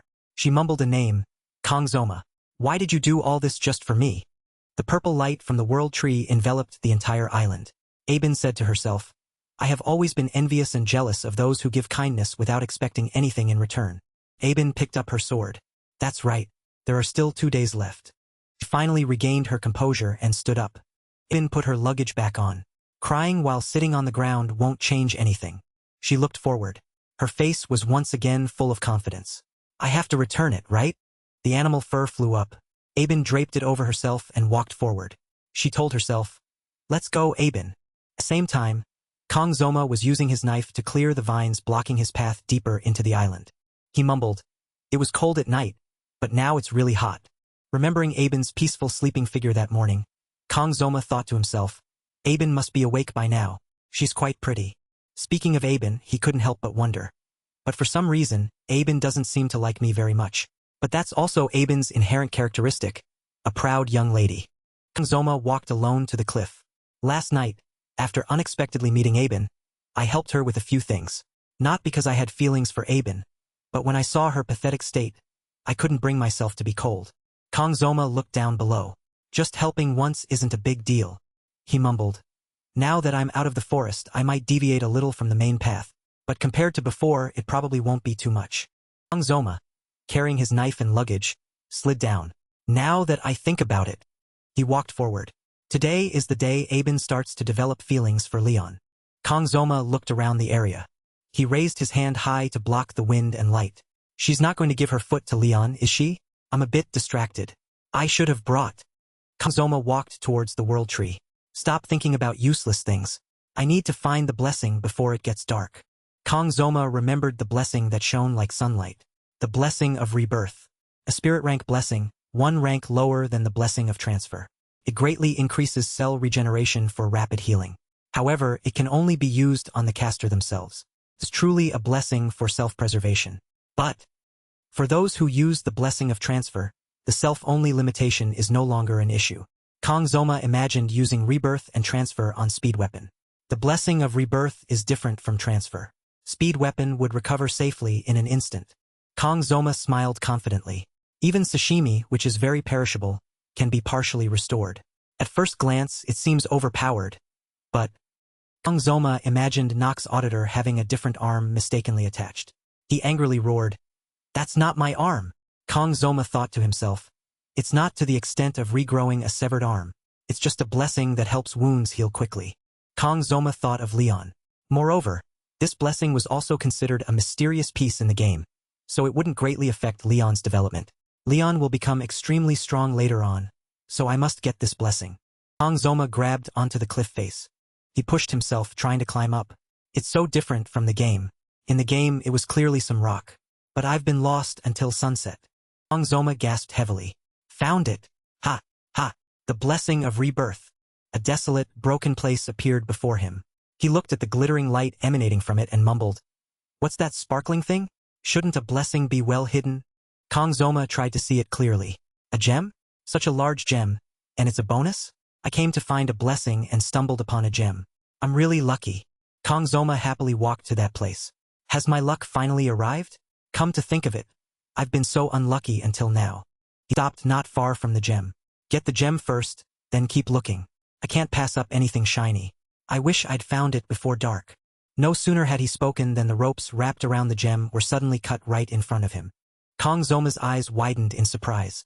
He was startled, a bit slow to react. Huh? What is it? Someone was stepping out of the darkness. I didn't expect to have to come this deep. Were you visiting the World Tree? Leon suddenly appeared right next to the gem. He continued, Or did you come all the way here to find the gem, Kong Zoma? Looking at the person with cold blue eyes who appeared before him, Kong Zoma couldn't help but exclaim in surprise, Leon! Leon stood opposite him and spoke up. If not, then, did you come here for another purpose? Kong Zoma frowned unhappily. I just saw the gem from afar, so I came to get it. The gem rested on a gleaming pedestal. Leon asked uncertainly, You said you saw the gem and came to get it? I see. A blue light flashed in the darkness. There's no other way. Leon drew his sword. A terrifying aura emanated from him. Then try to take it. If you can defeat me. The sun gradually set in the west. Kong Zoma and Leon stood opposite each other. Both were ready for a battle. Zoma thought to himself, Leon, the moment he was born, half the world smiled together.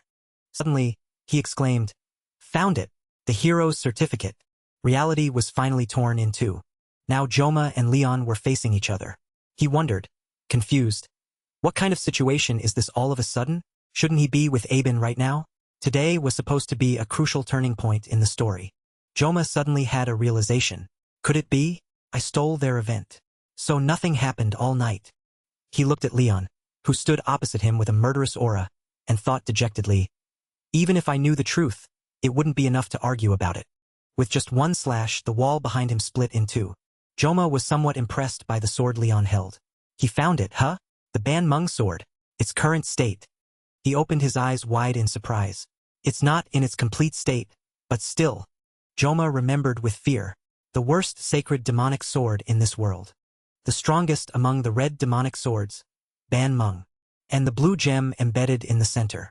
A catalyst that neutralizes demonic power by transferring sacred power into the sacred demonic sword Ban Mung. The easy stone. Cold sweat began to pour.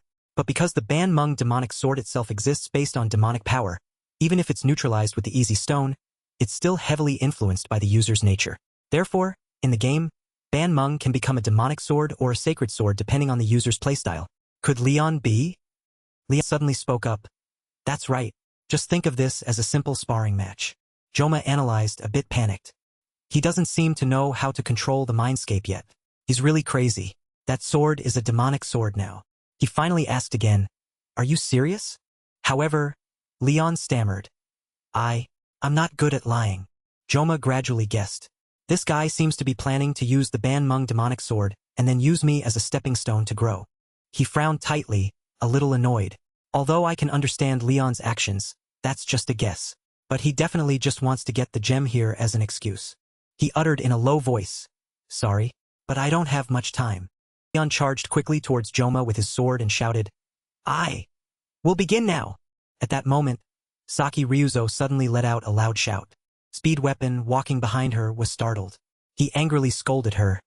You scared me. Why did you suddenly shout and make such a fuss? Saki Ryuzo replied irritably. So annoying. The person I need to find is nowhere to be seen, and I run into you instead. Speed Weapon questioned indignantly. Hey, Saki Ryuzo, do you think I wanted to run into you? She grumbled angrily. Well, whose fault is it for wandering everywhere, and then following me and being so loud? He then asked curiously. But, you said you were looking for someone. Are you looking for Joma? Saki Ryuzo gave a nonchalant hm. Hearing that, Speed Weapon was startled again and questioned. Huh? You? Don't tell me you have feelings for Joma. Do you? She paused slightly. Why would you think that? He meticulously analyzed. Well, it's obvious, isn't it? Just last month, I saw you lying around at home all day.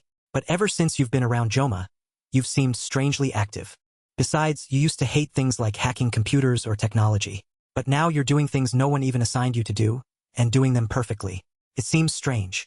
Speed Weapon, not paying attention, bumped directly into Saki Ryuzo. He held his aching nose and scolded her. Hey, why did you suddenly stop like that? Saki Ryuzo suddenly lowered her voice and called, Hey, Speed Weapon. He mouthed something, but couldn't say a word. Finally, Saki Ryuzo, blushing, turned back and asked him, Am I showing those things so obviously? Seeing her like that, Speed Weapon looked a bit confused and probed, Are you possessed? Or under a mental spell? Saki Ryuzo angrily cursed, Shut up! Then she threw a punch at his face. Just then, the birds, startled by the loud noise from the forest, flew out. She looked up at them, then wondered, What is it? What was that sound? Speed Weapon rubbed his chin, speculating, An earthquake. Saki Ryuzo immediately denied it. No. Feels a little different. This is Kong Zoma. The knife in Joma's hand broke in half. He was a little panicked when he realized they had fallen from his hand. Joma frowned tightly, cursing inwardly. Truly insane. Leon slowly walked over and questioned him. Why aren't you resisting? Even if you know my attack will miss. He angrily challenged Joma. You have no respect at all. You, Joma. Fight with all your might. He looked at Leon helplessly. Honestly, I didn't have time to react. I didn't expect him to actually swing the Banmung demonic sword like that. I can't just carelessly get involved in such an unreasonable conflict. Joma pondered. I hesitated because if I summon the blessing and hesitate, just one slip-up and my head will be gone instantly. Leon was the master of the blessing of miracles. He shouted from the opposite side, Kong Zoma! Leon demanded of him, Pick up your sword. It's going to happen sooner or later anyway. Joma took a sashimi knife from his pocket. The possessor of the blessing of miracles. He looked at Leon charging towards him. In his mind, he was convincing himself, facing a monster like that without any blessing is unacceptable. Give up those easy thoughts. Joma believed that the blessing would be summoned. Both sides charged at each other. Sparks and excess spiritual energy scattered everywhere in the air. Tried to attack and suppress each other simultaneously. Joma was thrown backward. Leon took the opportunity to run and attack him. He slashed directly. However, Joma managed to block it with his knife. But it was broken immediately after the strike. Leon continuously launched powerful attacks, forcing him to struggle to defend himself. He switched to holding the hilt of his sword with both hands. Leon's eyes became extremely vicious. Joma quickly jumped backward to dodge while reaching into his pocket for a knife. He continuously threw them towards him. Leon calmly deflected countless knives, then lunged to approach Joma. He was just a hair's breadth away from injuring him. Leon swung his sword without hesitation. This made Joma extremely panicked. A sword strike was unleashed. The sturdy stone pillars were immediately cut in two. Amidst the rubble, Joma still successfully bent down to dodge. He paused his movements for a moment, as if preparing for the next move. Joma turned, using the newly broken rocks as footholds to run. He thought, a little angrily, I'm completely different from the midterm, aren't I? Even the main character's aura has to have limits. Am I the only one stuck in place while he levels up? Joma suddenly looked up at something that unexpectedly flew towards him. He was facing a fatal blow from Leon. The tempestuous attack shattered everything in its path. Leon's sword-wielding hand was visibly trembling. He was panting heavily, his breaths ragged. Yet Joma stood defiantly before Leon. He looked up, resentful. He then asked what he was most curious about. Leon, why do you have to go to such lengths? Leon paused slightly. He didn't seem to expect Joma to ask that. After a moment, Leon looked up at the sky and said, This world is full of suffering. Everything needs to be liberated. He was as if weighed down by thousands of words. In his heart, a voice always echoed. Leon, if you always follow what is right, then you can make everyone in this world happy. Leon suddenly let out a foolish laugh. He once again gripped the hilt of his sword tightly. Leon transferred power to the sword and growled, Now you understand, don't you? He swung his sword in front of Joma and exclaimed, "With this!" A surge of power was summoned. Its aftershocks violently shook the space. Leon continued to declare, "I will make the world change even more." At this moment, his eyes suddenly became vacant. Joma counterattacked, skillfully dodged the attack. Then, he slipped past Leon and executed his move. Power of the sword in his hand slowly faded. Along with that, the sword hilt shattered. Someone's words still echoed in Leon's ears. "I believe in you." That person whispered, "Leon, you can do it." However, by now, the outcome was decided. Leon sadly realized, "Father, I can't do that anymore." He looked forward in disappointment. "Now I understand that it would be better if the chosen one was Kang Zoma." Leon thought regretfully, "Then it would be better." Before him was Joma, calmly sheathing his knife, as if no battle had ever taken place. The battle finally ended with Joma's victory. He calmly sheathed his knife. In that instant, Leon's figure behind him suddenly vanished. Joma turned back, a little suspicious. Where he once stood, there was now only a bird feather. He wondered, bewildered. He vanished? What was that? Joma looked into the distance and thought, an unexpected duel. I thought it was an act to train myself and assert my position as a hero. But I have no intention of losing to anyone. On the ground were countless shattered knife fragments. From the beginning, the opponent didn't attack half-heartedly. If I had made even a slight mistake, I would have died. What a shame. He unconsciously recalled the previous battle. I tried my best not to target Leon. Thanks to that, I had to keep dodging everywhere. Even so, Leon's growth is worthy of a main character. Joma was a little proud of his achievement. And it seems I cut the Ban Mung demonic sword a little. That's pretty good, isn't it? If it's repaired and more components are collected later, reaching its final form shouldn't be a problem. He imagined Leon's extremely cruel game over scenario and breathed a sigh of relief. At least I didn't cut Leon. I won. Done. Zoma walked over and lightly touched the magic orb. That's enough. A stream of light unexpectedly shone from within. Seeing this, he happily exclaimed, "Found it. So it was in here." Screen displayed a notification. "New. Congratulations. You have acquired a new blessing. Blessing of Rebirth. Increases the regeneration rate of damaged cells for rapid healing. However, detached body parts cannot be regenerated." Zoma wondered, has it already been applied? Immediately picked up a sharp object and cut his own hand. Where? The wound, just created, healed at an astonishing speed. Zoma raised his hand, admiring it, and praised, "Oh, the effectiveness is truly amazing." He said to himself, a little proudly, "Anyway, it's good that I got what I wanted. It was a lot of effort." The sky gradually turned to night. Zoma sat silently by the campfire. He bowed his head slightly, asking himself, but why, after all? Was it really because of Aben? Zoma shuddered, remembering when Leon had approached with his sword. It was bound to happen sooner or later anyway. The situation was too urgent, so I didn't have time to ask again. What did it mean? He mumbled as he poked the fire. Beacon is an entity belonging to this place. An existence belonging to this world. What is Leon's true identity? But first, the one who threw me into this world is the most suspicious. For now, I'll just do what I need to do. Zoma reminisced about the past. Even in my previous life, I was hot-headed. He pondered deeply. Now, I've suppressed it a lot. But I've never ignored injustice. I used to argue a lot with troublesome customers. A personality that doesn't shy away. Perhaps that's also a form of my own justice. Zoma felt a bit helpless. The original plan was not to interfere with the main plot. But somehow, at some point, the goal shifted to self-preservation. Even if it was just an action to obtain a blessing and not greatly affect the main story, today I had to confront Leon. At this point, it must be fate. He sighed helplessly. What's more, now I'm even being threatened with assassination. Zoma thought that if his life was truly threatened, he might have to kill real people then. Not monsters, but humans. He was silent for a long time. Zoma quietly looked up at the sky. He wondered if he was doing well, right? He should have known to do everything in moderation. In his days, Zoma seemed to hear Saki Ryuzo's voice, mockingly saying, "You're talking too much. Just act true to yourself." He startled and turned his head. Next to Zoma were only dense trees. Not a single person in sight. He wondered in confusion.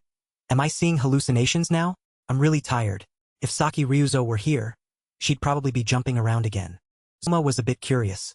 I wonder what those guys are doing? He imagined Saki Ryuzo and Speed Weapon each doing their own thing. They even drew boundaries. Cross it and you'd die. Rachel Zamura was busy teasing Chloe. Aben might be bathing while gazing at the moon. Thinking of this, Zoma smiled again. Friends, huh? He sighed, watching the wisps of smoke rise and merge into the air, then lamented, how embarrassing. Soon, dawn broke. Zoma sat dozing beside a large rock. The campfire had also died down. Silent footsteps approached him. They were the Undertaker-Assassin Alliance.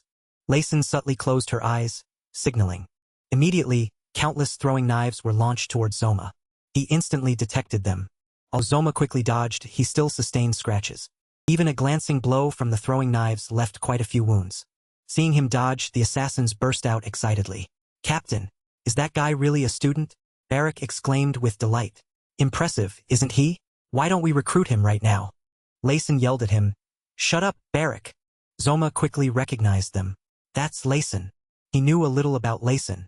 She was the leader of the Undertaker-Assassin organization. And later, the first half-human, half-demon Leon would encounter. She was originally a noble lady but was betrayed by her relatives. Expelled from her family, she became an assassin. The resentment in her heart grew.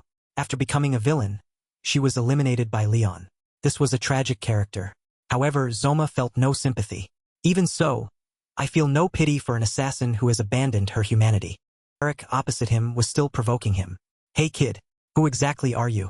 Even though I threw them lightly, they weren't easy to dodge. He even came up with an idea. You're a mercenary assassin, aren't you? That kid isn't ordinary, Captain. Seriously, why don't we try to recruit him right now? Layson was a bit surprised when facing Zoma. A child who can maintain such a calm expression in this situation? She asked suspiciously. Hey, which faction do you belong to? These words utterly confused him. What the hell? You're here to kill someone, but you're asking me which organization I belong to? Don't these guys see that I'm a student? Eric continued. Hey you, before you die you should know that you're really good. You know? It seems like this is the first time the captain has taken an interest in prey. Right? Vice leader. Taepeng rubbed his hand and said, That's right. Looking at the way it moves, it's not ordinary. I thought I was the best student, but I was just a kid. But if you can avoid it to this point, you can still enter the profession. But even if you don't avoid it completely, you will still get torn here and there. He stared intently at Zoma, narrowing his eyes with a cunning smile. This feeling made him uncomfortable. Zoma mumbled softly, If you've come here. He looked up, his voice slightly sarcastic. Then the one behind this must be at least an elder, right? The corpse disposal team. These words made the entire Undertaker team freeze. Eric angrily scolded loudly. Dog boy, what organization do you belong to? Dare to investigate against us? The car quickly stopped him. Enough. Taepeng has moved forward almost at dawn. It seems he knows us quite well.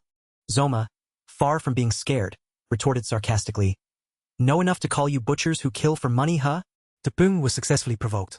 That bastard just said the sentence that the captain hates the most. Zoma brazenly stepped forward. What? He pressed close to Layson and questioned her. Is it because you used to be a noble that you don't want to be called a butcher by a special admission student like me?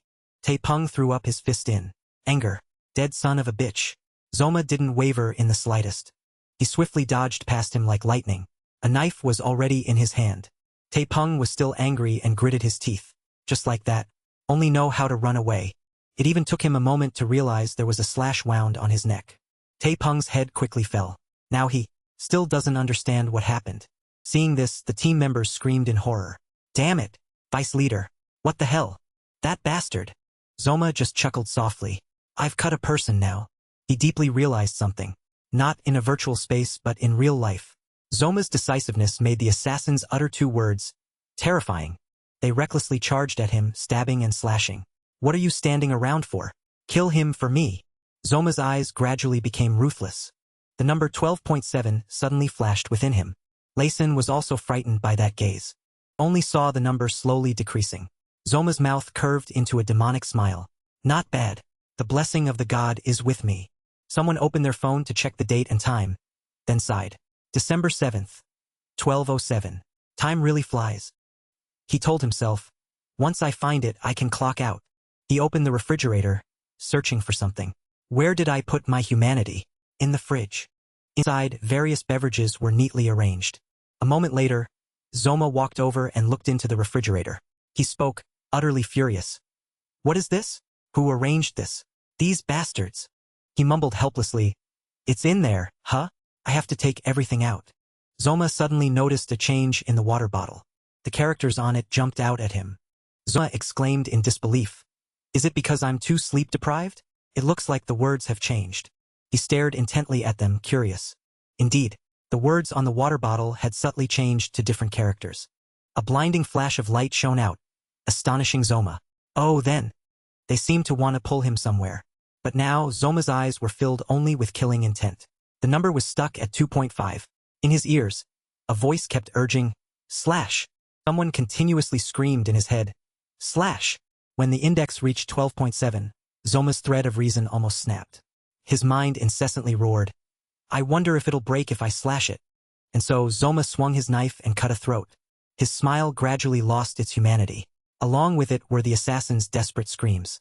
Vice leader, he cursed. This bastard, get him.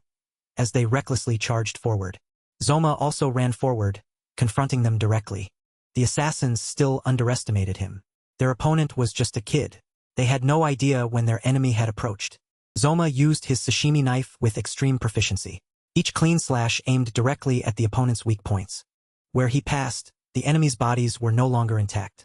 Two other assassins continued to charge forward immediately.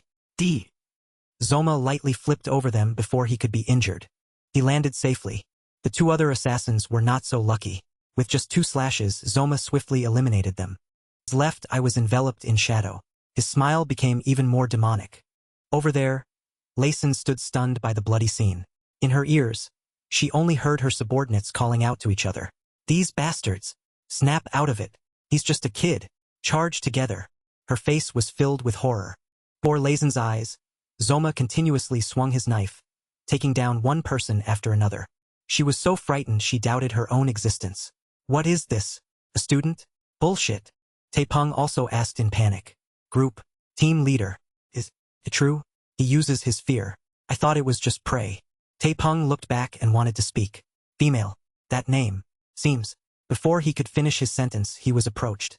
Taepeng's outcome was not much better than that of his accomplices. Before losing consciousness, he mumbled, This isn't good. Layson instinctively stepped back. She was filled with regret. She thought it would be an easy mission. Layson remembered Clady's promise. 100 million for each person. Bonuses will be calculated separately. She gripped the weapon in her hand, secretly cursing him. That crazy old man. Layson looked at the bloody scene before her. Trembling, she exclaimed, He's not human.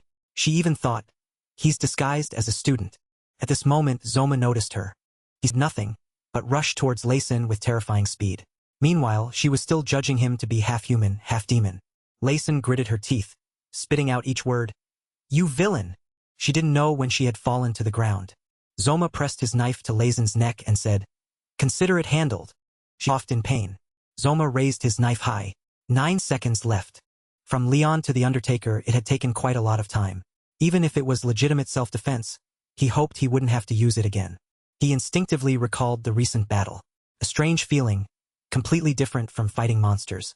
But the opponent was a human butcher, here to take lives. There was no reason to grant mercy, so there was nothing to regret. Zoma looked towards the girl tied tightly to the tree. Now, it's just me and Layson. He questioned her sternly.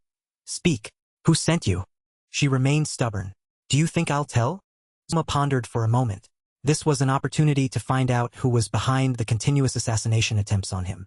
In this situation, using absolute fear to crush and force a confession was the most effective method. If he were to instantly cut off her head without hearing the truth behind it, he would surely regret it. So he spoke, mocking Layson. Is that foolishness or courage? Hearing this, she angrily shouted, What? Zoma showed Layson the corpses of the other assassins and coaxed her. Your subordinates ended up like this. Shouldn't you have confessed when I was speaking politely, so both sides would suffer less? Now she finally screamed in rage, You damn demon! Layson hadn't finished her sentence when she coughed violently. She suddenly let out a laugh. Now I understand why that old man hired someone to deal with you. Layson venomously recounted. I should have realized it from the beginning when all your personal information was completely erased. From your relatives to your relationship with your parents. Everything. She mumbled angrily. That old man. He dared to ask us to eliminate a disguised student? If I had known, I would have dealt with that elder council old man's neck first. Zoma didn't hear any of Layson's subsequent words. He only focused on one thing. What? All information about my relatives and parents has been completely erased. He instinctively remembered the blurred faces in his subconscious. My parents. Zoma fell into a panic. What do they look like? He immediately stood up and questioned her. Hey, what did you just say? Layson frowned, confused. What? Zoma once again drew his knife, threatening her. You said I have no parents or relatives? He lowered his eyes to look at her. Initially, I only intended to hear the name of the person who hired you to kill me, then send you off peacefully. Zoma slowly drew his knife from its sheath and said, but now I have something I want to ask. By the way, this isn't a negotiation, it's a threat. Layson trembled violently at the sight of the gleaming blade. Every word he uttered was a threat. You can still speak even if you lose 1 or 2 limbs, right? Just then, an invisible pressure bore down on both of them. Layson screamed in horror. What the hell? Zoma braced himself, asking uneasily. What is this? This pressure? Demonic power? So suddenly? After a while, it stopped. He secretly breathed a sigh of relief. It stopped. When Zoma turned around, he suddenly discovered streaks of blood gathering at one point. This is the blood of the dead assassins. They wrapped around Layson's body, making her scream in panic. What? What is it? Stop it. Don't come closer. Stop. Layson shrieked. Even Zoma couldn't understand what the hell was happening. Elsewhere, Rimong von Baimene was adjusting his fishing rod. He sat by the beach, mumbling as he reeled in his line. Compared to just coming here to supervise, it's not bad at all. It's just a shame there hasn't been a single bite.